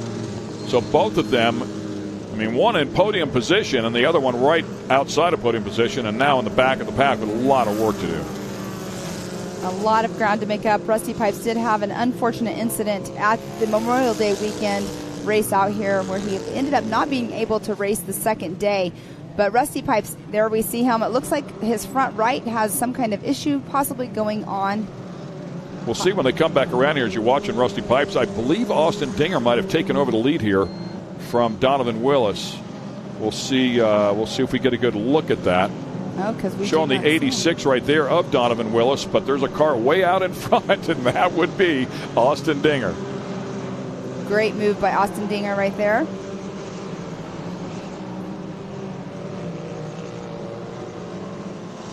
Dinger coming around there, carrying some good speed, no question about that, and talked about him kicking off the season in a big way. Came out here, won both races in round number 1, then stumbled a little bit in the first round at Wheatland, finished up 15th, but bounced right back to finish up 3rd and 7th overall. Had a tough round 1 out here. 20th is where he finished on Memorial Day weekend, and again rebounded nicely in the second race to end up inside of the top 5. So a couple of up and down moments for Dinger, but when he is on, man, he is tough to beat, and he is certainly on here today. Yes, you have that correct right there. Donovan Willis does have our fastest lap of the race at a 1:45.065, but Austin Dinger out front is the man of the on a mission for this race to keep that number 1 spot. But Donovan talked much about Austin Braden this race, but he's one that is usually up there on top 2. He's a hardcore driver. He's a good driver, but he is now running in that number 3 spot right there. George Galicia inside of 4th. Max Fullman to round out the top 5. Michael Cream, Jason Roper, Lee Knowles a little bit deeper down into the field. And Austin Braden trying to make that pass on Donovan Willis. Now, Donovan Willis, he was on it earlier. You could see that he was out front, obviously, for the majority of the part. I'm not sure. He looks like he might be kind of either letting up. I know that corner is the tough corner in our S turns. But we have Austin Braden closely behind. Good battle here for second place. Second and third, you can see the white flag just came out there for Austin Dinger. That's how far ahead he is. So doing a good job, Donovan Willis. Taking that inside line, might have opened him up there for turn number 1. Willis does cross the stripe first, but Austin Braden was right there. We'll see if the 894 can get underneath him. Hasn't happened yet, but boy, a lot of pressure there as they enter this final lap. And Austin Dinger had his fastest lap, having that clean air last lap at a 1:41.992. So great job by Austin Dinger. Obviously, like I just said, having clean air, pretty cool to see. But we do have another battle going on. Not sure what number those are going into turn 1. Oh, and there's the 444 of Mickey Schroeder, I believe. Yeah, correct there. And we haven't talked about Mickey Schroeder. Mickey Schroeder came in here as a points leader, and haven't seen him as part of this race the entire time. Clearly a mechanical issue going on there. So really deep in the field. And Mickey Schroeder has been on the podium every single round with the exception of the first race where he finished 5th. So a tough go of it for the 444. It's so tough because rough racing is so tough. You're doing so well, having a great season, and then all of a sudden having issues. The Austin Dinger going through our S-turn section there. Looks like there was a local caution right there. So you have to go 25 miles per hour is the speed limit through a local caution. And no passing, but obviously he doesn't have anybody around him to pass him, but 25 miles per hour is what you have to do through the local cautions. Yeah, it was a big subject in the drivers' meeting as well, as a lot of them will try to close up a gap there. That was a 53 car, I believe, of Randy Clifton that was off pace. It was, I believe that was Rusty Pipes from earlier. Oh, was it Rusty Pipes? It okay. was. Sorry about that. Austin Dinger, no worries. And Dinger back up the pace here now as he completes the final turn of the final lap and looks to drive this thing back across the stripe. And that looked like a white flag to me instead of a checkered. I could have been mistaken on that. You are correct, because now our timing up here is saying 1 lap. So they we'll run another one. Might have thrown the white flag a little premature earlier on, but here we are. Austin Dinger's got 1 lap left to hold on to that lead. Yeah, huge gap right here. Some 7 seconds or so back to Donovan Willis. Willis and Braden were having a great battle there for second. There's that great view again of Lee Knowles on the in cars. Pretty cool to see. But Austin Dinger in that number 1 spot, and also the fastest lap of the day so far in his class of the Expert Turbo out of 1:41.992, making that left-hand turn look super easy back there on the turn where we have the step-up is right before that. It's a great setup. There you go. It's what we were talking about before. Donovan Willis and Austin Braden having a great battle here for second place and still duking it out here again on this final lap, the final lap here. So they'll buzz it around here. We'll see what happens if, in fact, they can pick up a spot. A couple of cars back in here having a great final lap race. And there we have them right there. Great driving, though, by Donovan Willis and Austin Braden going, oh, my goodness. Austin Braden keeps trying to stuff his nose in there, but he just does not have enough oomph to get him past Closes Donovan right Willis. back up here, and that's part of running a good line here for Donovan Willis. Make him go the long way around. So good stuff. The bottom right there may be open just a little bit. So Austin Dinger looking to pick up the win here is way out front. So 7.5 second lead here. But we'll go back to this battle here for second place. See if Donovan Willis can hang on to it. A nice little bit of breathing room there as he crosses the stripe. So congratulations. But Willis and Braden really putting on a great race there. Colicchia and Roper right behind him also racing tightly as well. So some good battles here inside of the top 5 in the Expert Turbo category. And what a great race that Donovan Willis and Austin Braden putting on for us at the end. A great show. I know there were other battles going out towards the end of the pack as well, but we were sticking with the number 2 and 3 position. So what a great race all around just now for our Expert Turbo class. So good stuff, man. A really stacked class. Really tough to see Mickey Schroeder taking a hard hit here in this particular round. That's going to close up the points. He came in here with a sizable lead at some 25 points, 113 to 89 over Austin Dinger. So Dinger's going to jump back up into the fray here. This will not affect overall points here after race 1. As we talked about before, there's 2 races here for this category. And it will be a combination of those 2 races. The lowest score, kind of like Moto, if you will determine the overall. So we'll take a look at our handy unofficial results here. And this is Expert Turbo, by the way, not Pro Turbo. Austin Dinger and Donovan Willis, Austin Braden, Jordan Colicchia, and Jason Roper, all there inside of the top 5. And then Maxwell Reese-Fullman in that 6th position, Michael Green 7th, Lee Knowles in the 8th position, Blake Helms in 9th, Chris Adelot in that number 10th position. Stacked up really big class here as we take a look at the top 20 now with Chase Kemp up then there. Bree Seek runs in a couple of different categories, finishes up in 12th. Frederick Stewart, Branning, Clifton, Schroeder, Mickey Schroeder, our points leader down there in 17th. Rusty Pipes, unfortunately that restart really hurt him. Johnny Kay, a little bit deeper as well, had a moment there in the beginning of the race, and Grant Stephen in the top 20. McCleary, Lynn, Hoop, Shipman, and Rick Schroeder. Kendra Hoop with another tough round here. Tough go of it for her. Another ambassador came in here 12th in the points, has had some good results. So, quick little highlights package here. The Expert Turbo category and some of the shenanigans, if you will, going on a little deeper in the field. So, good stuff here as we have our pro classes underway. Of course, the pro lights still yet to come. We have a couple of sportsman classes coming up next. We will turn this booth over to Scott and Matt. They will have some fun, and T. Stone will be down there talking to our winners as well. We will also have Erica Allreed to cover our winner interview right now, so let's get it down to her. She is with Austin Dinger.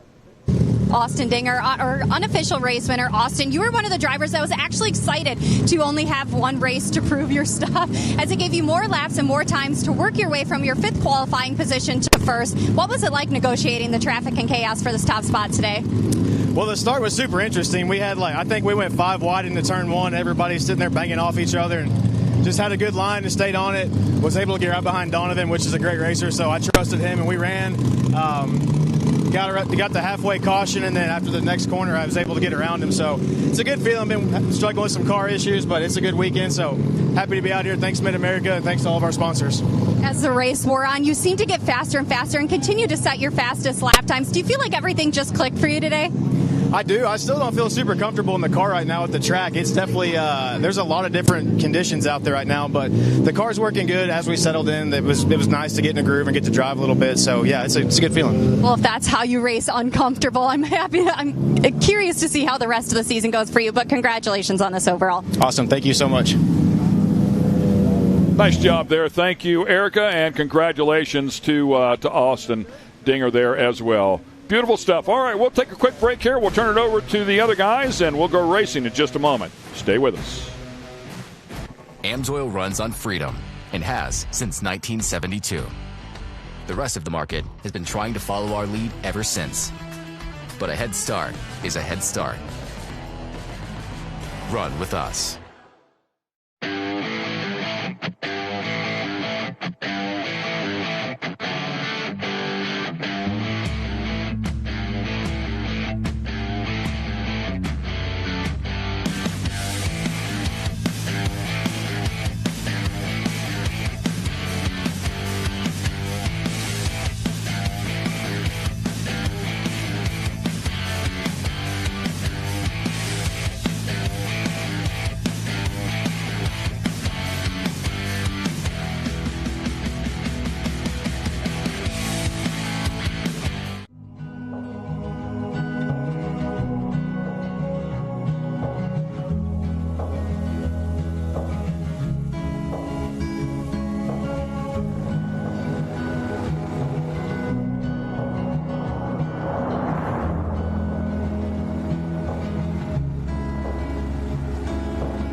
Welcome back, everybody, once again. My name is Scott Rain, along with Matt Edmondson. You can't wipe the smile off your face this afternoon, man. You've been, between rounds of racing of us being in here in the booth, you've been walking around the hill, talking to fans, talking to racers. What have you been hearing out there? Well, I just got to watch a couple of the most awesome races out here. Pro Turbo, Expert Turbo was insane. That was an awesome race we just saw. Everybody's loving the track. Everybody's loving the pool. And right there is your Ultimax grid lineup for Vet 40 Plus Turbo. Rusty Pipes, Mike Buckafusco, Jeff Johnson, Hall, Murphy, Hill, Knowles, Davidson, Jimenez, Schroeder.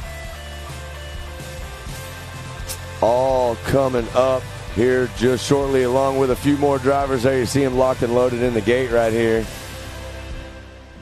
Yeah, so we're excited to see this one. Yeah, so you were talking a minute ago about the break that we got to step out for a minute. Everybody's loving the track. The fans are as stoked as they can possibly be. I mean, it's a great day. We got to see down at the other end of the track, Mark Gomez is in the pond warming up for his freestyle show later. And, man, just great racing. Everybody's having a good time.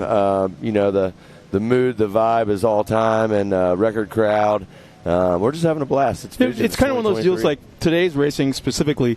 We kind of got dragged down a little bit because of the rain yesterday. Everybody was all pumped up and ready to rock yesterday morning, and then boom, Mother Nature says, not today. Let's do it tomorrow. Yeah. But then this morning, kind of a slow start, but right now we are full tilt boogie, and everyone is just so damn excited right now out there. I mean, the action is just incredible, you know, and Pro Turbo, we got to see race one of Pro Turbo a minute ago. You know, unfortunate luck for Cody Martin right there. An excellent race for Cash LaCroix. Oh, no coming kidding, in third yeah. in that. 14 years old. Yeah, and, you know, Corey Willis was flying. I mean, man, the whole entire field in Pro Turbo, Expert Turbo, Pro NA, that was credible. So now we're going to get to see it all go down with Vet 40 Plus Turbo. Yeah, how about the race that Rusty Pipes and Lee Knowles had? Yeah, exactly. You know, I and mean, they're coming off a hard round of racing a few weeks ago, Memorial Day weekend. But, man, green flag is out. We're underway early on in the Vet 40 Plus Turbo. Again, this is round 5 of the 2023 MAO side-by-side series, and somebody's already got an issue at the top of the hill there. And we'll see who this is. They come around. Vet 40 Plus Turbo. All the action right now on the screen. Is that Lee? No, that's not Lee. No. Track looking good out there. We're starting to see some deterioration in the track. You're seeing some potholes. You're seeing some divots and things in the track. So getting a little bit harder there. You see some blue groove coming out of the back section. But, man, I'm telling you, the track is fast. Everybody's really liking this new layout here for Visions. And I'm excited to see all of this racing going on right here today. So there's Lee. He's back. Was it 4th place? I think I saw him. It's easy to pick up that orange card. So there's the 41. There's the 901 of Buckafusco right there, running in second. So what we're seeing right now is showing Rusty Pipes in the lead. Buckafusco running in second. Johnson running in third. Yeah, this track has gone away in a lot of the turns because not only is there you see a little bit of a blue groove starting to form, but also the ruts is starting to kick. You see these cars dancing through the turns, even at almost walking speed, when they have to come almost to a stop, get a rotation of the car for the next turn, and then accelerate again. Right in those areas, there's ruts forming, and you can see these cars dancing through those turns, which is a big indication of the track going away.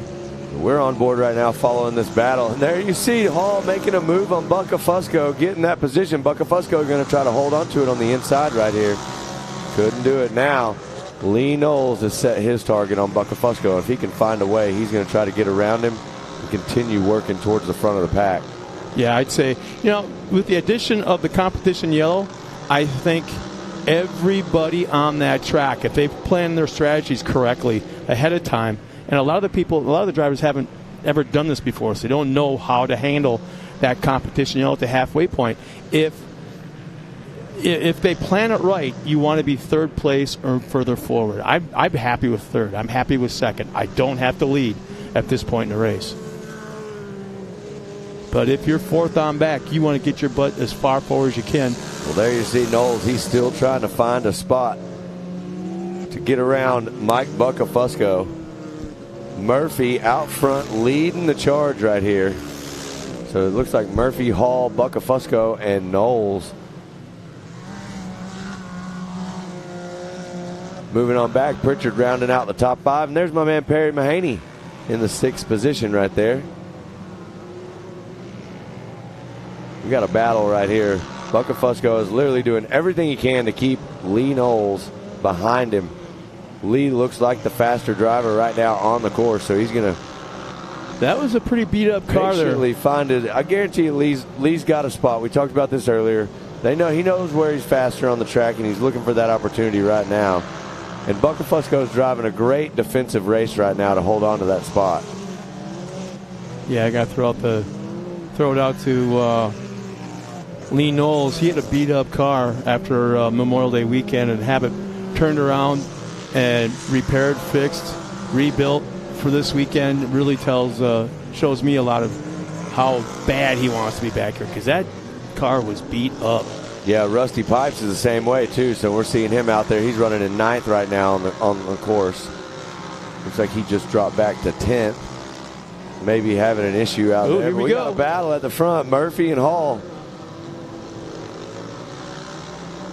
Murphy's still going to hold on to it, but Hall is getting in there and showing him a wheel right now. He's going to have the inside line going into the corner right here. Let's see if he can make the move. Murphy's going to carry the speed around the outside up the step up, and he's still holding on to that position.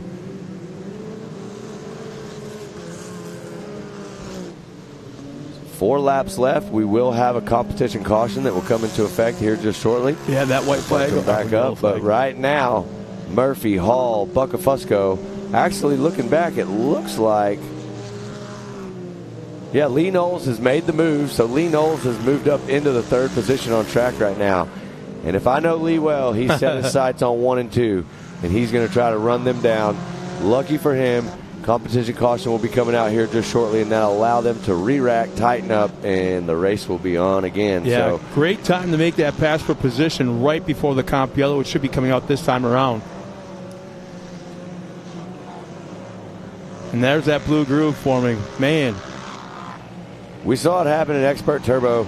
That's where I think I saw today, Scott, that competition caution come into, well, it'd be the most beneficial for some drivers. I saw Austin Braden make some moves after the competition caution to get up there in the field. And Cash? Yeah, Cash did too. I mean, Cash had a great restart in the second half of the race, made the pass, moved into second. Okay, let me prove my point about the competition yellow. Yep. I'm listening to you talk about the excitement that it brought to the race after that yellow. Imagine if that yellow wasn't there. We would have had the same kind of racing we would have had, but complete runaways in the first, 4, I think it was? Yep. First 4 cars were just gone and separated. There was, in all actual, unless something catastrophic happened to the first 2 cars, Cash didn't really have a chance to catch them. Yeah, he probably would have finished in that position. That competition caution did do some wonders for some guys out there for sure. It allowed them and the fans. Yeah, well, provided entertaining racing. It's basically like you said it earlier. I mean, we're going to tighten it back up. And we're going to bring the excitement back out, and we're going to show it to you all over again. So that's what we did, and that's what we're doing right now. If you're at home watching, we thank you so much for tuning in and joining us today. Visions 2023. This is round number 5 of our Short Course Championship Series. So we're running through everybody today. Our pros went once today. We'll bring them back again for one more race. That will be tomorrow. But lots of excitement. Ultra 4 getting started. Yeah, going on right now as we speak. The American Side-by-Side Takeover Triathlon is going on at the pool. I'll be joining them to help out with Joey on that as soon as we get done here. I wouldn't expect anything And then else. later on tonight, you'll be able to watch Joey and I and Tripp go down to the pond. We're going to do the Mark Gomez freestyle jet ski show in the pond first to kick off the evening festivities, and then right after that, we're going Explain what the pond is. There's climbing. probably a lot of people that don't quite know exactly where it's at. So the pond is a beautiful place here on Mid-America's property that's filled with fish and Mark Gomez tonight. So he's going to do a bunch of flips, but no, we have some beautiful parts of the property here. One of those parts is the pond. It's you might be able to see it every once in a while on the live feed when you see the far end. There it is right there. So there you see Mark right there, the Black Rifle Coffee Company sponsored jet ski rider right there. He is the world champ coming off that big win, and we brought him all the way from Lake Havasu right here to Jay, Oklahoma. And there you see him right there. You might be able to catch a shot of him doing a flip for us in a minute. But if you can't see him here, guess what? You can see it tonight, so come hang out with us. We're going to have all the fun down there. If it makes it easier, if you're on the hill looking at the racetrack out in front of you, that long back straightaway, if you keep going straight, don't turn left, keep going straight, you're going to end up in that pond. Yeah, you'll be able to see it, no problem. We're going to have so much fun back there tonight. The knockout hill climb, if you've never seen one of those, we get those big bouncers. We build a hill, and we run them side by side straight to the top. It is lots of horsepower, big tires, and there's the green flag. So we're back on it. Vet 40 Plus Turbo, 3 laps remaining. I got to tell you, I'm surprised Hall didn't get right back on the bumper real tight before that flag was flying. Yeah, so no change up front. So Murphy, Hall, Knowles, Buckafusco. Normally when you get that competition caution and you say, we got one. Man. Not sure what happened right there. That is the 13, it looks like.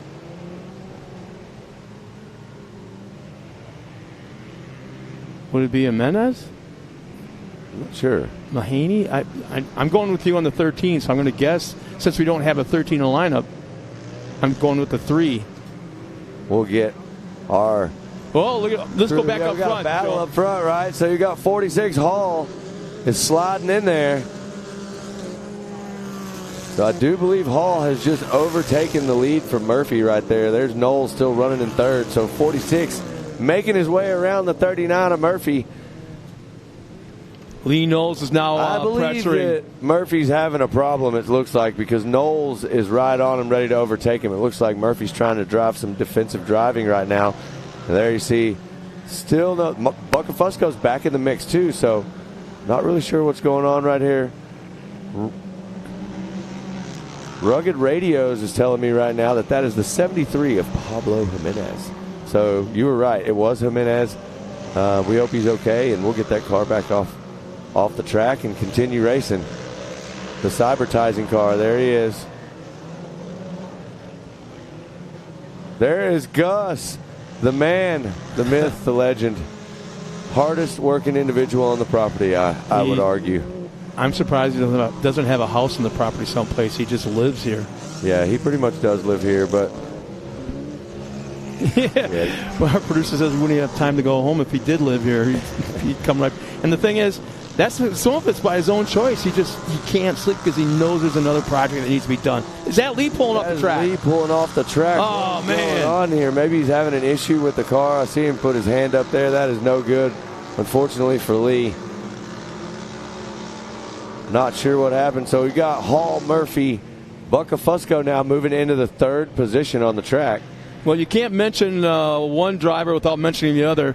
With Lee Knowles pulling off the track, we have to go back to his best friend, Rusty Pipes, now running in the top 10 in that 9th spot. So a little bit further back. I'm kind of surprised to see that, though. But they did just come off a race, 2 races ago? Yep. Both of them? Yep. Yeah, so both of these guys are, and like we said earlier, Rusty Pipes had a pretty good crash at one of the earlier rounds, so he's coming back right now. He may not be 100%. We're just glad to have him back out here. We're glad to see he's okay and having a great Visions 2023 with us. So not a bad start to Visions 2 for Hall and Murphy and Mike Buckafusco running 1, 2, and 3 on the track right there. There you see the 90 of Pritchard. And it looks like the DD214 of Davidson in that 6th spot. And 7th, that's the 27 of Johnson. Looking very patriotic out there. Beautiful cars Johnson's got. Yeah, I got to... This is turning into one of those sports, and I've always felt that in certain areas of this racetrack, the cameras don't do it justice with how fast these guys go and how high they fly through the air. And then if you had a chance to actually go down on the racetrack, it's mind-blowing that the banking and the size of some of these jumps is just phenomenal what these guys drive through. There's the white flag right there, Scott. So not a lot of time left for your Vet 40 Plus Turbo. Whoa, we got somebody up and over. Going over. That's a strange place. Looks unless you just got the 90. That's Pritchard. So Pritchard was up there battling with Buckafusco running 4th, and looks like got a little caught in the corner there and rolled it over. So unfortunate for Pritchard. It's almost like that'll allow the DD214 of Davidson to move up a position. So, and there you see Buckafusco I believe Bucka Fusco may have just made the move on Murphy right there into the second position. Now he's got He's not waiting. Set. Look he's going for the lead right now. He's chasing down our leader. I want to say, looking at that car in front, Kevin Hall, it looks to me like he may be having an issue. It looks like there's a lot of camber on that one rear. See it, rear? Oh, yeah, you're right. Not sure if he's having a problem right there or not. But Bucka Fusco is trying to chase him down right now, and he's getting awfully close. And the thing is, with it looks like maybe it's a ball joint of sorts, or maybe it's an axle starting to slop around. The bearings.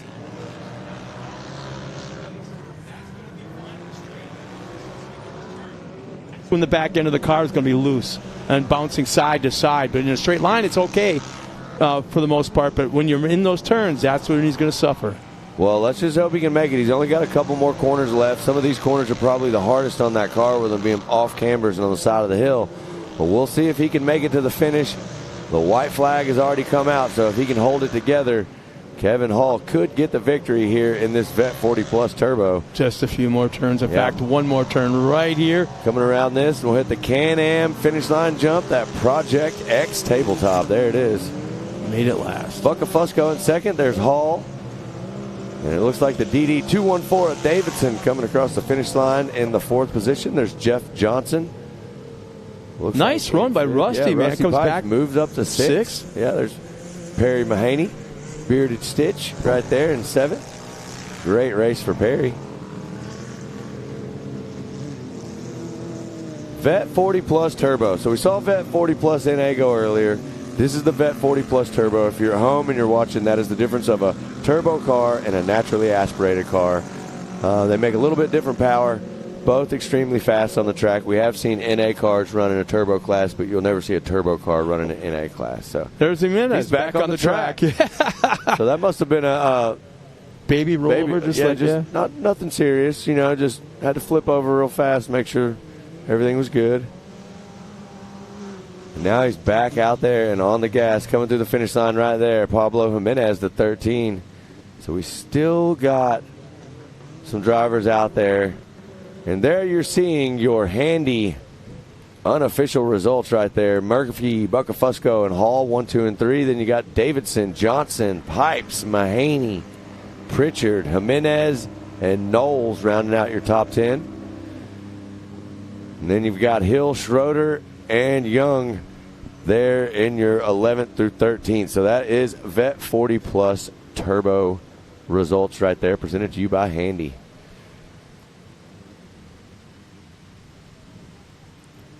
So big shout out to the track crew right there. They are working hard to get the track cleared so we can get back underway and racing. And I do believe, Scott, we have one more race in these short course cars.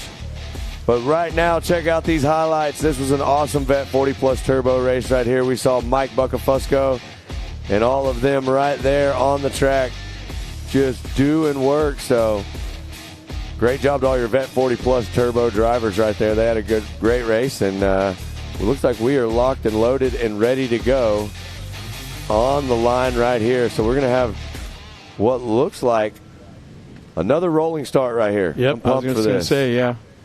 Amateur naturally aspirated, which means carbureted. Well, I can tell you right now, there's some fast names in this. I see Ryder Van Beekom. I see TJ Sievers. Yeah. Josie Watkins is back out here. There's Ashley Rowden. Dude.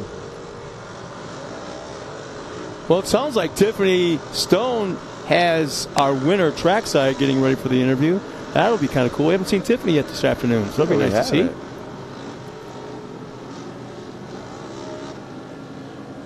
We got the parade lap going.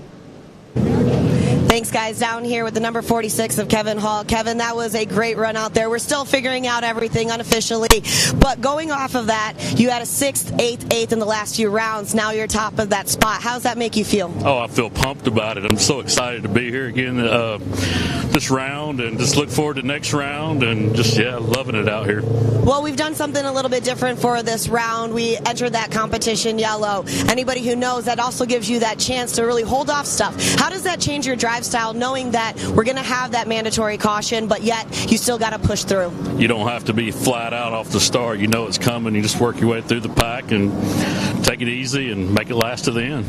Well, this has also got to change a little bit of your drive style. You got to be a little bit more methodical, but nice run out there. Best of luck. We're going to get all those results for you. Appreciate it. Thank you. Have a great day. Awesome. Back up to you guys.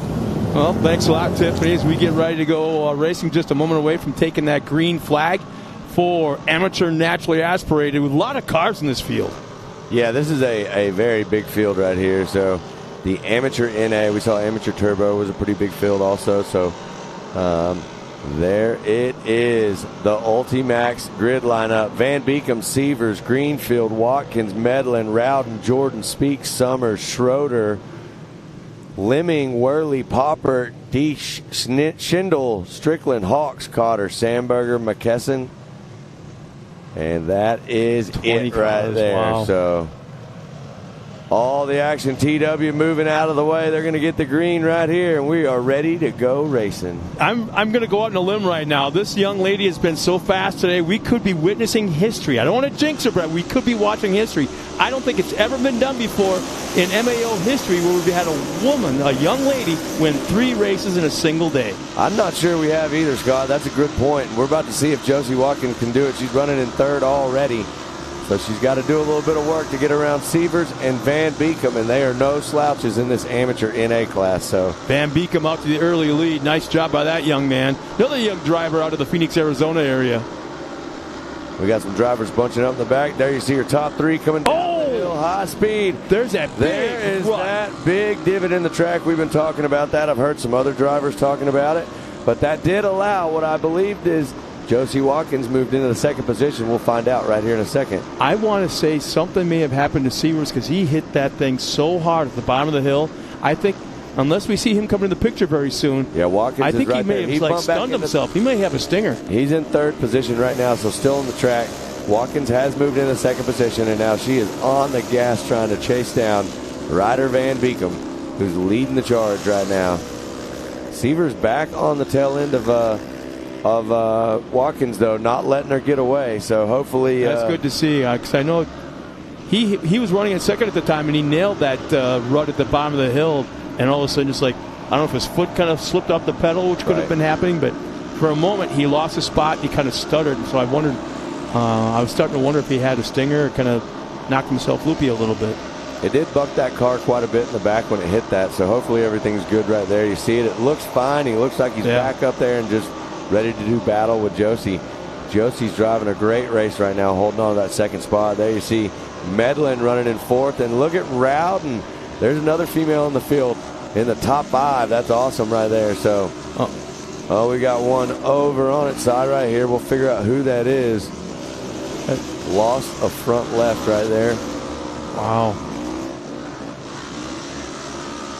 Back to the battle at the front for 2nd and 3rd right here. Ryder Van Beekem, meanwhile, out front is checking out.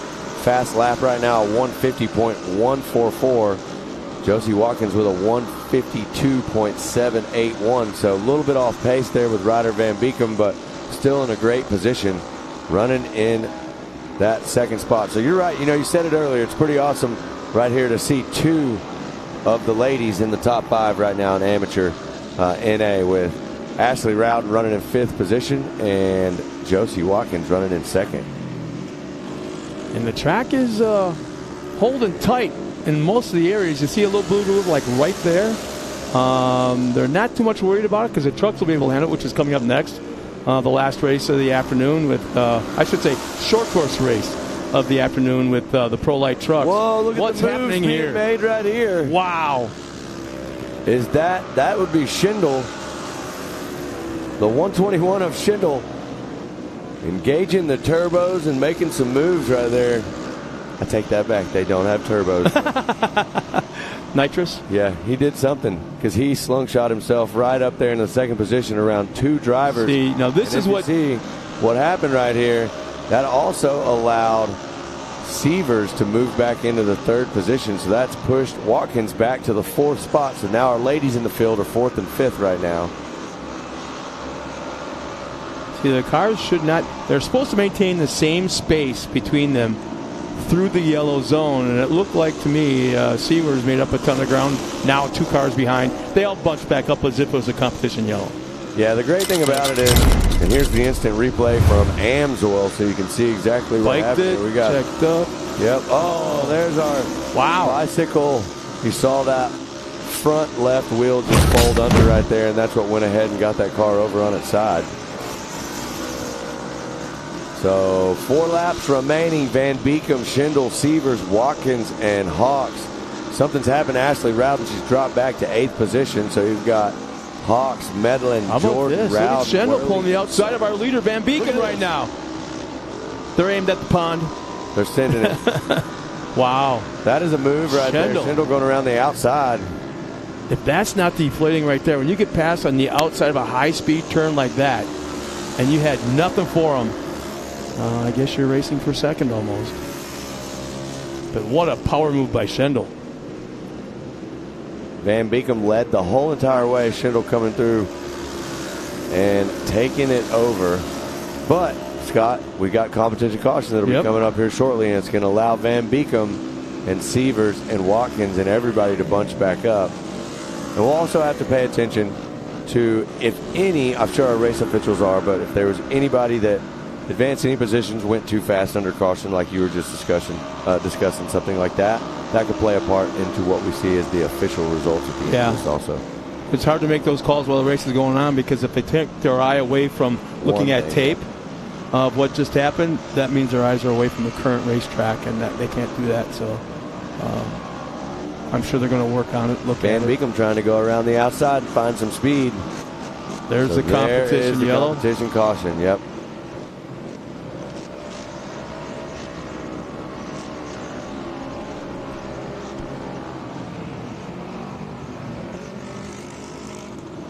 All right, so we'll start this competition caution. 3 laps left in your amateur NA.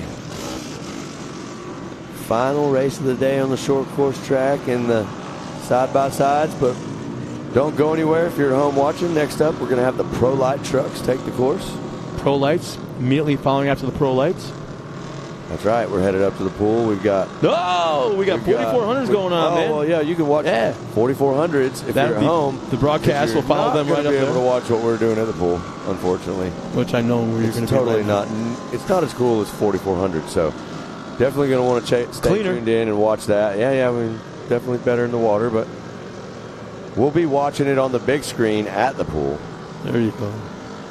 So our top 5 right now: Kendall Hawks in that 5th spot, Josie Watkins back and forth, TJ Sellers in that 3rd spot, Ryder Van Beekem fell back to 2nd as he led right from the start, and Paxton Schindel, power move on the lap right before the competition yellow on the outside down by the pond turn, that left-hander.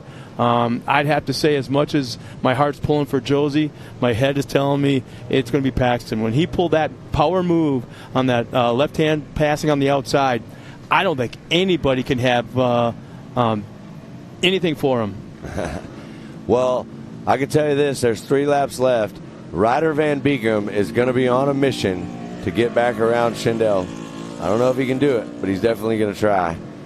Seavers going to be the same. There's Watkins, Hawks, Medlin, I think I just Jordan. saw Ryder Van Beekem brake check and Seavers. Did you? I think so. Well, you know, they've got a history. Find out. And they're and more times than not, it's those two that kind of pull away from the field and battle with each other. Well, there is your current leader, the 121, flying Old Glory on top of that all blacked out Razor right there.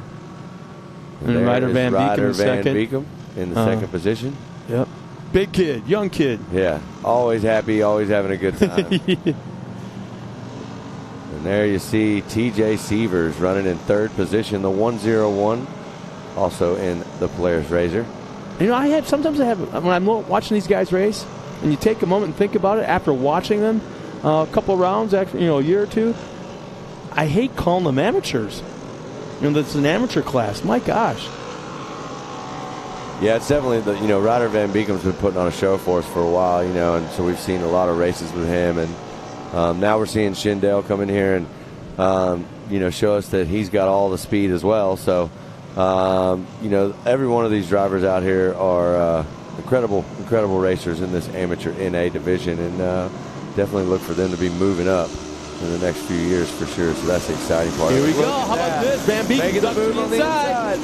Not able to get it done. He better watch out because he's got Sievers trying to come around on the inside too. Well, now we're going to watch to see if action. Schendel pulls away at all. Not really.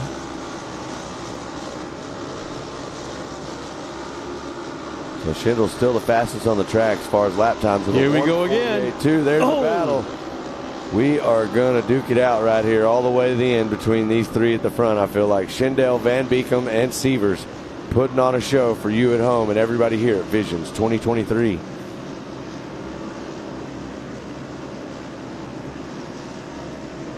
So the rest of the field comes around. I'm trying to see how far back up. She's not out of it yet either. Josie's right there. Josie right there running in fourth. Very strong race for Josie.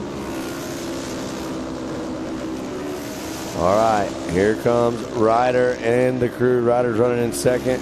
I just can't believe, look at the air they're getting lead. off that tabletop. Jeez, just flying. There in the back of that field right there was Ashley Rowden.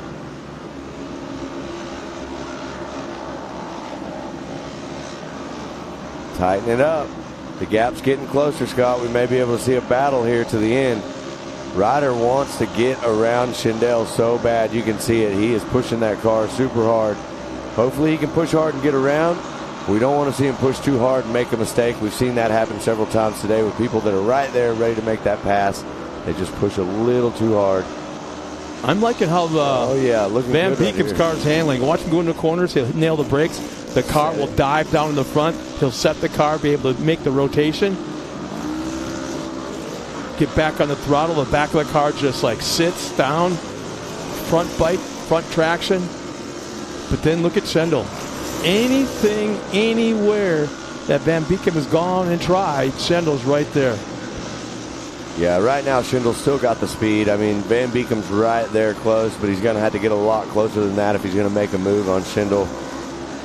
And Sievers has slipped back just a little bit. So right now, Van Beekem and Sievers running almost the exact same fast laps at 149.3 and 149.4. And look how they pulled away from Sievers and Watkins, who've got their own battle going on for that last podium spot. So 2 laps left right here in amateur NA. Schendel, Van Beekem, Sievers all shining right now out front. There's Watkins in 4th.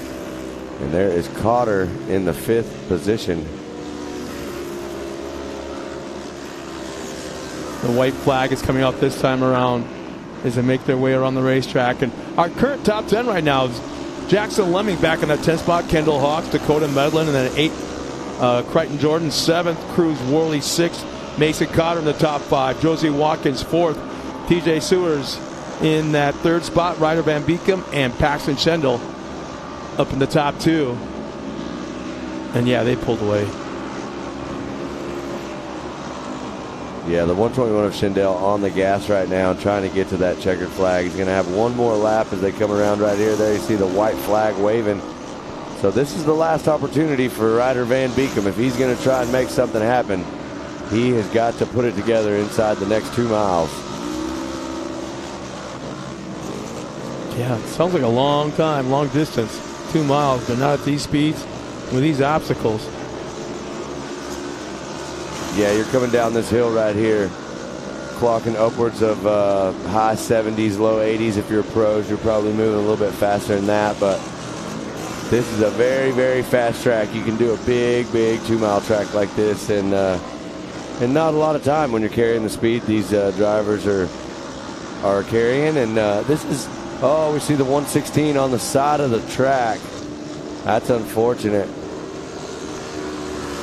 That is McKesson. One last time down that long back straightaway. I wonder if any of them got a jet ski show on the way. Car over. There's another one. Who we got there? That looks like the 101. Is that Sievers? Oh, man, that's Sievers. So that takes Sievers. That bumps, I believe that puts Watkins in the 3rd position. That final podium spot. What happened? Yeah, so Not real sure about that, but that was definitely the 101 of Severs having an issue right there. Well, we're going to find out real soon. Where did Van Beekem go? We should be able. Van Beekem is not too far behind the 121 of Schindel, and here we go. The 121 of Schindel taking the checkered flag right there, and the big win amateur NA. Here comes Ryder Van Beekem. Well, we watched history in a different style. That's right. I want to say she has 2 wins under her belt and a 3rd podium. That's right. I don't think any female driver has ever podiumed 3 races in a row. And Josie Watkins, I want to say, is the first one to do it here in the MAO Short Course Series. Congratulations to her. So we got Cotter, Worley, Hawks, and Jordan all coming through. Looks like we're getting all the rest of our amateur NA field cruising. And you know what?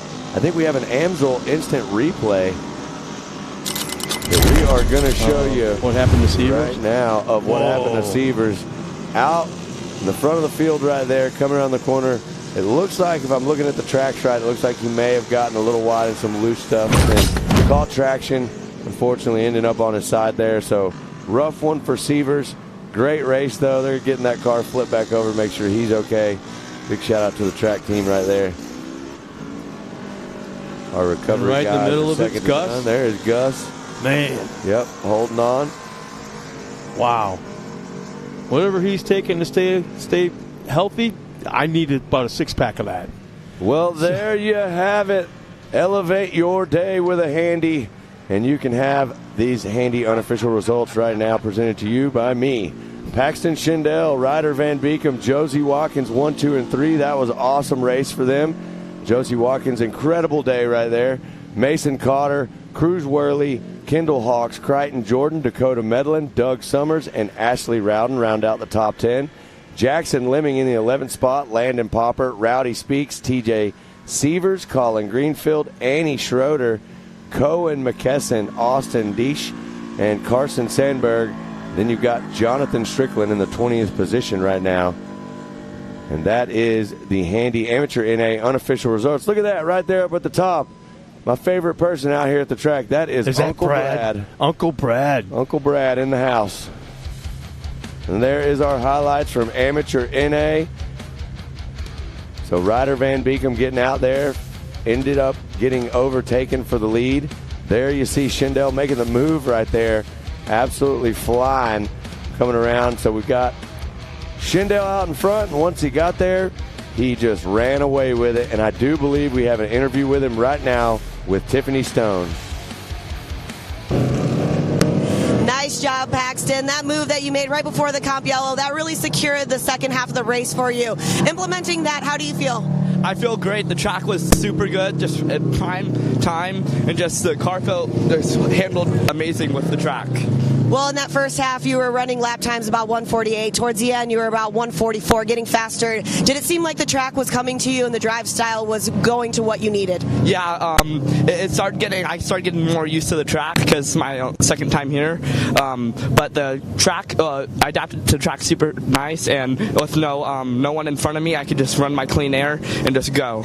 Well, taking that unofficial top spot, who'd you like to thank today? I'd like to thank my dad and my mom for getting me out here, first of all. I'd like to also thank ORW for getting everything, giving me everything that I need, like limiting straps and that. I'd also like to thank Polaris Razor for all the help that they do for me. I'd like to thank GBC Tires for hooking up out here today. I'd also like to thank Powder One for getting my car all powder coated before this race. Also Fiberworks for getting this beautiful carbon fiber on my car too.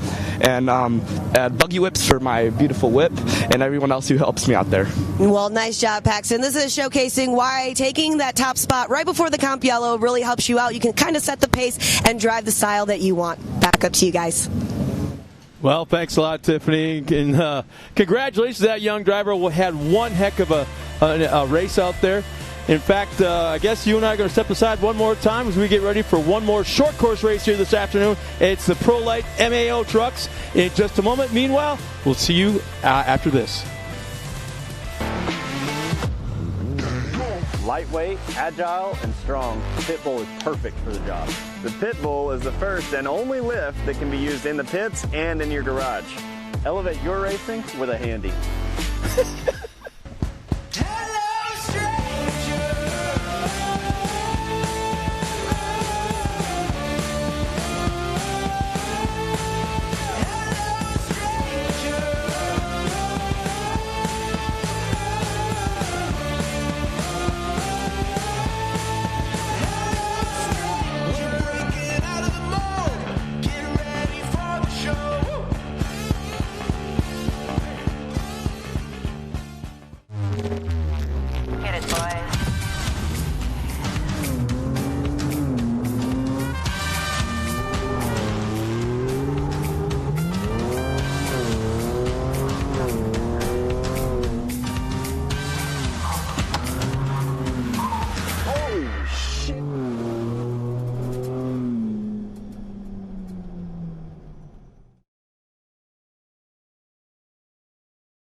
Welcome back to Visions Off-Road 2023, presented by Can-Am.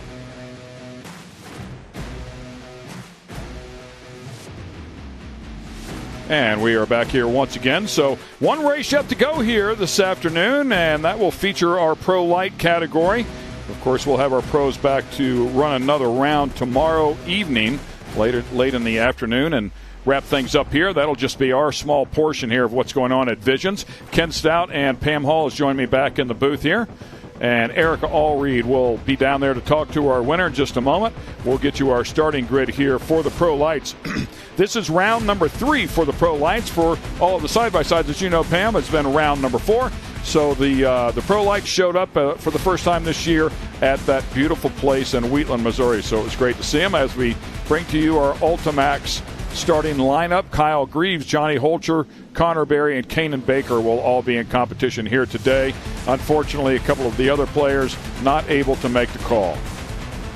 Yes, we do have those 3, Jacob Rosales, Austin Vanover, and Kyle Knott, that did not make it here. But we do have our 4 drivers competing right there on the starting line. It is a super cool day today out here. All the racing has been a blast, but right now it is all about the green flag is coming out in just a moment. Land rush start here. They put them up on the converter, stand on the throttle. Everybody's got a fair shot out of here going into turn number 1. Kyle Greaves is our number 1 qualifier. Looks like he might get the whole shot there. Connor Berry down on the inside scrapping with Johnny Holcher. Connor Berry with a big run down to the off-camber right-hander, and he might roll to the lead here. Good start by Connor Berry, the CBR number 2 truck. That is Kyle Greaves on the inside. Side by side they go as they will head through this turn here out into the rhythm section, duking it out. Oh, and Connor Berry over-rotates just a little bit. That'll give the lead to the KGB-backed machine of Kyle Greaves. And as we saw, that Johnny Holcher has taken over that number 2 spot from Connor Berry. So unfortunate for Connor, he had a great run going, but we do have 10 laps in this race today, so anything can happen. Had a chance to talk to Kyle Greaves there just a little bit, and he said they were not real happy with the rear gear choice that they decided to go with, as Holcher and Connor Berry now duking it out. Connor Berry trying to get back around Holcher. The number 44 truck goes outside in on him. Bobbles there for just a moment. It was kind of an odd moment. It just did not have any forward momentum, and that allows the number 2 truck to regain that second position. Yes. These guys, by the way, sorry to cut you off there. We talked about the mandatory caution in the other side-by-side races. It was 4 laps and 3 laps. For the Pro Lights, we'll be going a total of 8 laps, so it'll be 4 and 4. Yes, and that you saw they had that awkward momentum, you said, going forward, and that was a very steep hill, so if you get slowed down trying to get that, because they are not four-wheel drive vehicles, get that momentum going up that hill. But we do have Connor Berry in that number 2 spot with a 138.044, Kyle Greaves at a 135.465, and Johnny Holter at a 139.976. Yeah, good point there. Kanan Baker, who also competes in the Pro NA and Pro Turbo category, in 4th place, trying to get out of here clean. We'll find out if he can pick the pace back up there. Lost a lot of ground on that start. But, yeah, you bring up a good point. So the trucks weigh in at 3,400 pounds, and they have V8s in them producing approximately 500 horsepower or so. Manually shifted automatic transmissions, kind of a conundrum there, isn't it? But they actually will move the lever so they can control that automatic between 1st, 2nd, 3rd gear, whatever they decide to do, and probably do use 1st gear here at this particular track with some of these turns. Now, during our break, after they qualified, I did go catch up with Johnny Holter to talk to him about the track layout, and he said that he had a blast out there during their qualifying. He thinks this is a really fun course, but he's obviously trying to learn from Kyle Greaves. He was trying to get in Kyle's head a little bit earlier on, but here we do have Kyle Greaves in that number 1 spot. He has won all the rounds overall for the whole entire season out here, and you did point out to me that he did lose, I think it was on the first one of the round, races there, that second race there at Wheatland, CJ Greaves, that is his cousin, that is son of Johnny Greaves. Of course, Kyle Greaves, who we have out here now, and Kanan Baker and Johnny Holter getting together. Johnny Holter must have had some kind of spin out or something, because Kanan Baker and him did have quite a gap between them, but it looks like flat Johnny left rear. Exactly. That's exactly what I was going to say.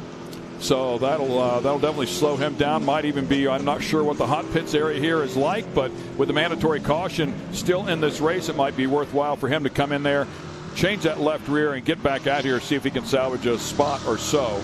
But going back to Kyle Greaves, Kyle Greaves winning the first 2 races here. And, of course, it's a combined low score, as we've discussed before, for the overall win. And he got that overall win as Johnny Holter's tire carcass there laying off to the side. And then, of course, Kyle Greaves won the first race. It was CJ Greaves who won the second race. So CJ finished up second overall. Kyle won first overall in the first round. And then our second round, it was Kyle Greaves all straight across the board. So there goes Johnny Holter. It looks like he will try to get into the hot pits area and possibly change that tire. All right, Kyle Greaves still out front with a 135.466 of his fastest lap time as far this race. Yeah, and Connor Berry will be back there watching, taking some notes. Connor, just a young driver here, just his second year inside of the Pro Lights, has a couple of wins out on the West Coast in the Gas Series. As we watch Kyle Greaves here, he's the reigning 2022 Pro Light champ from the Champ Off-Road Series, has 15 wins in this category now, is knocking on the door to enter the top 10 of all time of the people that have won inside of that category. And he's doing an amazing job out here this week for Visions 2023. Spoke with him also as well. He was talking about how this track is like a motocross style, so getting in rhythm on that whoop section, he said it messes with your head a little bit because you got to switch gears to kind of a moto style jumping in the whoop section. But he's doing an amazing job. He's not showing that it's in his head whatsoever right here. Yeah, and you can see, I mean, keep in mind, they qualified this morning, right? So they were the first ones on the track, and now they're the last ones on the track, and this track isn't even remotely close to what they saw this morning. So it's fairly gnarly right now, man. It is rutted up. There's some holes that have developed, and, of course, they'll have to learn all of those undulations that are here on as well. The 44 truck, the Yokohama back machine of Johnny Holter, now with a fresh left rear, able to come back out here and attack, and don't know if he went a complete lap down or not. We'll try to get that figured out. It looks like he did go a lap down here. So he'll pick up the rear and have another charge at it here after the mandatory caution. Well, that was a very quick tire change, though, because he wasn't off the course for very long. So to see him back out on course so quickly, but look at Kyle Greaves is getting ready to possibly lap him if he comes back up to him. So he is technically still on the lead lap. As you look at time and the scoring, he hasn't crossed the stripe yet for lap number 3, but he's still in front of our leader. So technically on the lead lap here. Great job by that crew, as you just mentioned, to get that left rear changed and not go a lap down. He'll take advantage of that mandatory caution, be able to snub right back up on the back bumper of Kanan, and it looks like he has Wow, I thought he had a flat left rear again there for a moment, which would make me think that maybe a hanger or something was sticking down there, but looks like it still has plenty of air inside of it. It did look a little funny also, the way the dirt was kicking up on it, but he's doing an amazing job back out on race course, trying to not get lapped and stay on that lead lap, but Kyle Greaves, Connor Berry, and Kanan Baker will not be too far behind. Yeah, and a look at Connor Berry right there. The number 2 truck got off to a great start, man. He was really putting up a battle as the caution flag waves there. That's a mandatory caution. So 4 laps in the books, 4 to go. Put up a great fight there at that land rush start right alongside Kyle Greaves. It was pretty exciting to say the least, and unfortunately over-rotated just a bit, and that gave the nod, of course, to Kyle. Johnny Holcher followed right in line, put him back to 3rd, and Connor scrapped back up into 2nd. Then Holcher had the flat tire. Kanan and Holcher, I think, got together a little bit as well. We'll see if Kanan Baker rolls up here into 3rd place. Of course, Holcher is in the back part of this course making hay. He's way in the back over there, still hard on the gas, like, come on, guys, give me a minute, here I come. So I raced pro buggy for a full year. I know what that feels like. I was on the lead lap, but I'd be way in the back. So like everybody got a lap off except for me. I had to run the caution lap as hard as I ran a race lap just to catch up with the back of the pack. So, but boy, what a great year it was, and learned a lot about short course off-road racing and what these drivers are actually feeling and going through. But how cool is it, though, that he had a flat tire, got in the pits, his pit crew did an amazing job, changed it, he's still on the lead lap. Now the mandatory caution came out. He's going to be right back up behind Kanan Baker here in just a moment. So how cool is that to have such a quick pit stop? And right there he went through that little dirt area that made him look like he had a flat tire again, but it's just the way the dust is on the track. But Johnny Holcher really trying to kick it up to make sure he can get back up to the pack before they go green again. Johnny Holcher, a talent as well, 2020 Champ Series champion, 3 career wins in Pro Light, finished 1st and 2nd at Glen Helen in the Gas Series. So good effort there out of the number 44 Yokohama back machinist. He continues to hustle around here, looking at the reigning champ, the Champ Pro Light champ, I should say. Kind of a play on words for sure. Connor Berry, as we talked about before when he was out here in Pro NA, the 2021 Mod Kart champ, 2020 National Series Mod Kart champ, 2018 National Series Junior 2 champ, and racing here in Pro Light for his 2nd year. 35 career wins, 70-plus podiums since he's been racing at age 9, currently 18 years of age. So a lot of seat time for that young man, and he proved it there at the start. He was ready to rock. Yes, the young gentleman right there, Connor Berry. Here, there is Kanan Baker, another well-seasoned racer out here at the young age of 15, and he's now in the Pro Lights. Being 15 years old in a Pro Light truck has got to be such an awesome feeling for him. Yeah, really exciting. 2021 Pro NA champ. Really talented in the SU, or the side-by-sides, I should say. Runner-up in 2022. Also competes in Pro Turbo this year. His sister, as we've talked about, 1 year older, 16 years of age. She also competes in Pro NA. Racing family as they come back around here. Final turn, looking for the green flag. That is Kyle Greaves out front, waiting for our starter. Boom, that's it. Everybody stands on the throttle. We're going racing. 4-lap shootout here at the end of this Pro Light race. Round 1, or race 1, I should say, of round 3. Connor Berry right there. Johnny Holcher knocking at the door of Kanan Baker. Hopefully, he's hoping to get around him. He's a fast driver. He's been doing it for a long time, has more time in the Pro Light trucks than Kanan Baker, but Kanan Baker definitely knows how to hold his own. Connor Berry with a nice inside line there on turn number 2. Unfortunately, just did not have the drive up the hill that Kyle Greaves had. So Greaves puts a little bit of distance on him here. They head back into this rhythm section as you talk to Kyle about it. Maybe a better term is unrhythm. Yes, we used to call that back section the non-rhythm section because of the way they were a little off-camber last year. Certainly makes sense, right? The rhythm, non-rhythm, but Kyle Greaves out front, Connor Berry behind him. Kanan Baker's still holding his own in that number 3 spot.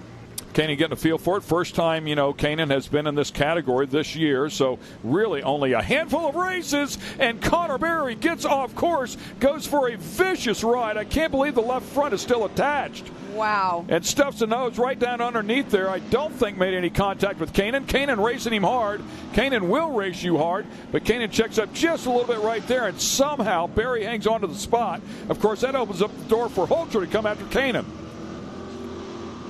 Wow, exciting stuff there. Those three cars, second, third, and fourth, all duking it out.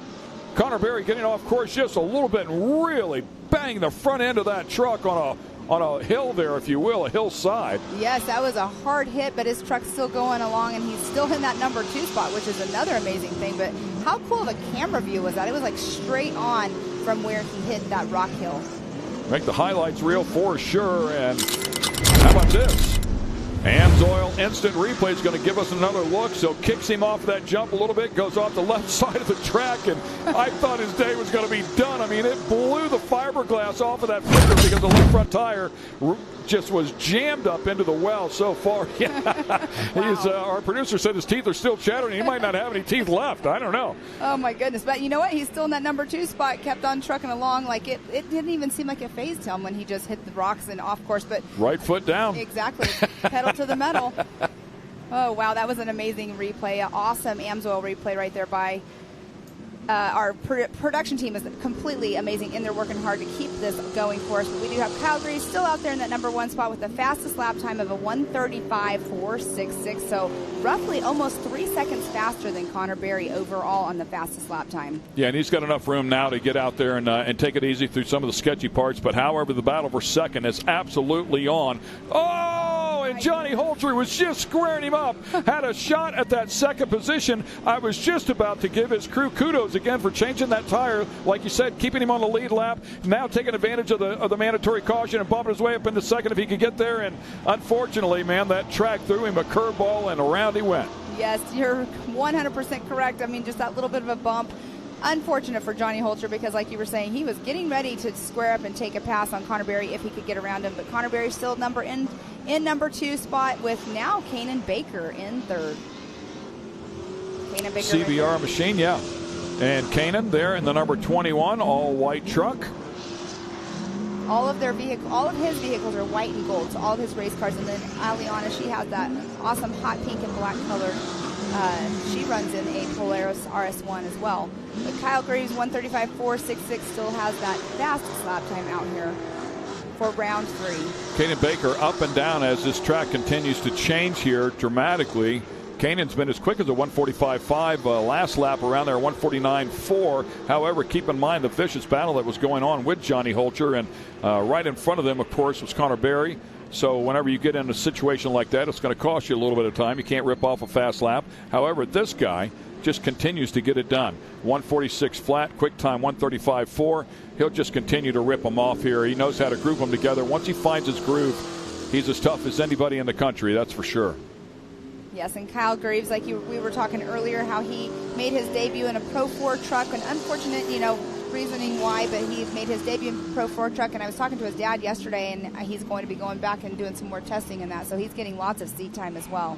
Yeah, great opportunity there. Opened up the door for him as his uncle, Johnny Greaves, of course, the multi-time champ there, 7-time Pro 4 champ, 100-plus wins inside of a Pro 4, went for a big ride, and I believe you were talking about Scotty Lawrence also went for a big ride there that weekend, and I want to say maybe Henderson as well in race 2. I think he went for a pretty decent ride, so a bitey track there up there at Antigo that bit a couple of them, but it opened up the door there for Kyle Greaves to hop inside of a Pro 4, and he did a great job, just kept his nose clean. Here comes Holter again. Holter driving underneath Kanan Baker, trying to get that spot. Kanan scrapping back on the outside, hangs onto the bottom, goes right back down to the bottom, protects that just a little bit. Holter to the outside on the right rear. He goes outside in and a little over rotation, and Kanan Baker hangs it out there, had nothing to do.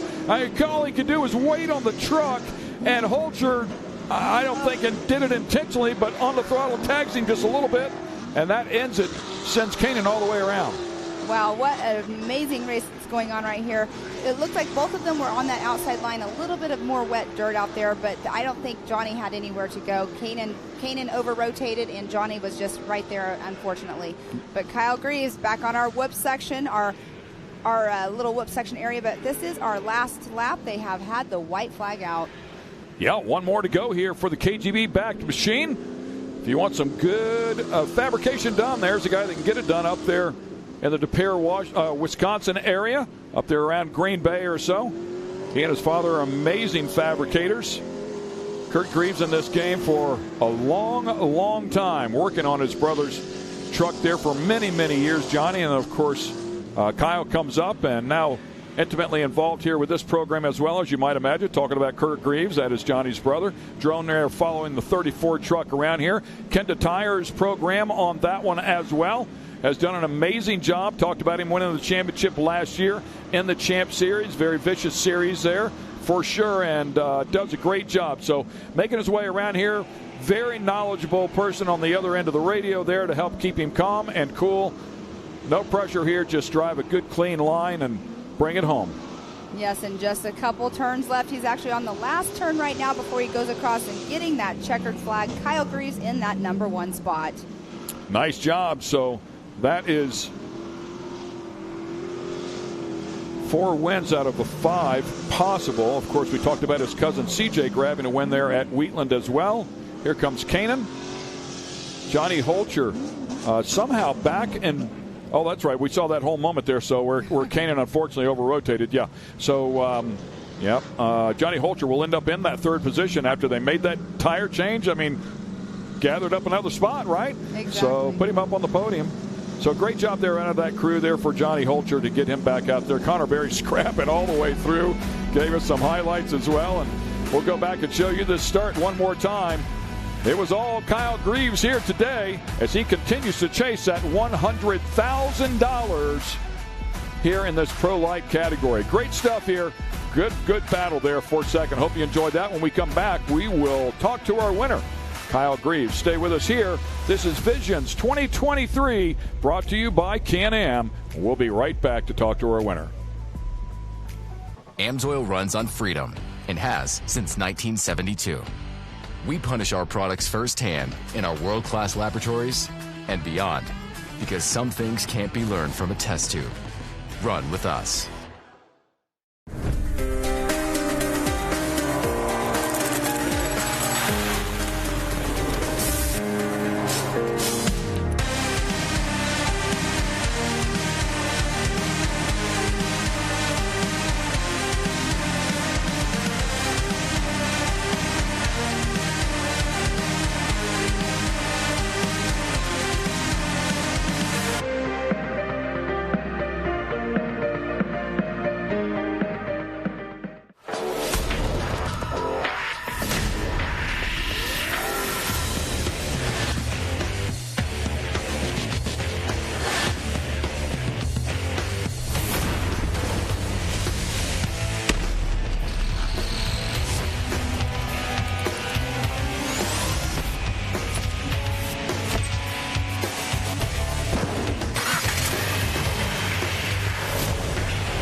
Ready for any challenge.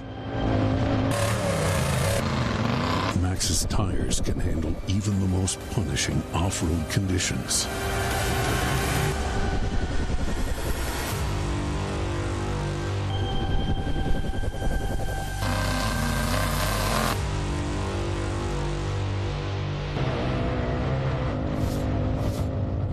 Maxxis tires.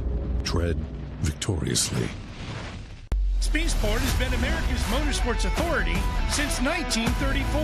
Get news, results, and commentary from the most connected experts in the business, covering all forms of motorsports from flat track to NASCAR and everything in between. Bookmark SxSport.com on your mobile device now, or follow SxSport on social, and be sure to subscribe to the SxSport Daily. SxSport is your one-stop shop for all things racing on 2 wheels and 4.